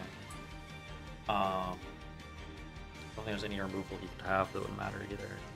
Yeah. Discard one. There we go. Titus, getting the field. Which one do you put on top? The Ace or the Arsai, I guess? Or the Lapricus as an ability, I guess. It doesn't matter Yeah. very much. I guess if you think that I think I would leave the water's more Larsa. relevant, maybe. I think I would leave the Larsa for sure. Yeah. I would I not think want that card to Lapra be makes replayed. sense. And obviously it's like you might as well hit the realm just because you're going to be attacking here anyway. Yeah, and I think even if Ryugi has a second realm in his hand already, I don't think it changes a whole lot here. But Attacking this Mog into the Atomos, and I mean, there's a very high chance that the Atomos would get killed after combat, so... And I think Ryugi needs to keep it. I mean, I guess Sid has so many cards that you're thinking he'll just play something like this or play a Zac, so... Yeah, so actually, in combat, that... Wuklamut? was that, yeah, the Wuklamut could have killed the Atomos before blocking even, and that Right, would have right. been nightmare scenario Yeah, for Ryugi. So instead he's going to try to set up for some sort of witch turn, probably. Maybe have a chance. I don't know, there's so many forwards. The draws were, again, horrendous on Ryogi's side. He drew two backups. He drew Yeah, still Larsa no into witch, Nemea. so- Palmia just keeps drawing Trigger on backups. tap, but... He has now the Witch. He has Witch in hand. Oh, he does have one? Yeah. He does have Witch, yeah. He Oh, drew okay. he drew Witch last turn. Well, I mean, It It doesn't achieve if he much. draws like another monster, maybe? I think we need to draw a second another Marlboro. Marlboro, and I don't know what else is gonna help us here without that. There's one in there's one in the damage zone. I don't know if he discarded one early. That would be the third one, or if So he's I only can't. playing I was two. like, I can't imagine It's he's free, playing. Yeah, yeah. I was like, I can't imagine he's playing two. That is probably the best card in the deck. If Sid has nothing, then the Atomos trigger goes off, then maybe we can still do something. I still don't. Our hand is not good. Is the problem? He can play Oh, and Ultima Sid Weapon. has cards. He can play he has Ultima cards he Weapon can play. himself if the Atomos goes through. Are we Yeah, Lev he's sixing just the gonna play Atomos? that, Yeah. bounce Oh that my to your goodness. hand, get something back. Get another Furion back. Probably just hedge against our Furion dying, and also this. Okay, Alright. Ryogi just concedes. Respectable concession. I believe he was dead Yeah. pretty much immediately on the following turn. there was a lot of velocity coming from Sid. Canceling Yeah, the those realm. first two experts were pretty unfortunate. Yeah, gave him cards back, but essentially it was the realm canceling that was the biggest point of the at the beginning on the setting. Because if the Yes. realm would have resolved more resources, more fear in early, and then the tempo would have swinged. And I think a very, very relevant decision that game to use to use the Leviathan to cancel instead of the Amaterasu. We saw that realm more or less dead in the water on the board the entire match, and these realm decks really struggle if they don't have an opportunity to get their engines going. We eventually saw the Atomos come into play 4 turns later, something like that, and by then the mana advantage that you would have generated over time through the Atomos abilities just didn't quite add up enough to make up for the resources lost. Yeah, there's also the fact that because his deck A was Warrior of Light and already had Lena in it, he couldn't have Lena in this deck. So then, his opponent having Lena, so your experts aren't very good. You not having Lena, so your opponent's experts are really, really good. Definitely something to put him behind. For the standing updates, I don't think we got them. So we're gonna ask them before the start of the next round. So hopefully, maybe if we do have some time before the start of the game on round 6, we will let you know on the standings, or maybe even brought them up on the screen if we can. Do you have anything else to add on this game, or? No, I think it was a pretty clean game from both sides here. I don't think there was any major mistakes that were made. Maybe some slightly different choices that could have been made, but nothing I would call a mistake. And sometimes the cards just fall how they fall sometimes, and The experts Yeah. are what they are. Yeah, obviously. So oh no, we got more time. So now we're 18 minutes. So we're scheduled to come back at 3:05. So in 18 minutes from now, for round 6. Hopefully continue the streak. I think we're finning the decks now. Unless we get some like mono ice or mono wind, we're running out of decks that we haven't we're already seen. So let's see if we continue. And I'd like to see Sky Pirates. Yeah, of yeah, course. so we haven't seen any Sky Pirates decks, and I don't believe when I was glancing over the deck list, I don't think I saw any mono ice priming. I think that deck was Yeah. even antiquated last year. I think it's so- always been antiquated. But We'll see. But it still is a pretty popular deck. yeah, that's true. The icons are very fun, and That's people true. love playing those priming cards. So it was still something I expected to see some number of copies of, and I do know there is at least one Dragoon deck. That's true. But that was in well, actually, I don't remember if that was deck A or deck B. I'm not sure, but maybe if we're fortunate, we can get that on stream next round. Yep. So stay tuned for round 6 and see if the pattern continues until then. So round 05, 3:05, 15 minutes again. So see you soon.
Welcome back, everyone. So we are going to start round 6. And as we do have the standings, we're going to be talking about these at the end of the round. What we can say is that there is currently only 2 XO players. So this is the matchup we're going to bring you. One of them being somebody we saw 2 rounds ago, I believe. Round so. 4. Yeah. So But it now was. on deck B. Yes, Yeah, it's on deck B. Shonin playing his Water Lightning Monsters deck is who we saw before. He's one of the remaining undefeateds, going against Daniel G. Who is playing a ice aggro deck, so I'm sure you and I are both interested in seeing. Excellent. I would love to see what is happening here. And we're going to see from Shonin his deck B, which is going to be Icefire Warriors. Now, I think Warriors is pretty well positioned to deal with some of the early ice threats, with Axstar and Tyvus being pretty efficient answers that are recurable that can deal with multiple forwards here.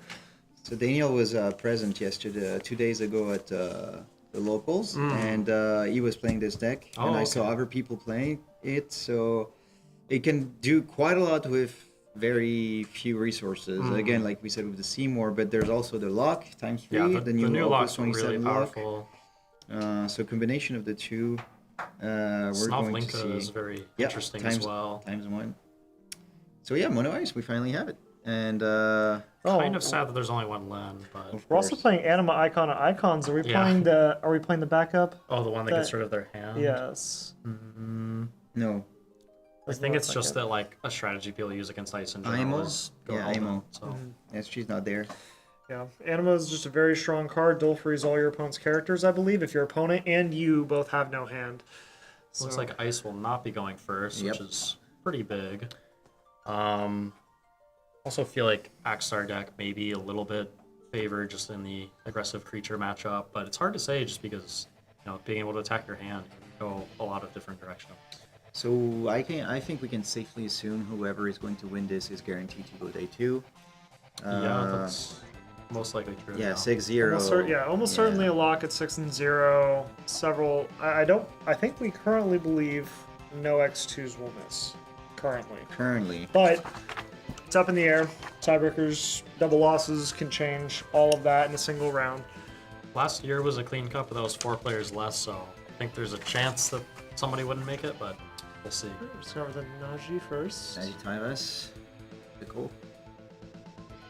Oh, there we see Snowblinka. A one of in the is it a one of? One of, Yeah, a one of in the mono ice deck.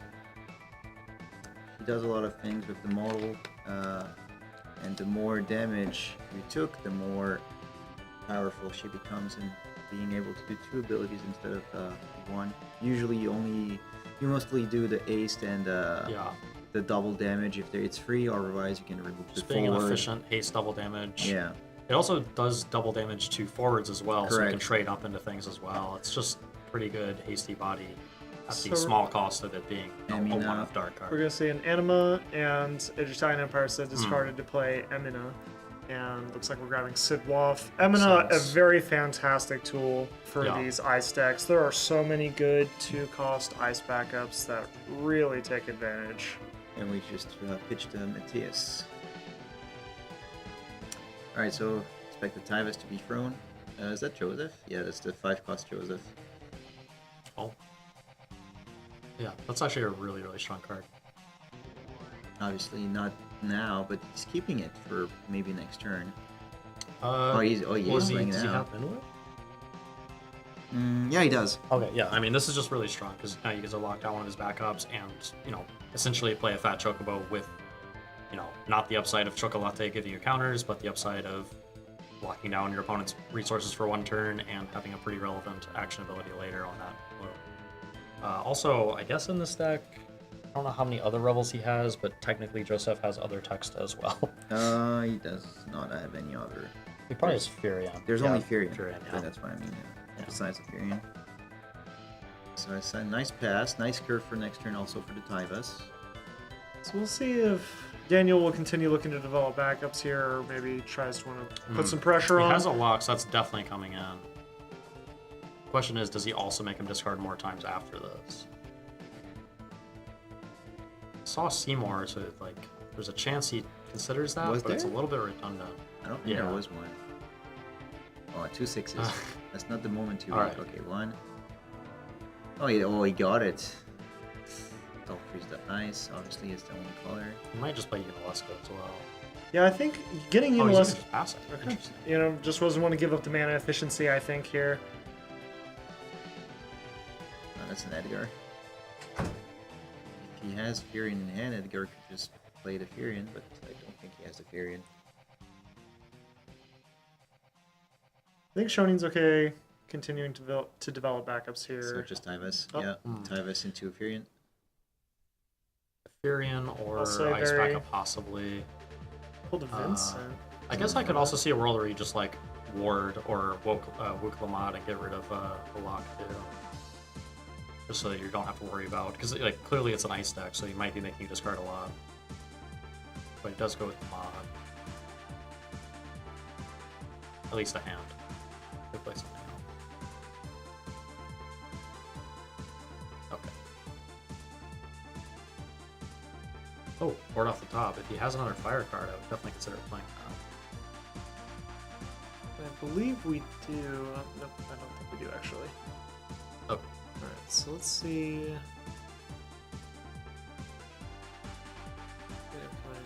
Oh, sure, that works too. Yeah, kill That's, it 2 that's a cost. really powerful limit break card. 2 cost, bye bye. Yeah, Iron Giant, not hasn't seen a ton of play. No. up It's just until because of the color relatively combination, recently. but it's been good. It's just the color combination, and also in Knight specifically, it's not that strong. Oop. Here we comes see the bad boy. yes, the big man of the set, Seymour. Looks like we're choosing to dual freeze 2 characters and our Yeah. opponent to discard a card, I believe. Yep. Okay. And just passing. Elwyn, definitely good here, because we can go search for another warrior. Is that another Tyvus I believe I see in there? What can we get to kill the Seymour though? Obviously Axstar would be something. This plus the ward. Yeah. He's got the ward in hand still, so yeah. this is pretty strong. Oh wait, does he not have the wards? I think that's a Tyvus, yeah. Oh. Okay. Maybe we're just doing this so we can get some attacks in? No, there. Oh, There is the oh, ward. okay, Okay, there's the okay. ward. I just didn't see it. Yeah, I was like, it's- I'm pretty sure he didn't discard it. But... Alright, so log coming in. Oh, The one-off. and then The Shiva not doing anything. And the Oh, Terra. that's something. Get back to the summon.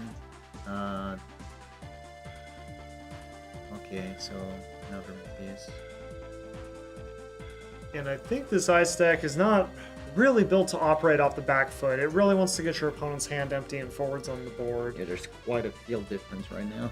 Yeah, I mean, it's just like specifically against Tyvot. Like he hasn't even used Axstar yet, but just like getting those efficient forwards out and being able to just casually kill your stuff while you're still building up a board is like, it's the sort of matchup that the sort of deck has continued to struggle in.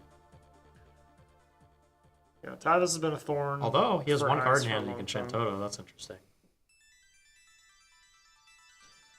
Problem is, I think our best card to pick up is Seymour, and I don't think Yeah. Seymour accomplishes a whole lot right now. Now, Yeah, it you would... can break the Tyvos, which is something.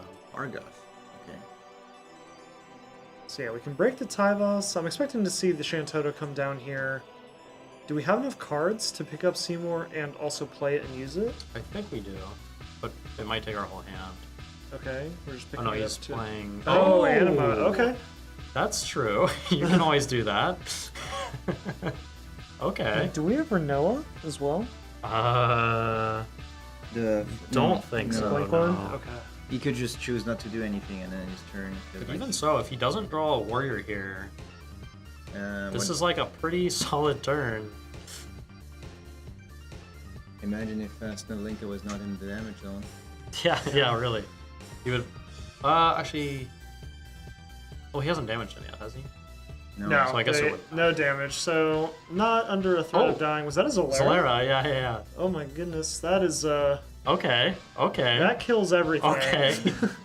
Zolera, a 4-cost summon that destroys all dual forwards your opponent controls of cost 2, 3, 5, 7. I was 11. ready to be like, well, Daniel's dead, and then I was like, oh yeah, Opus 3. I'm sorry, and 13. That's important. Yeah. That's true. It is good against 13 Round of the drops. Night's Wine. Okay, Alright, so we see an Ifrit and a Ward in Shonin's hand. You know, I thought Well, this game was a yeah. little put away for. He from does Daniel, have an but- Ifrit though, which is He like could discard his entire hand for the effort. yeah. And I think that's Yeah. a totally I think it's reasonable a pretty play good here. play. You just get rid of the. It's not even our whole hand. We got to keep a card. Do you really want to kill the Anima and Shintoro though? You just open your opponent to do it again. Well, the Anima only works Oh, he if still neither has of one you hand. have a hand, yeah. So that's not that much of a risk, I don't think. I guess you kill the Argyr here, not the Shintoro. Let me see the haste Ishtola. Honestly, I'm Yeah, that's still safe. yeah. That's safe. I'm not worried if my opponent plays into that Argath. Yeah, but I mean, he can just like Surges and like maybe chip in and kill him in like 2 turns potentially. Okay, well, that's pretty that- good too. that Get rid of works. all of your Your cards. opponent, you choose. Your opponent sacrifices either a forward of cost 4 or less, or Oh, 5 or oh, higher. actually doesn't matter. Nope. Actually, I mean, you might as well use it. But... Ooh, Wooklamats. Yeah, but there's not enough doing anything. characters. I think I see a Vincent in there as well. It might have been Vincent, which I guess is like blocks up the Certainly, backups. certainly It's putting it in something. play. It helps tax Yeah. Daniel's hand and make sure that he doesn't get as much velocity next turn. But Oh, also Surges, looks like just a also Surges fine. to Keep help more value for next turn. and help stem the bleeding just a little bit. Yeah. And since you're playing as a discard deck, I He mean, having drew cards something is again. valuable. Oh, land. Land. That's a good one, potentially. In fact, let's see what we get. Oh! Ooh, excuse me. Yeah, definitely play it. What? Oh, Oh, Shiva. I'll play it after I go. Yeah. Yeah, sure. Yep. I like free cards. And I believe she comes with a Shuriken counter, and you can remove the Shuriken counter to dual freeze a forward by Correct. tapping yeah. her. Correct. Right now we're looking at 4 damage. Oh, Len's so Reading great. I Len- wish, Len I is wish a- there was 3 in here. Len is a very good card that has not had a home Yeah. since it got printed. Unfortunately, since he has no cards in hand, he can't, like, if he tries to kill it, he can't, grab a summon off of it, but if it sticks around for another turn, it's going to be real good. There we see Len on screen. The beginning of attack phase during each of your turns, remove the top card of your deck from the game. You can cast it anytime you normally cast it this turn. You can pay 1 or remove Len from the game. Choose 1 summon in your break zone, remove it from the game, and during this game you can cast it at any time you can normally cast it. So a very good combination with the 4-cost Shiva that reduces its cost if an ice forward enters your field. I'm looking at the player cam and Frustration. Yeah, invisible. having a hard time. Shonin is very expressive. It's always funny. Do we not have a Victoria from Shonin to take care of this Len? Let's see, we've used just Surja. No, there's 2. It surges in Zach, right? So right, we right. should. So we can do No, it. he if it also hasn't did. been He did flipped. Iron Giant as well. Oh, true, true. He's So used we're all out of of it. limit Yeah, yeah. break. Oh man, this Len might get us enough value to really pull us back into this. Yeah, I mean, I'd really love- was the Zolera, but Yeah, of course. Yeah, I know What was some- the anima into the Zolera? Yeah, the top deck Yeah. one after another. And then, I mean, the Lin hitting a card is, like, huge, too. yeah, it's essentially drawing a card, even if it doesn't. I know somebody at home that's going to be very happy to see this. Yeah, it's me. Oh, So Okay, that's not we were bad. discarding a Seymour there. I'm curious what we're doing. Oh, okay, all sure. right, this is Yeah, fine. that makes sense. Now you can leave up the Joseph in case your opponent thinks it can pump anything.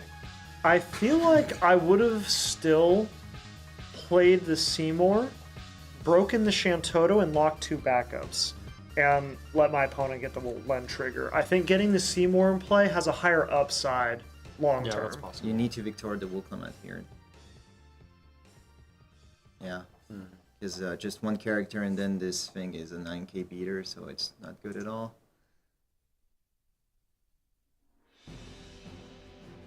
I did not expect this kind of back and forth. Yeah. This is Seeing the yeah, this deck is list. certainly really not the game gone I in expected. An interesting direction. Okay, Okay. that's a Fury into huge the hit. damage. Axe Okay, Star. Axe Star's Star's really pretty big. good. What did he draw with it? Because if you also... If it's a 3-drop. Yeah. Wait, what I is think it? there's 2 Axe Stars. It's 2 Axe Oh, Stars. okay, well, if the... Yeah. Ooh, I don't- mean, Oh, he wants to leave up the Minwu?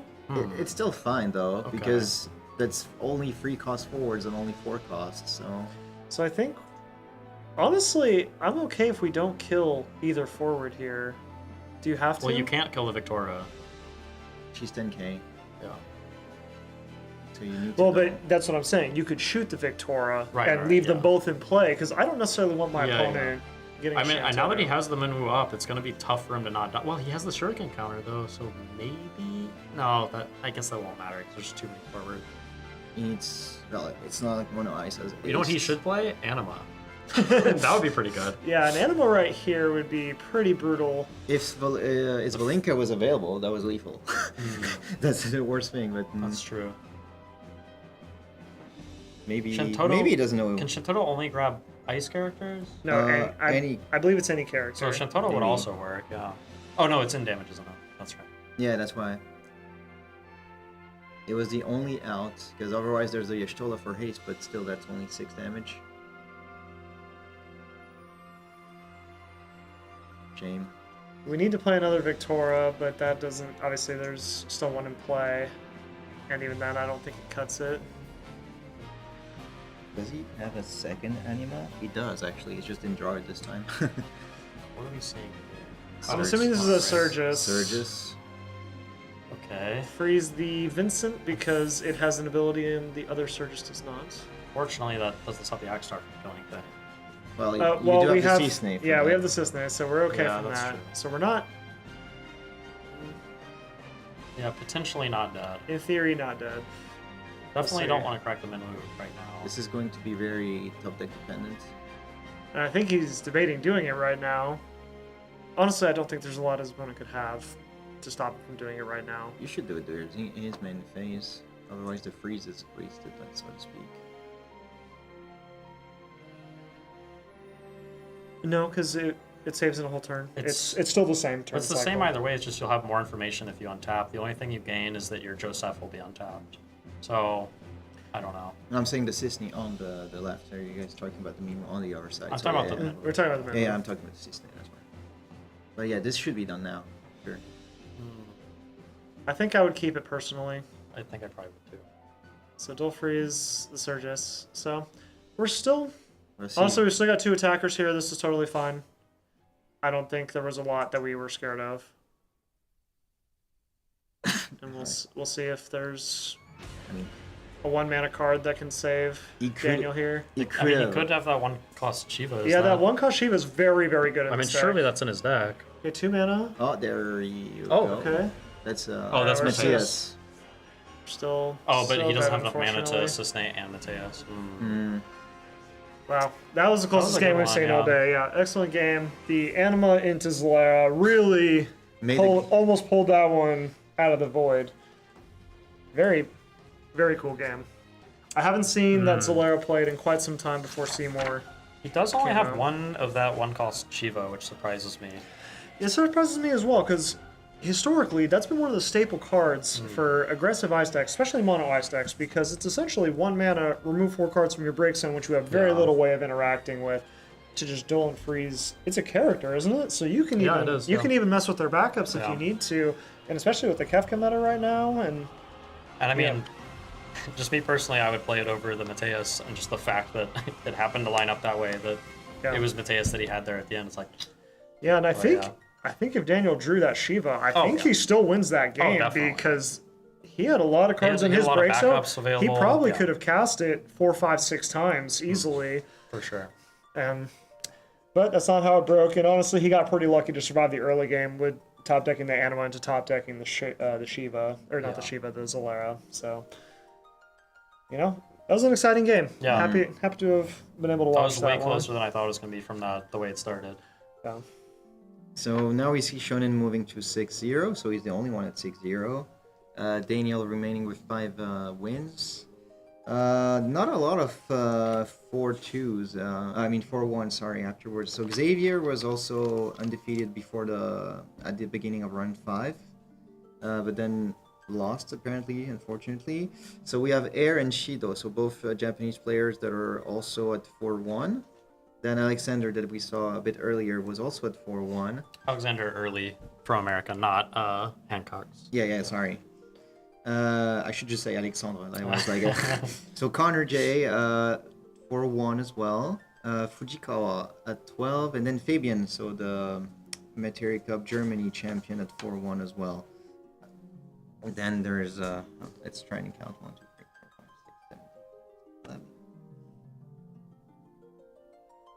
18 people at 3-2, and then it's just basically makes sense. a lot of sixes and only one player has XO.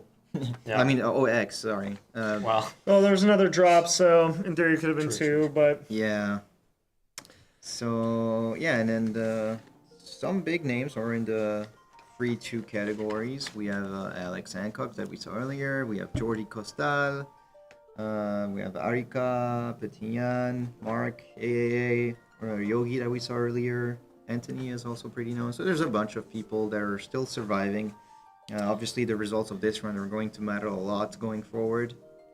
yeah, and the X3s I don't believe are mathematically eliminated, but No. they are probably not looking good for day 2. So really we're looking at somewhere around 25 players in contention Yeah. still at the moment before the end of this round. So we're trimming down very quickly. before this round, after this round, I guess what, like, I don't know, 15-ish? Somewhere around there. Roughly. So our top cut's shaping up very quickly here. So this is round 6. So just 2 more rounds here for day 1. Yep. It's already almost over. Remaining. So yeah, the top 16 not only, of course, guarantees day 2, but that's also, I believe, the only additional pricing that there is besides Yeah, the one top that they 16, got. you get The binder full right, of with 9 the cards. signed cards, signed full arts. I don't know if this has been shown, so maybe we could I could just do it back and forth to just bring it and show it. But yeah, there's this. Then top 8 is the golden version of the Fran and Balfour, but with also the nominated placement. Right, right. Uh, Quarterfinalists, semifinalists, etc. yeah. Then there's trophies for the top 4, and obviously the winner gets everything else. So I don't know if you guys want to like try and fill in while I go get the cards, just so if we could show it to the camera. But We can probably. I think we put do it next round. next round, I yeah, I'll think say next next round I'll bring you the binders to show you guys. So it's only Opus 27 artworks. It was the same thing last year. Last year, even though Opus 24 was available, it was only Opus 23 because it was the newest release. So it's pretty nice. It's handwritten by all the artists for the 9 special cards. So And I know look Chris for and I both really like the actual physical binder. That Yeah, I Yeah. looked for hours last year to try to find another one of those binders, and I'm certainly going to try to find a way to wind up with some of the ones that the players are getting again now this I'm year. curious because this binder must be really good. I'm gonna check it out. So yeah. It's not even like a Final Fantasy binder or anything. It's just like, wow, it's a nice binder. Okay, so we're gonna schedule to come back in 20 minutes. So at 50 for round 7. Yeah, hopefully still new decks, and look forward for the prizings. Yes. All right. Thank you all for thanks. joining us. We'll be back soon. Thank you.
Welcome back, everyone, for round 7. So for round 7, we have a repeat of one of the decks. We have another warrior deck. As we said, we were expecting to see a lot of them. But we do have a new deck featured for the second opponent, which will be Bard's Turbo. So Refia with the Opus 22 Bards to do a lot of time magic. New deck to the stream, but anyone who's been a part of the meta for the recent history very much knows the Warrior of Light 4-color deck. There is the new cryo in it, but otherwise it's pretty much what you'd expect. In the Warriors, we have the Nice Fire variety this time. I don't believe I see any lightning cards in it this purely. time. There is a, though. Do you see a Mog and some Furions, so a little bit of extra water, but for the most part, it's nice. Just a nice fire. Yeah. The new cryo is pretty nice though, especially for the Bart's version. Now you can pay, one less and still get back another Bart's and then go off again while getting your colors set up. Because you didn't run that many summons anyway in this version compared to the other one, so... Yeah, they heavily relied on picking up a category... It was a category 5 character, right? Yeah. And as the standings go, now we have them printed everywhere. So obviously, like we said, Shonen is the only 6 and 0. We have only 4 players that are X and 1. And one of the players is currently featured on the stream. So for the players, we have Air. Air is the current Masters Finals winner of this year. And against Mark X, so one of the 2 Spanish brothers coming from Europe. And Air will be on the Warriors deck. Or, sorry. Air is on the... Sorry, Air is on Bart's on the left. As the sleeves. sleeves... Definitely a Warrior of Light specialist. He has vanquished me before. Is this a gentleman that only plays full arts? No, that's not Although him. that is like roughly doable with Warrior of Light, isn't it? The only ones we're missing are the Opus 10 Arc and Lana, basically, and then you could do a full art. So a lot on the line here, especially for Mark, because Mark got the pair up this round. Mark is 4-2 and Aaron's 5-1, so a very big deal for Mark to win this match, both in terms of his tiebreakers and also to knock down one person that's above him in the standings. So this is going to be, in my mind, a make or break round for Mark. Yeah, please. And of course, if Air wins here, he's probably locked as well. Yes. Please full art this, please. Thank you. I don't like playing against this card, so I would like you to not full art. We're going to fill in the blanks afterwards, asking what is your card that you would pick if you were champion? I had a brief moment to debate it last year, so... We'll see. And this Lana, I've never seen it play, let's say, in a competitive tournament, so I'm still expecting it to be a lot of play in the L3 tournaments. Oh yeah, L3 of course, season. yes. All right. You do sometimes see like a one-of in the Warrior Play decks. So Air starting to go first. Wall, don't whiff. Ooh. Oh my god. Well, I told you not to do that. Well, so Wall, yeah, of course, reveals 5 and you pick a win character amongst the 5, but missed. Sad. A win card, actually. Even better. It's Minwoo. Axstar being pitched, Minwoo freezing. Second the Axstar. wall. It's quite a good start. Yeah. Obviously here the Sidwolf matters a bit less because there's way less... Just passes straight back, yeah. There's way less experts in the time magic version, but still. And this is essentially a way to steal the play. That Minwoo more or less gave the entire tempo of the game in Mark's hands. He's now ahead of full backup and... Although what's very awkward about that Minwoo, if you're on the play, is it has to freeze itself. Yes. To be honest, I think that Air was already on the downside because I believe he did mulligan. And the I believe he mulliganing into a whiff is pretty rough. Yeah, and I think I saw a Luneth, so I believe he does have a backup, and a Tyro, I think. I hope he's not playing Tyro.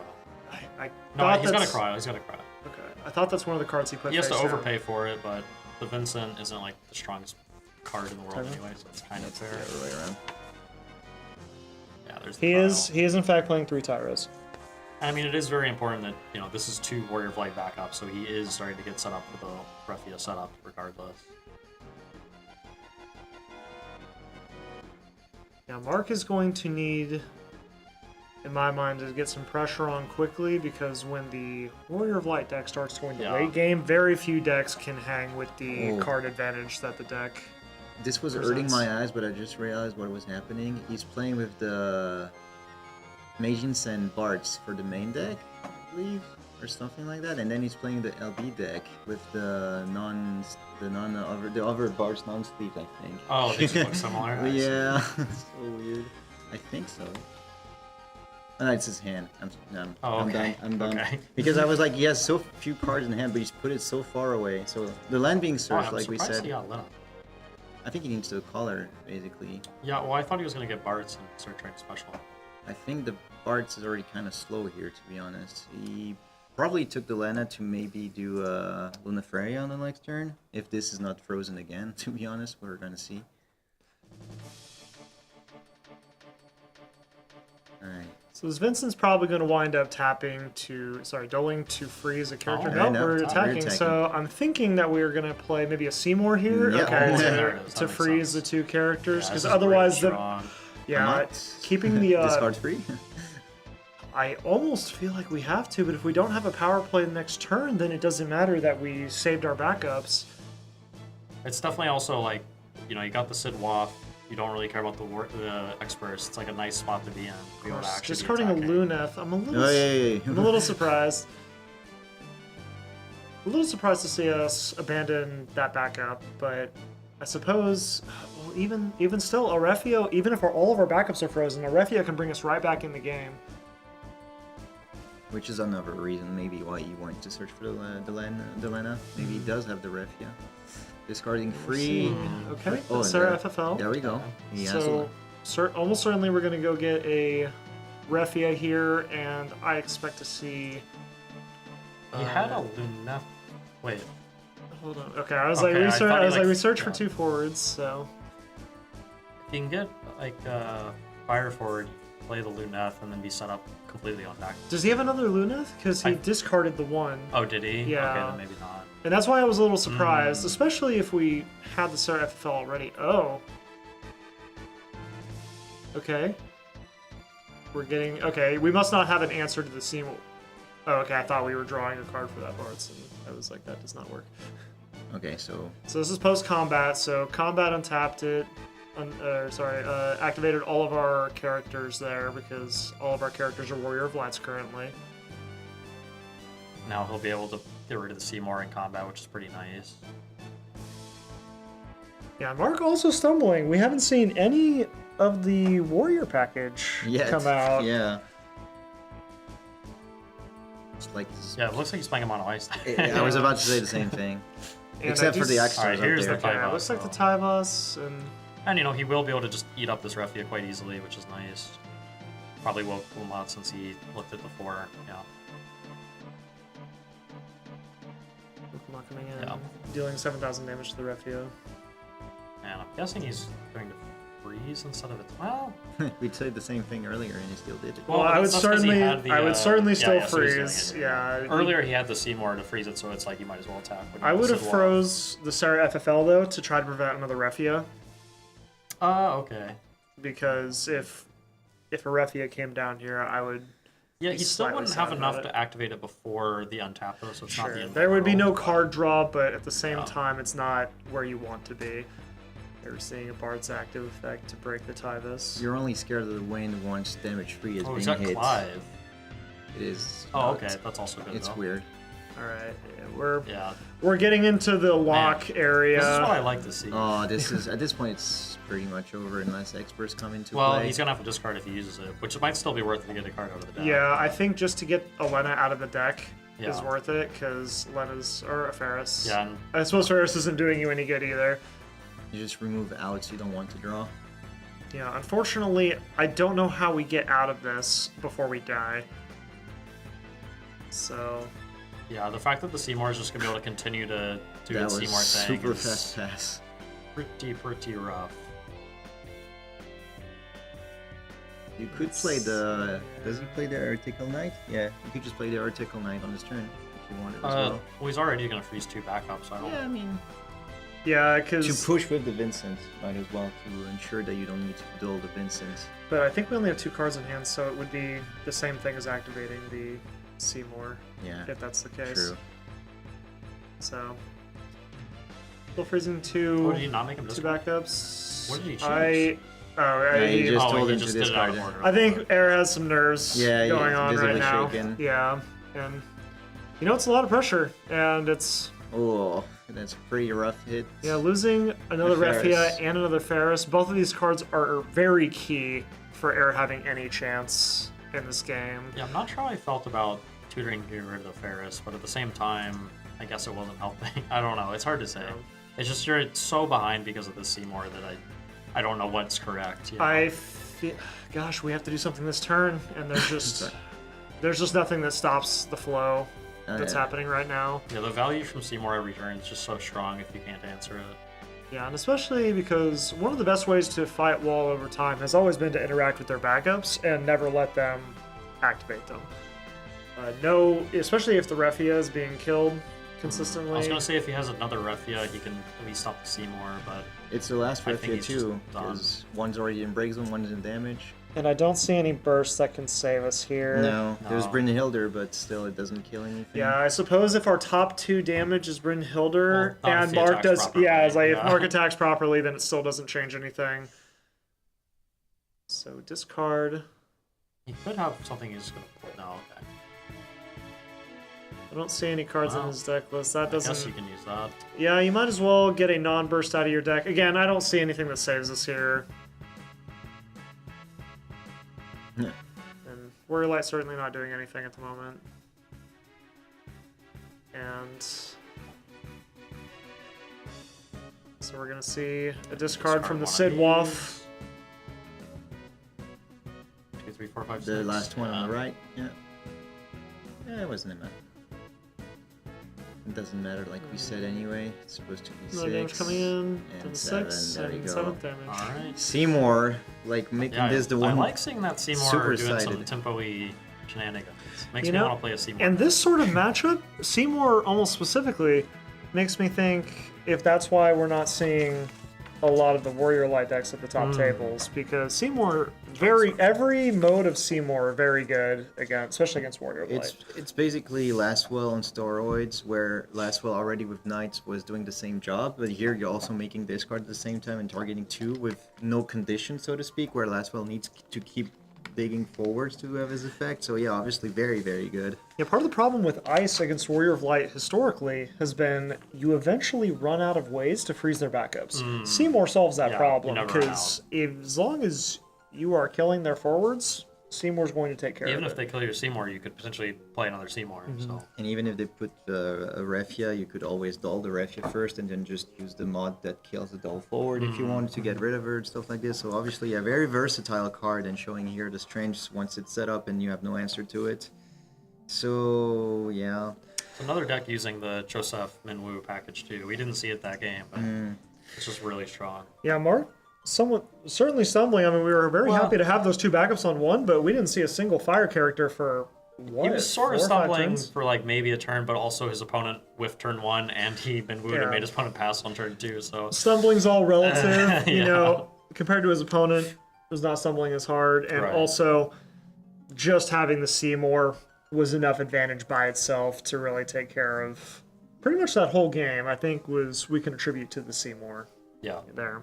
and then the follow-up Seymour. Yeah, and even the Vincent, even though it was only a freeze 1 backup, Yeah, I mean, it was against Warrior of Light that matters a lot. Of course. Because they have to have their colors, and certainly you're not going to cast literal Warrior of Light if you're And, not set up. of course, Air never seeing the namesake card for the build of his deck, never seeing the Bard's the special, you Yeah. know, fetch out all the Only the light all the one. other Warrior of Lights. Just an unfortunate game, and you know, you got to see the top 15 cards for the Bards on turn, between mulliganing and turn 1. Didn't see it, so it's unlucky. yeah, and it happens. It is a card game after all, but still, well done by. Mark, like we said, yes. crucial game for him to win, and this Yeah. pretty much Yes. ensures him almost if he wins next round to be. If he wins next round, Yeah, he is for probably sure. in, Yeah. Yeah, it gives him a very good shot at making it, and And if Air wins the next one, he's probably still in as well. and we'll get a much clearer picture at the beginning of next round. I think at the beginning of next round we Yeah. should go over standings before, Yes. and we will talk about what players We come back a need bit to be doing. earlier. Yeah, exactly. The thing is, we because- cannot have the standings until the previous one is finished. So Yeah, so that's what I'm depends on saying. timing. It's like before the round Yeah, we can starts, just we talk can about it start. a little bit while it's Yeah, getting set up. yeah, Yeah. we'll do it before, but we'll at least give you folks at home an idea of who's in contention still, and who's on the bubble, because it may be a clean cut. I've heard that it's possible that an X and 3 could make it. I haven't done the math on this one because we're going to see the standings next round, and we'll be able to tell you for sure. But Yes. So like we said, to fill in, because this was quite a fast game in the end. So what would be your picks if you were world champion for the promo choice? oh goodness. So last year I was pretty deep in the tournament and had a chance to think about it briefly. But my favorite card is the Opus 1 Terra, 4 cost 8k. When it enters, deal 4,000 damage to 2 dull The forwards. Dissidia one. Yes, Yeah, and you yeah. can special it to double that damage, and she can pay an ice to deal 1,000 damage to a dull forward. That card is obviously horrendous and completely unplayable. it's very Thinking pretty, though. Dataluma with that was so good, and now Dataluma's legal again. So Oh yeah, that's true. We could really combo again. So Yeah. that was my thought, but I also wouldn't want to pick a card that was completely Unplayable for players, yeah. So then my next thought was a card in Chaos before they took my baby away from me. Which one in Chaos? I don't know, because most of the cards are legends in that deck. You could get a full art Raijin. Yeah, and not have On- Fuchin.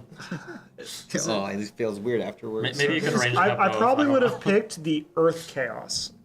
Oh yeah. Because I The think six I think that's a hero, Oh, isn't sure, it? sure, It's sure. a hero. it is Yeah, I think it's a hero. So that was a key card in the Yeah, deck, yeah, and really enjoyed playing that deck. My opponents did not enjoy me playing that deck, but and really no one's opponent playing against Chaos enjoyed them playing that deck, or Turbo Ice for that matter. Yeah, if Alex had not rudely defeated me 2 years ago, then I probably would have picked Tyvos, which was like really good card. Didn't have a full art at the time, still doesn't. Everyone uses it, so be a bunch of cards out there with your name on it. That'd be cool. Yeah. So What that about probably you? would have been my pick. Probably still would be my pick. I got 3 picks, but there's basically based on if I wanted to please only my wife and nobody else, I would pick the Opus 10 Unaliska because it's a Okay. pervert to artwork, and nobody's going to pick this ever. But Yes. yeah, if I wanted to please myself, and again, non-playable for most people, it would be Magic Pot. Okay. Opus 4 because I'm like known for it with the gold best. The monster that breaks one of your forwards and searches for the same name. Yeah. Exactly. Yeah. And but the actual choice that I would make would be the Opus 10 Arc, like I said, because it's one of the missing full arts from the deck, and it's a playable card like we saw. I would say that card is actively good, and when you're Yeah. playing against Warrior of Light, it is a card you actively have to worry about at all times in the game, because that card by itself, if it comes down and you're at damage 3, it provides a massive advantage. It gives you a Refia activation immediately by bringing the Refia back and activating 3 Warrior of Lights, and then that gives you a card draw and a removal spell, and then you still have it available on your opponent's turn. So, card's certainly something that is very dangerous whenever you're playing against the Warrior of Light deck. I mean, yeah, like there was the how to say the noir treatment for the lock and both the Warrior of Light, because they knew that eventually they've been warned once the choice was made that the cards was already going to be scheduled to be for a card. So I wouldn't be surprised if like maybe we ended up with a Tyvus, because I don't know, I'm expecting for the next fire, because the only fire-ish we got was the Ultima weapon, but it's still a LB double element. Maybe Tyvus is Tyvus still in is the definitely works. one that, like, It should be there. At any point, I wouldn't be surprised. Top picks Yeah. are like Tyvus, Larsa also. It could yeah, be a very Larsa's good promo. They did Emina, so why not Larsa? I don't know what other playable cards we should get as promos at the moment, but yeah, Tyvus is definitely up there. We're Realm, we already already have Realm, Realm, long so time yeah, ago. that's already one of the things. All right, so I don't know. Well, it's interesting. We'll see what the future brings, and what maybe they have plans for a full art in the future for a Tyvus. So it could become as a promo, but We'll we try could to also squeeze see some answer from Kageyama later when we have him later. So Yeah, so this was a fast one, even with a bit of talk. We still have 25 minutes left until the next round comes by. So by 40, we will be back to bring you the last round. I hope it will be a bubble match to make it interesting for the stakes. Nonetheless, And I think they will try to bring us a match should. where our winner is going to be making the top Yeah. cut, and we should take a few minutes at the start of the round to try to go over through. standings Yep. and just give the folks at home an idea of what's going on. So I know that from personal experience, it's hard to ask your friends how they're doing because they're trying to focus on their matches. So we'll try to bring that to you so you all won't have to be in the dark before the round starts. Very well. So all this in about 25 minutes. So see you then.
Welcome back, everyone, for the final round. And so, as predicted, we will bring you a bubble match. Currently, Shonen is still X&O, keeping the undefeated streak.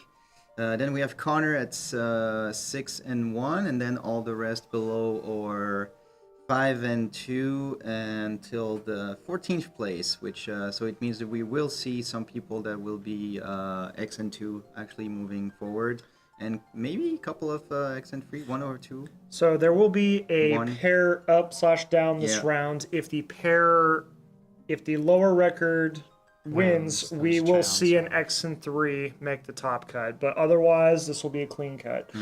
The players in contention still. So we have Shonen in first, Connor J in second, Daniel G in third, Xavier SHK in fourth, Alexander E in fifth, Gary K in sixth, Aaron 7th, Andrea P in 8th, Petit Jan in 9th, Sid in 10th, Jeremy C in 11th, Marcus R in 12th, and then Mark X, who we saw win his pair up, currently in 13th this round. So safe to say for all of these players, it is a win and in for the top cut. So, and for the pair up, we'll see. Then it's just praying that your breakers hold up.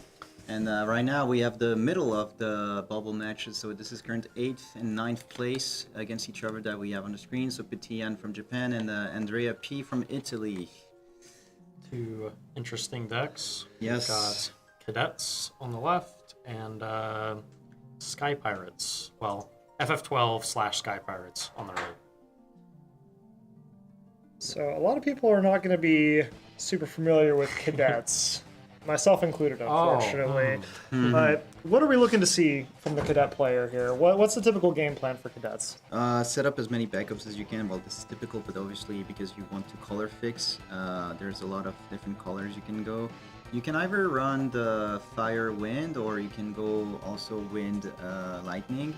I believe this is more fire wind oriented, but there is also a couple of lightning cards in the mix as a splash.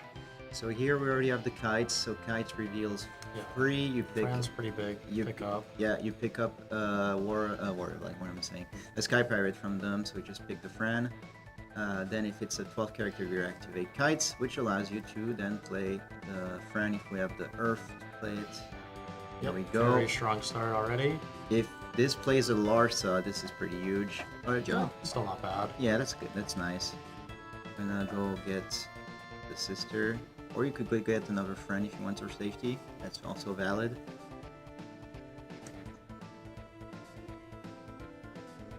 So Fran has not been used that much. Let's say like the deck existed for a long time because there's always been the Belfier from Opus 12.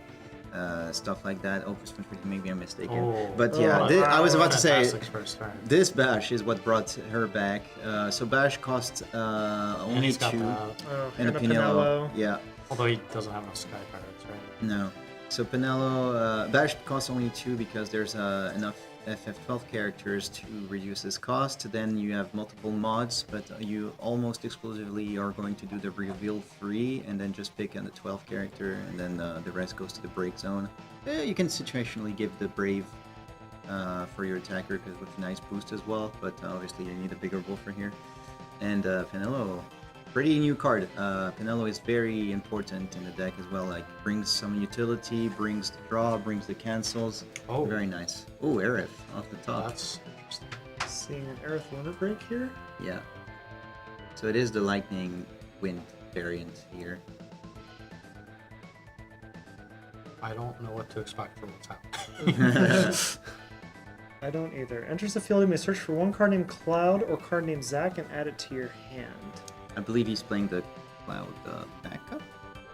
Oh no, actually he's playing the 19. This is the Oh, the multi-line- 2-element one. Yeah, So he's the going to try and break both of them in one turn. I see. Because it's already reduced by 2. So it's just going to kill both guys. That's pretty strong, actually. Yeah, this one. Yeah. Yes, this Cloud has always been a very strong card, but again, similar to last round with the round before with Iron Giant, Lightning Wind, not exactly a popular color combination, so this card hasn't seen a lot of play, even though it's an extremely powerful ability. And you can have it at gold, but sadly not in this case. There you go. So break both. Yeah. very strong because both of those are like key engines that we're just going to keep going. And he did discard his entire hand, so now we know he has Pinello and 2 unknowns. 2 friends already in the break zone, so that doesn't leave much room. Probably just gonna see the Pinello come down here. Yeah.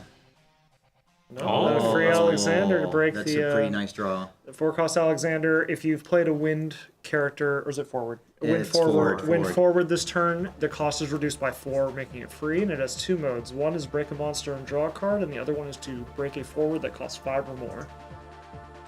So it's 7 backup. Nothing too... That's the haste one. That's pretty good. Considering attacking, I guess you could.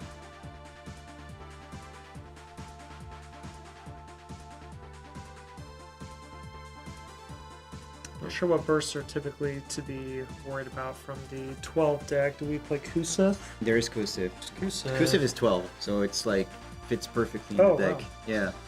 There's also 3 Tyro. Yeah, so some significant downsides. Yote There's is the also Yote, experts, yes. correct? Yeah, Yeah. yeah. Yeah, and all of these cards would be pretty Oh, bad for our The opponent. Opus 9 Gabranth as well Mm-hmm. before drop. Yeah, so we drew our 3rd Fran here, so Wow. we're gonna play the Oh, I think Elza is as well, if I'm not mistaken. She is expert, yeah. Philo. Is that what that card's name is? Philo, yeah. Philo. This card has a lot of names depending on the language. The translations go crazy. But yeah, getting the 3rd Fran in like 3 turns is surprisingly like very low odds, but he did get there. I believe Andrea's hand is empty though, so Ooh, we S. are a bit vulnerable. Okay. We're starting to do the S's abilities. I still get to Want draw to a draw a card card. at least before she dies. Vanilla with the ability to dull 3 active Sky Pirates and draw a card. Card is extremely strong for Yeah. costing 1 Yeah, CP. definitely. And the auto ability cancels quite good as well. Yes, and Of course, here, doesn't Right. stop a special ability. But T just not putting the brakes on whatsoever, just cleanly answering everything. He has I- free buff here, so they could come back. Is that a Titan? That just yeah, got it's a damaged? Titan, Okay. removal spell. 19, yeah. 21, sorry. So the Pinello, Yeah, it okay, is. another one. That's pretty Alright, good. so Andre's going to be able to draw another card here.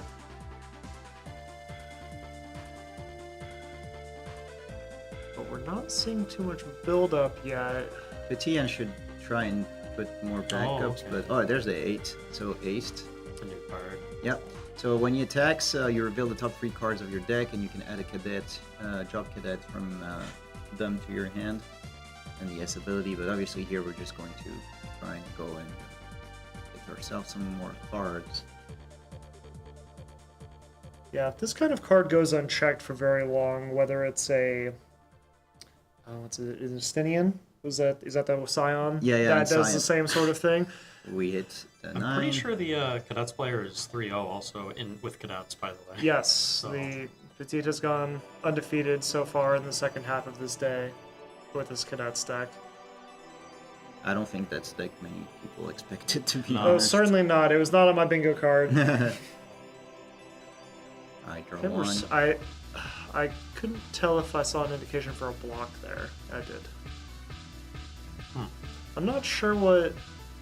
Possibly has like an extra Pinello or something, or maybe like a ball theater to bring it back. That's a Matoya. And a Kites. Oh, he also has Shantoto in the deck, so that would be a pretty good explanation as well. Like he ripped Shantoto off the. Sure, just to Off make the draw or sure, something. just to make sure your Pinello stays. But don't we have another one in our break zone already? There's 2 Pinellas in the break zone at the moment, yes. So, not as much of a concern. But maybe it's a card that he had already. Depending on which ball theory he has on the deck, he might be able to just bring it back too. A very important thing we can say as well is that since there's the Lightning 7 on the field, you cannot use the backup one and the back attack That's true. anymore. But he can still use it for the special. Of course. See another Bosch Oh, come down so it's here. not a Shantoto. Yeah, that's what I was saying. Like the Shantoto would have gone through either way. Did he get a 12? Oh, Yeah, he that was did, the yeah. legendary van, right? I think so. Yeah. 2 Tyros. Well, I mean, Probably gonna play the. Okay, I'm showing him the van. Wasn't sure what it was picked. So if Vaughn could get you 3 Sky Pirates instead of setting up backups if you wanted, but I'm not sure how many cards Yeah. Andrea has in hand. I think it's two. I Yeah. believe Oh, it's it's just two. two? So I don't think we can actually play this Vaughn here, He would have been thrown already, I think. because I believe we drew a card off the Pinello, and then we pitched a card to play the yeah, we Bosch. had to pitch cards. So to Bosch 'cause then the that would leave us colors, with 2 yeah. cards in hand. So I'm curious, do we play Leo? Is that something that we could? Yeah. Okay, so this may. I'm not Philo is sure what is drawn, but Philo making water, CP. Leo's not bad for sure. Give us a You can blocker. buy yourself a turn and then maybe do something more important next turn. The thing is, this 8 is starting to get some value. Yeah. Like, serious value now. Yes, and these cadets have very he's strong actually removal. playing Wu probably. Yeah. Killing the eight? Vajstrada. Ooh. Yeah, There we go. Probably to deal with the 8. Yeah. That card, if you let that style of card go unchecked, it can really run away with the card advantage throughout the course of the game. I'm not going to try to pronounce that. No, it's not worth it. Vajstrada. Ooh. Oh.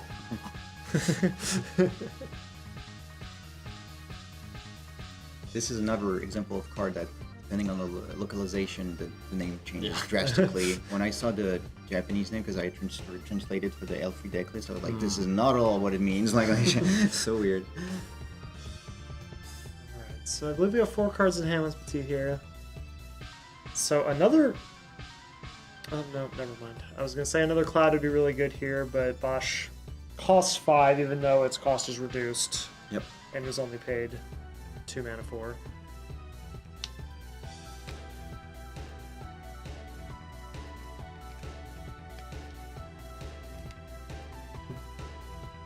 Our attacks are looking a little suspect. Yeah. We're gonna need some development here from Petit to make sure this Bosch doesn't start running away with the game. So we're playing 9. Doesn't do much at the moment. Just a boost and first strike.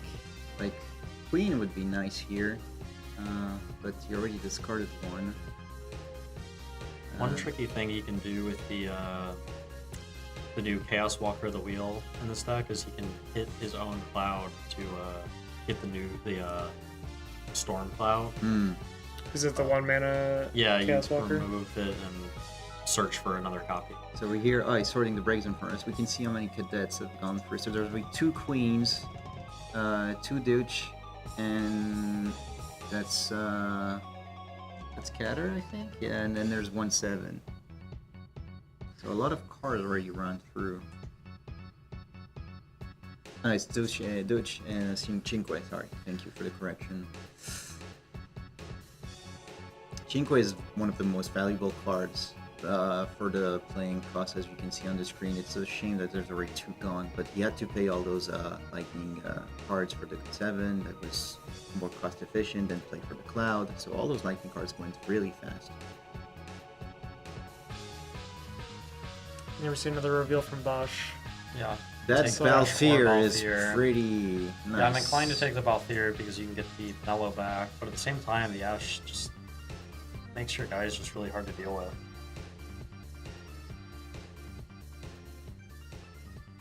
I guess the Balthier kind of does too with the plus 2k though. Yeah. Pinello canceling an auto ability gives you so much insurance against Yeah. the things that can go That's, wrong. that's why I'm definitely, But- yeah. But the cadets also have a fair amount of specials Yep. to deal with cards, which Pinello obviously cannot interact with. I mean, yeah. But it's also another card advantage engine, getting the Pinello back in play. So even Yeah. if it doesn't cancel anything, it's still a very good resource to have. Yeah, if he has Bosch and Pinello, he's essentially drawing 4 cards a turn. I mean, he is having to spend sort of 3 on the Pinello, but That's a whatever hit, because we have literally 0 summons. Oh, there is a chaos though. Yeah, it's at the bottom. There is a chaos in the break zone. So we're pitching the Vaughn Yeah. for the Balthier, Playing the Pinello. leaving us with exactly 3 Sky Pirates open, so we can draw a card. Yep. And still have the option to pump instead if he decides to attack the cloud and we want to block it or something. Yeah, I don't see a great reason that we should be worried about taking the damage from the cloud. We're only at 3. Our board is starting to become pretty hard to deal with. Yeah, I mean, this does have a lot of hasty guys though, so it is something to be a little concerned about. Absolutely. But that being said, I'm also perfectly content to trade our Woo with the Cloud. We don't need to get super fancy. Yeah, you could just trade it and not even worry about pumping to eat it. Yeah, for the haste, there's I believe Size has haste as well. Yeah. And then And the then 8, obviously the backup. the 8 that we already saw, and yeah, you can give it with the backup. Big game size. There she is.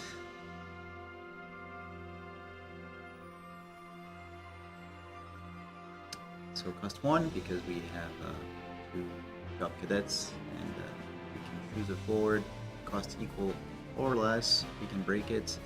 So we can break the Pinello here, and yeah. so Andre is going to have to decide Draw or draw or cancel. block, or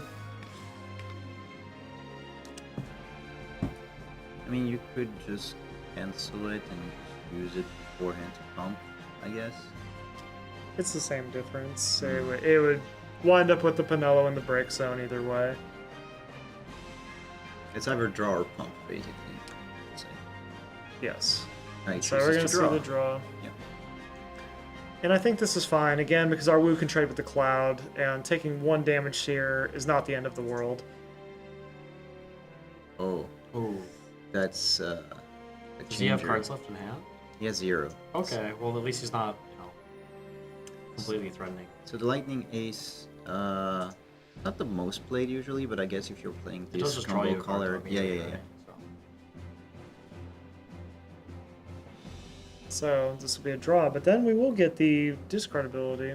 Yeah, Because just we'll have a being able card. to tap out your opponent's team and just kill them is quite threatening. So he's doing the 7 ability Yeah, it'll draw to give it another card, Ace. right? Draw. I believe we're just offering a trade here. No, because you can just discard the pump. I bumps it. Okay, I see. Yeah. So, unlikely that he opts to make a trade of that for 1 card, but maybe he will. I mean, it's not, Yep, it's well, not crazy. Yep.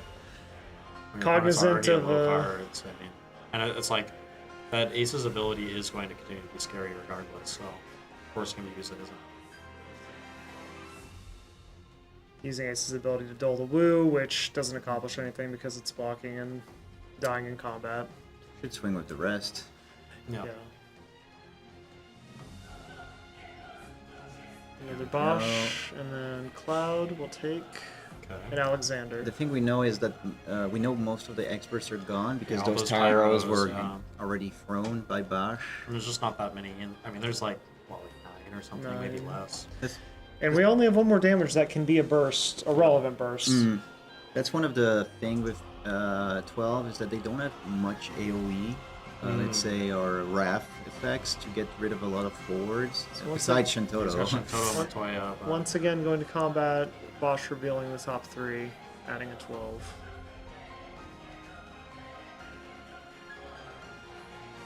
I don't even think he's swinging here. Oh yeah, I guess he's trying for the damage break. It's possible he has a Shantotto, Still? Yeah, and then we're just getting as much damage as we can. yeah, I'm praying that they don't play a guy and give it haste.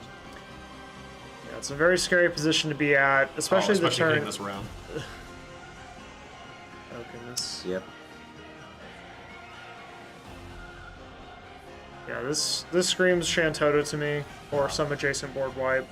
Montoya or Shantotto. He only plays one Matoya, which Oh, is you in already the saw that. damage zone. It's in the damage zone, so yeah, I guess he has Shantotto in hand, but you can see it. Is there a card that we play that can activate our forwards? No. It's the only other thing I can think of. Inclusive on Oh, the no. Shantotto to then Shantotto. discard it. Unfortunate. So this is going to take most of, if not all of our hands, Oh, he's unfortunately. leaving mana? I wonder. It's not I'm not sure. He has a forward to follow up, because that would be pretty good to not be at risk of just dying to any cadet. I believe we have 1 card left in hand, and if we're not playing it, then I'm confused why we didn't keep an additional Well, card. maybe he's just playing like. Maybe 2 cards? Yes, It looks like 2. it looks like he's shuffling. So If it's a Balthier, it's actually pretty good. Yeah, yes, yeah. I agree. Let's see. It Okay, is. Okay. okay. All right. We're I mean, you back. can't draw a card, but you can threaten to pump, and you can counter an auto ability. So I mean, Petian only has Definitely one in something. a hand, so. I believe he has two Oh now yeah, because he hit the four. burst. He That's has true. 4. Yeah. Sorry. Sure. Still do a couple of work here.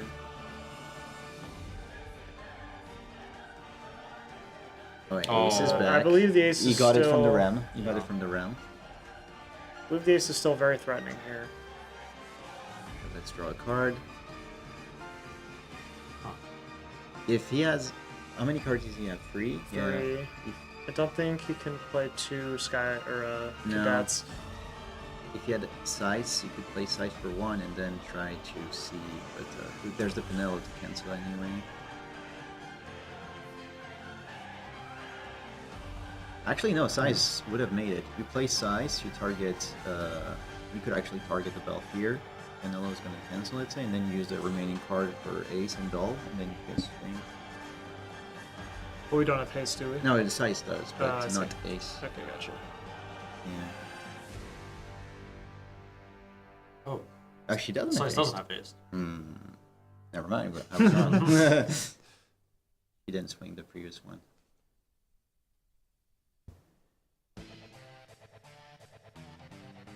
Let's see what Andrea can cobble together here. I The think 7 is that you can tap 2 cadets to give something haste, right? I believe so. That's what we saw earlier in the game. So I wonder if what would have Yeah, happened that's- if we played that's that what, and then give that's it how he haste did. attack. And I believe we're leaving our backups open Oh, okay. so that we can draw a card with Pinello. And here we see a Mott coming down. This will give all of our forwards plus 1,000 power and Brave. This will let us attack because we still do need to end the game. Eventually, if you give the Cadets player enough time, they will break through. Oh, I forgot that he still has 2 health left. I was thinking 1. Nah, nice. Yeah, that makes more sense. He's just setting up for it later. So this way he can hopefully play a second cadet, give that haste, and then tap what he needs to tap and go for lethal. So we'll probably see an attack from the battlefield here. I don't imagine Ash? the Pinello to come in. Ash. Oh, Oh, Ash, okay. okay. Well, Yeah, she is discounted. So now, block if you want. oh, that's another EX. That's a tray. Yeah, I think he gets a. Sorry. Tray getting the size back. And Ash pumping all of our forwards by 2,000. This is an ability that most people forget, that she does give +2 to all the other forwards. Yeah, she's just kind of like a big anthem that you would think in this day and age would be that good, but it's kind of good. We see the size come down to kill the Pinello. Ensure that she's gone. Oh, So now, No draw. if we well, have... probably should have used the Ash ability, right? Yes, should have. It breaks. Huh? Yes, but I mean, But you can still can use just the dull. ability to reduce. The Oh, I damage see or what you're something. saying, yes. Okay, Yeah. so now we're seeing, yeah, the Yeah. 8 plus the, Yeah. the haste goodness. coming through. It Yeah. was not the correct character in the end, but still the same format. And this haste has been here since the beginning of the I don't turn. think there's any EX that's saving the day here. Nah.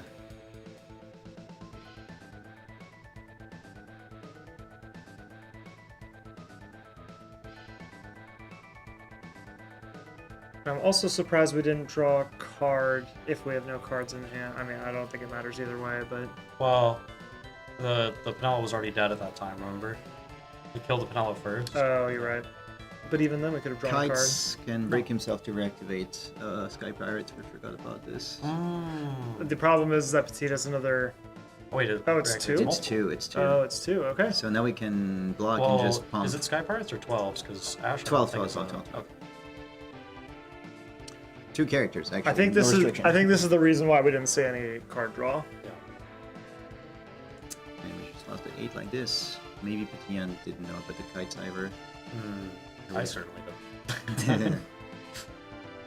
Now, this board is quite sticky now on the right. Now that Ash came through.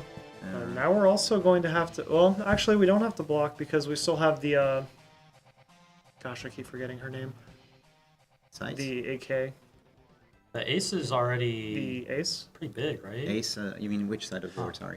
the 4-cost 8K. Oh yeah, the ace. Yeah. The ace, yeah. We can still discard cards to do Andrea's forwards on his turn. So that way, we're not facing down lethal here, and we don't have to chump block. And so next turn, we have the possibility of being able to still attack for the It's final kind of the 2 same damage. situation in a lot of ways. You should keep putting forwards on the right side. I wouldn't be surprised if there's like a Leo being thrown here, because like he still hasn't really touched his limit break. Besides the cards that are We only Leo and Amat, right? we only have the one woo. he did Wu and Matt, so that leaves there was two, Three. two There's- and one. So there's 3 left. So we can play 1 card from our remaining limit break. It'd be really nice to have another woo here. Noctis is good. Noctis could get Pinello, Club Pinello. Do you have enough cards to knock this and Bosch? This I don't know though.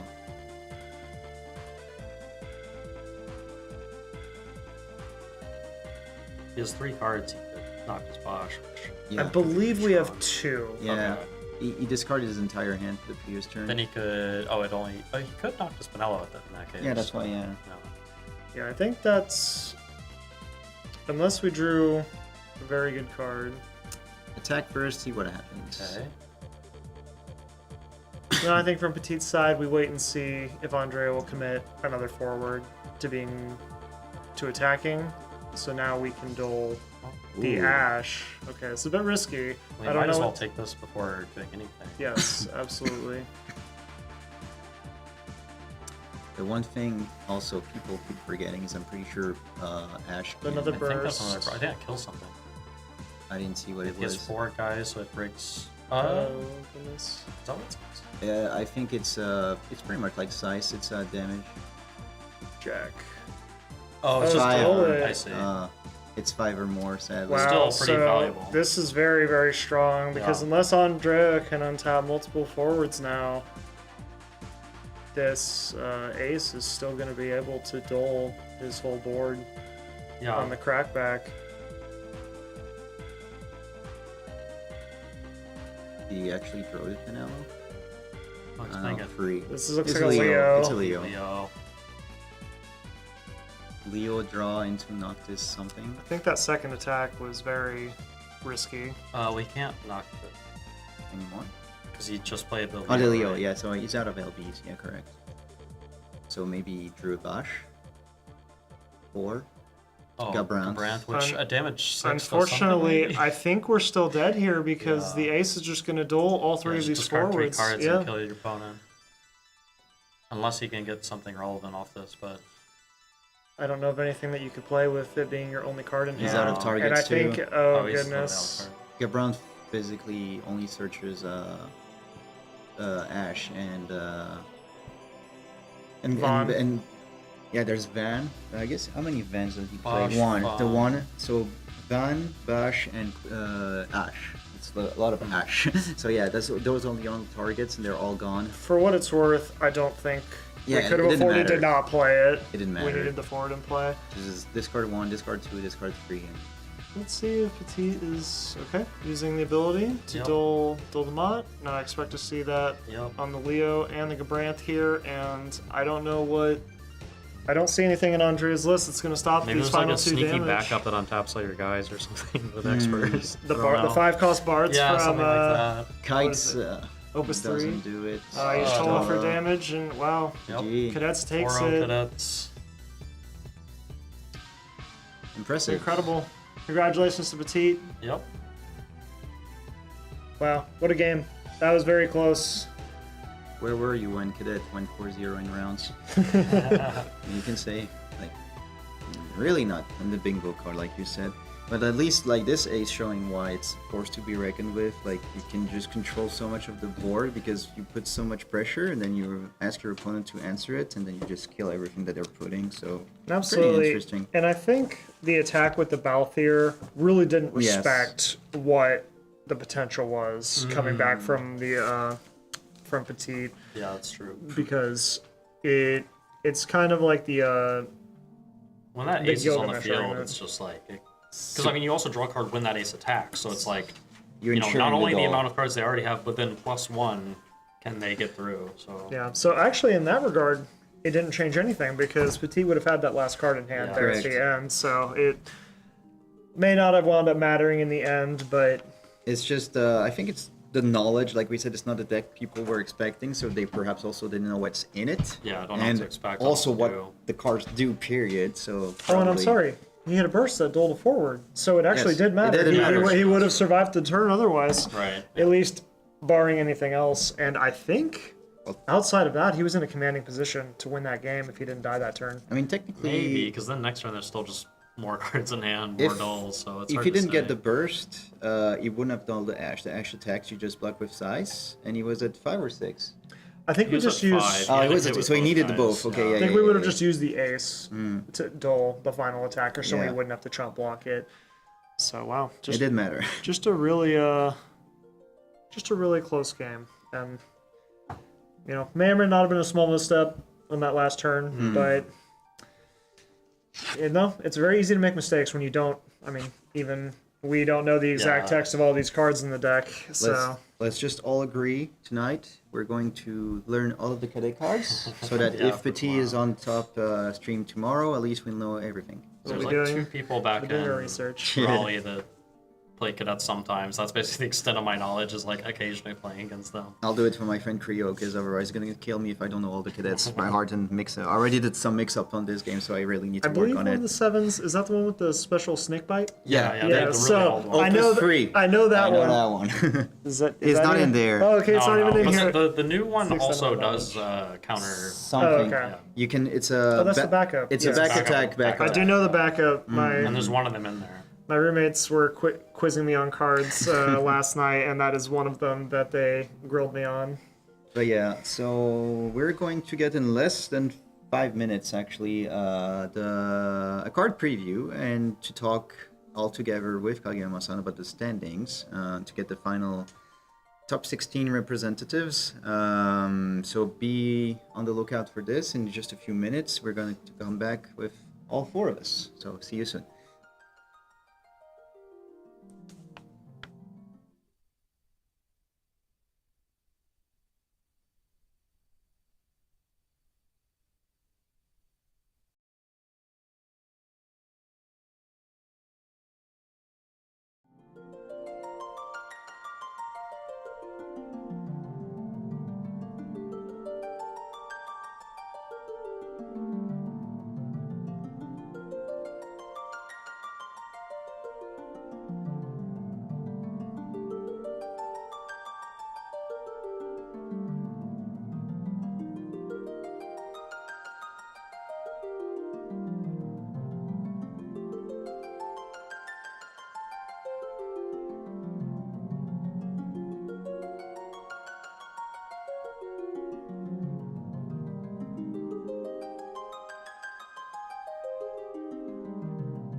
welcome back to the Final Fantasy 2025 World Championships. We have director and producer Taro Kageyama with us. Here, Focus. he's here to help show us some new spoiler cards from Dreamlike Oceans, the Yep. next Final Fantasy set. Yes, next March, 28 and 27. Oh, yeah, next March. 26. Yes. Far away. So, three cards, yeah. Yes, we have 3 cards to show you today, and I believe the first of which is called Wicked Thunder. So first, I think we have the Oh, we need sorry. to. Oh, sorry, yeah, sorry. you gave the name away. I'm sorry. It's okay. No, It's okay, it's okay. It's okay. Next title. Okay. So we need to talk about the product first. So like you said, it released on the March 27, 2026. So all these, sometimes during spoilers, there's new artworks, but all of these we already knew.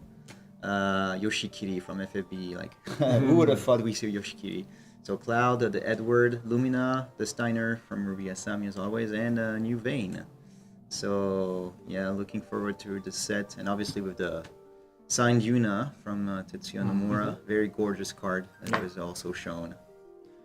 I've always been impressed with the artwork of this game. It's really just fantastic to look at. The artists do a great job of really bringing these characters to life, and I really enjoy seeing the new artwork every single set because it's always very, very breathtaking cards. Yeah, it's quite varied as well. Like the Signer, all the FF9 ones we're slowly getting I quite like. Yeah. The, Yeah, I very much- Avalanche and the Freya. Very The much like the design for this Steiner. FF9 specifically, I'm most looking forward is the Garnet. It's absolutely gorgeous, and they just announced that there's going to be official Square Enix sleeves with it. And Oh. Kageyama-san commented that actually the sleeves would get released before the card does. So it's kind of funny. So yeah, I guess now we can go to the next card, which is Wicked Thunder. Okay, as let's you go. said. Jump the gun a little bit. So Wicked Thunder. いいですはいね。お願いします。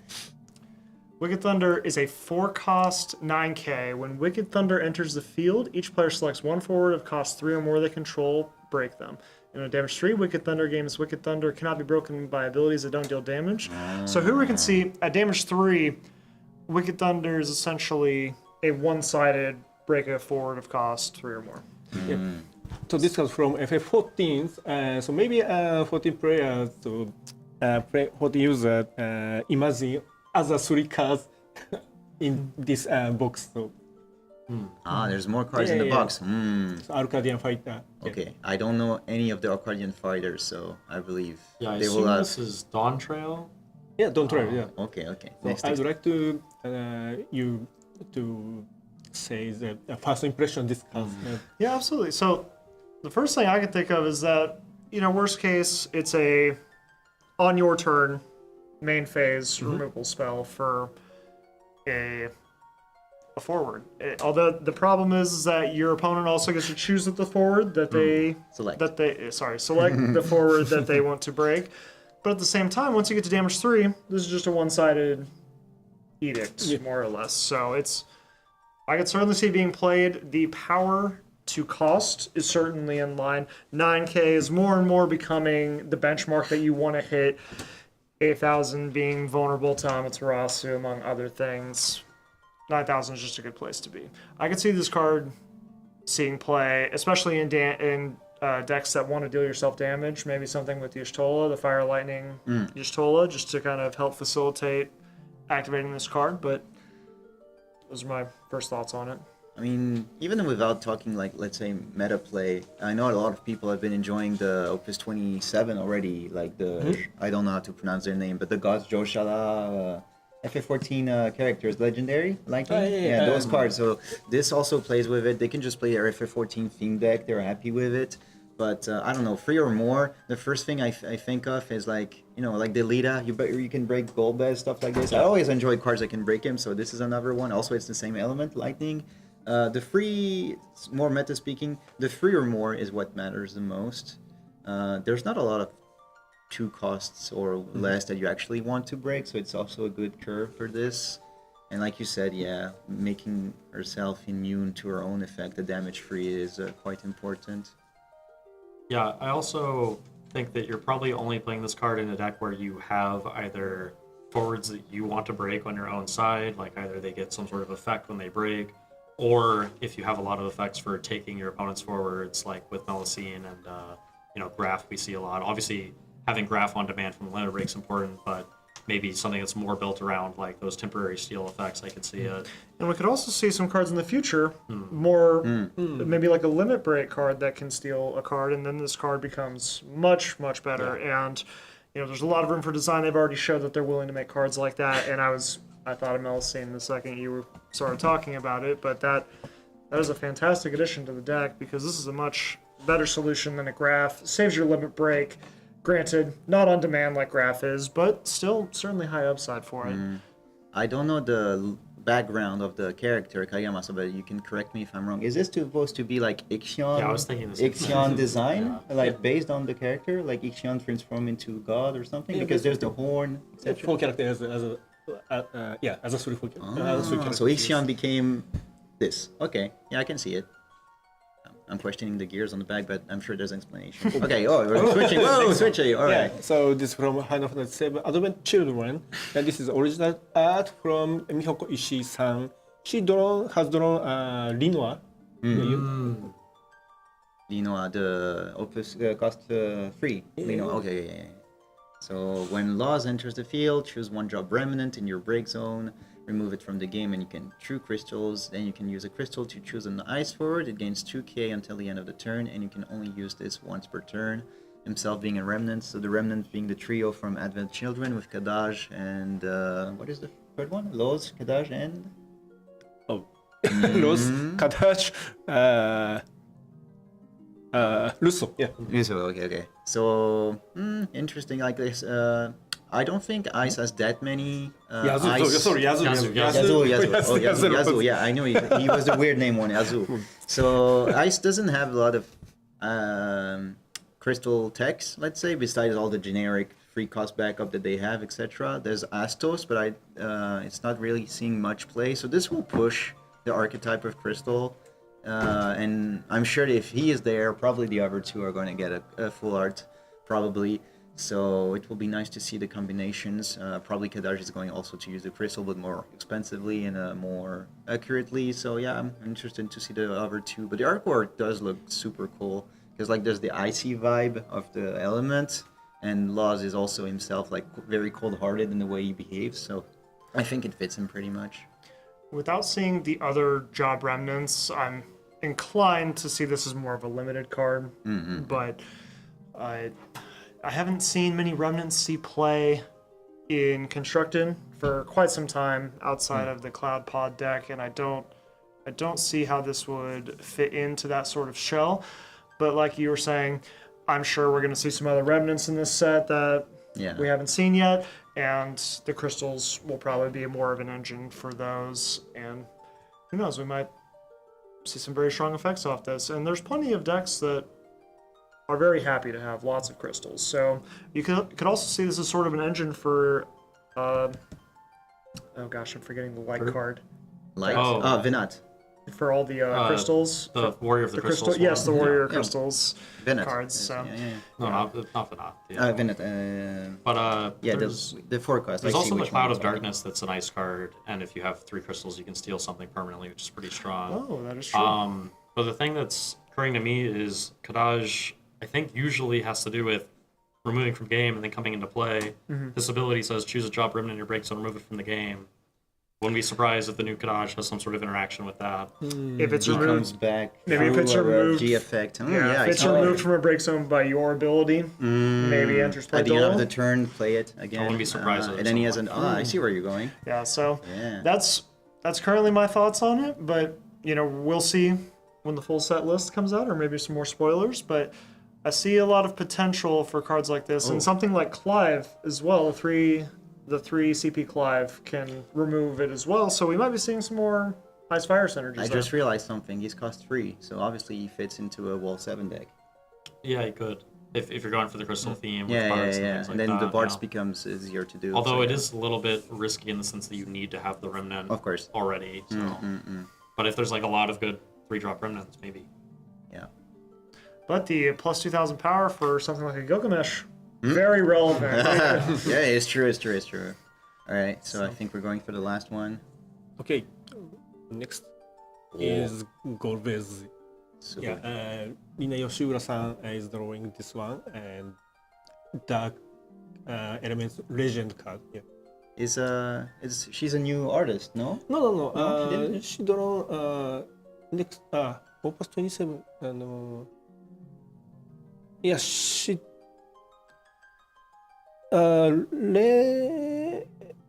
no. Okay, we'll go back to it so he can read the effect. Well, he's gonna search. So when Golbez enters the field, you may search for one monster of cost 3 or so- less and play it onto the field. When a monster enters your field, choose one character, duel it, or activate it. This effect will only trigger once per turn. She draw Faris. Yeah. So the 5-cost Faris. That is also gorgeous. I can see the art now. Cool. So yeah, what's your impression on this? So I see this as largely in the same vein as a realm, but also we have a lot more options here. Something like Death Gaze is something that sticks out to me. Death Gaze, a 3-cost win monster that when it enters, I believe removes a forward from the game as long as Death Gaze is in play. Now not the Atomos, but the 1-cost monster, the win monster. Evray. Yeah, the other effect, Shrug Day a also. small Evray effect. I've seen a lot of very efficient turns done with Evray, so I don't want to discount the activating one character, and this does not just have to be a backup. This can be a forward as well. And so any forward that has, a tap and activated ability, we could be seeing some more synergies with that. So I could certainly see homes for this card, but whenever I see cards like this coming out in new sets, it always makes me think there's another card in this set that hasn't been shown yet that's going I can already to tell make you this. what that is because it's in the corner of the art.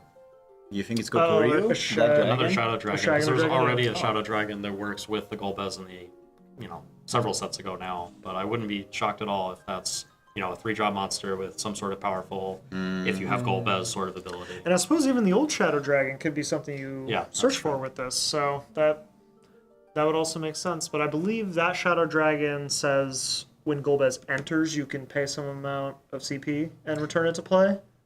I believe that's what that card says, but neither here nor there. But I have high hopes for what is designed to be coming with this card because I think the effects are both very powerful.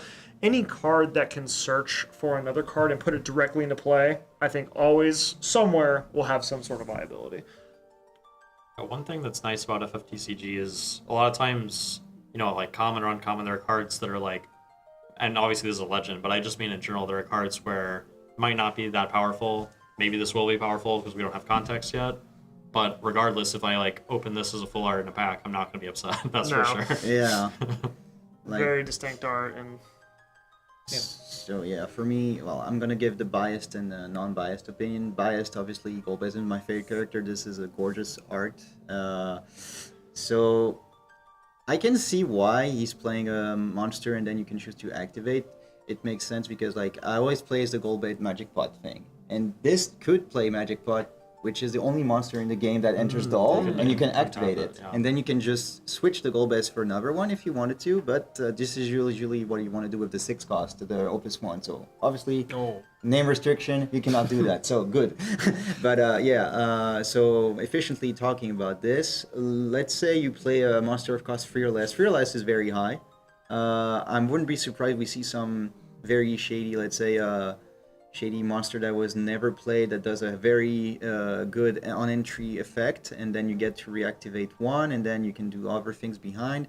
Obviously, I can think of Realm with this. Also, it's very CP costly to do both Golbez and Realm, but imagine you can play Realm, bring 2 monsters so you can dull 2 or reactivate 2, and then you can do something with all those backups reactivated. fortunately it It's is pretty- once per turn, so It's you one can per only turn, activate it's one true. character. But on the next turns, say, But there's combos. But I could certainly, if that restriction didn't exist, I can see some Yeah. very silly things happening with Apkulu. Comes to mind, being able to play That's what I was going for. 5+ characters. It's a good thing the last line and a half exists because this could be abused very easily. I think I wouldn't be surprised this fits in a loop somewhere where you could do stuff. But yeah, like Hunter said, the card is gorgeous. I'm definitely going to get this ×3. Yeah, I'm very much looking forward to what's supposed to be coming with this because, especially since it's dark, can fit into any deck.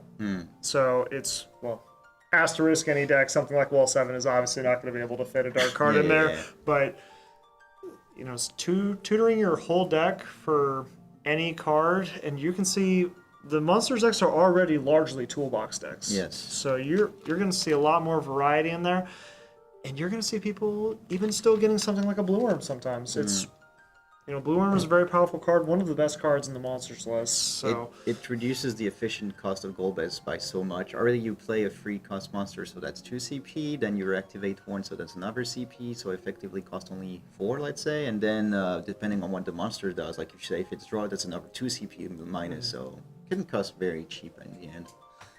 Yeah. yeah, very much looking forward to it. We'll see. We'll see what the rest of the cards bring, and I'm also looking forward to seeing the light counterpart, because in my experience, there's usually some kind of adjacency between the light and the dark cards. So I'm very curious to see what the. I mean, we that just brings. got Cecil Legend Light. Was that this probably foil? well, no, from the No, previous. previous set. set. Oh, okay. Yeah, So maybe it was Paladin just, one. you know, non-fitting. Oh, Right, that's right, possible. right. I so see. it's possible. Because they've been a little asynchronous with because of the limit breaks being light and dark, kind of alternating as well. Yeah. Makes total sense. What are your impressions? Because we didn't get to you yet. Yeah, I mean, mostly that I think there probably needs to be some powerful 3-drop monster, particularly that ties to this for it to be strong, especially because it's a dark card. But I think that's very likely to be the case. Yeah. Especially, I really like the Shadow Dragon that goes with the older Golbez as well. The CP cost makes it a little bit hard to use, but the idea I very much enjoy, and especially with Limit Break Golbez existing, if they phrase it in such a way that the Limit Break Golbez can bring it back, you know, we could be seeing a monster that's really sticky and hard to deal with, but it's hard to speculate when we don't have the full set, Yeah, of list yet. course. All right. So unfortunately, by that time, I didn't think. Did we get the standings? Not yet. No, So I guess not they're yet. not finished. Oh. Is there anything else we can talk about? Do you have anything else to add? Not specifically to this, but like. Okay, so tomorrow, more 3 cards we can introduce. Yeah, so please check it. Yeah. The monster cost free. There he is. Yeah. Maybe. So 3 more cards tomorrow. That's something to look Yeah, it's the forward. monster, Kadaj, and Okay, we got it. In the whole Okay. pair, only have to wait another 24 hours roughly for the conclusion. Oh, I know. The hope, but no hope. No hope. A bit less actually. Like tomorrow, I believe starts a bit earlier too. Sure. And So, the yeah. Yep, I maybe. imagine the tournament will take roughly the same amount of time, because after we will then have to go to the losers bracket or the lower bracket, however Best you of want to phrase 3. it. Yes. Obviously, more commentary this time. So Yes. yeah. Is there any matches that you saw on the floor that were super interesting to you? We saw a couple that we liked a lot. Yeah, this last round was an Yeah, so- incredible match. So normally head judge cannot see the across match. So unfortunately, You didn't get the I can't. chance. Yeah, I couldn't. Oh, okay. So All right. Oh, well, we do okay. have standings, so we're going to be getting those in here in just a few minutes. just need to print them and they're gonna come. So I think we're going to go grab those real quick, and we'll be right back. Okay. You go get them. Yeah, Yes. Okay. yeah. Yes, So we we'll be will. right back. Thank you very much. Thank you. Thank you. See you soon.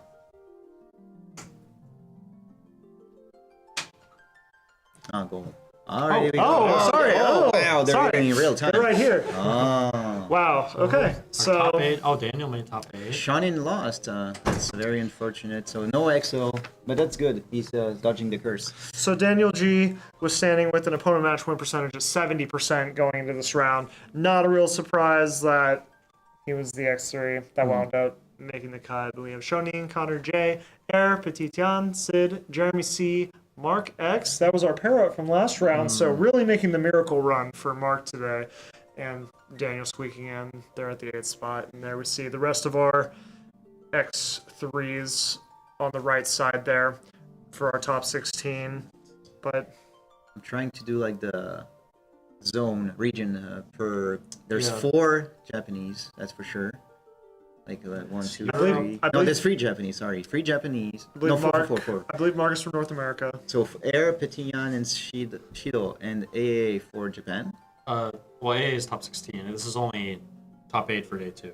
Oh, my bad. So that's why it's like I see Yeah, top this 16. is for so- additional prizing Yes. is the top 16. Oh, okay. So the left. Wasn't it top 16 last year? No, Oh, it was top it's 8 the already. same structure as last year. Yeah. Alright, Top so- 8, but top 16 got additional prize. Okay, so Shido, Petian, and Air being free from Japan are the ones tying with Europe. Free representatives. Connor is from Australia or US? I'm not sure who Connor is. I don't know who Connor is. I think Connor is from the Australia, so that means there's 2 Australians because Daniel is 100%. Yes. I This is know a hybrid Australian. Australian, but Yeah. Yeah, I believe Mark and Alexander were the only 2 Americans still in contention, or from North Americans still in contention. So Marcus. Marcus. yeah, Okay, Mark yeah. X. Yeah, sorry. No, Mark X is European. Marcus he's Spanish. is. Oh, is he Spanish? American. Oh, okay. Yeah. I'm sorry. Someone. There's a lot of people with similar names. I'm sorry. Yeah, that's probably the Marcus. That's 16. Yes, that's probably why I got confused. Is because when I was saying Mark X to the player, they were saying Marcus, and I thought we were talking about the same thing. Xavier being the 9th place. He was one of the XOs Oh, on no. round 5. Yeah. So That's rough. wait, what if he was? Yeah, if he was X. No, I he think was he's- XO I in believe 5. he started 4-0, maybe even 5-0. He was So- 5-0 and lost all Yeah. the sequence. Oh, Yeah, that's really oh shame. goodness, that is a brutal tournament where Yeah, you know you especially just coming ninth need. specifically Yeah.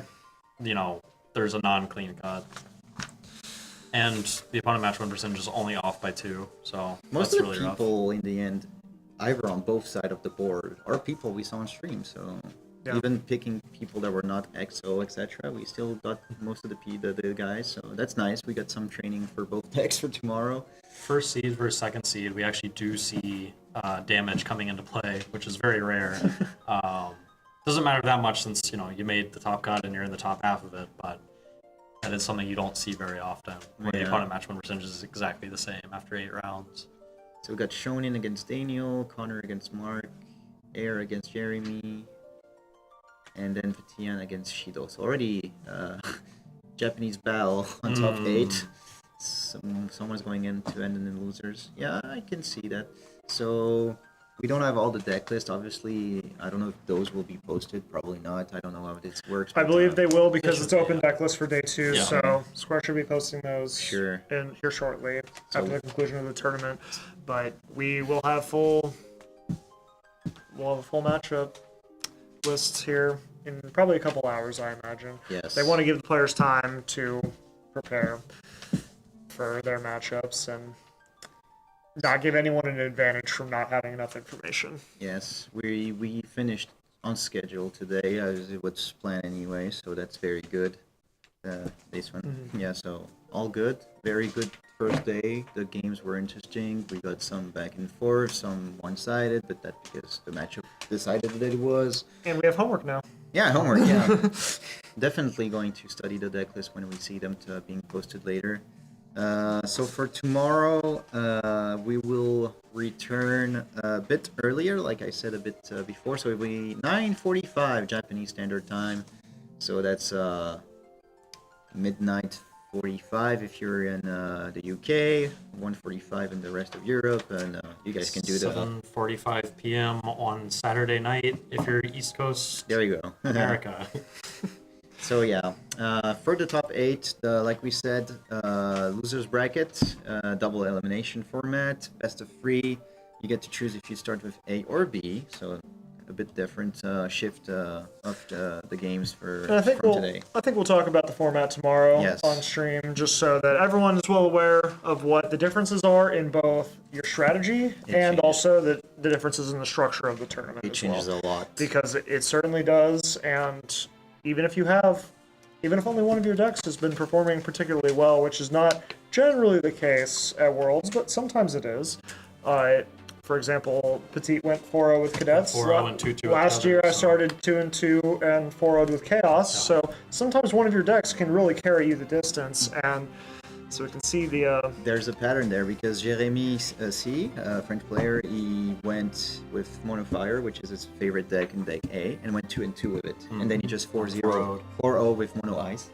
So like, he was not expecting it because he's like, I'm not comfortable, and then in the end, things happen, like you said. So Yeah, absolutely. it's Worlds. and there is some benefit to being extremely proficient on one deck can sometimes be rewarding if you can make it this far and just get an acceptable result with your. Going through it, yeah.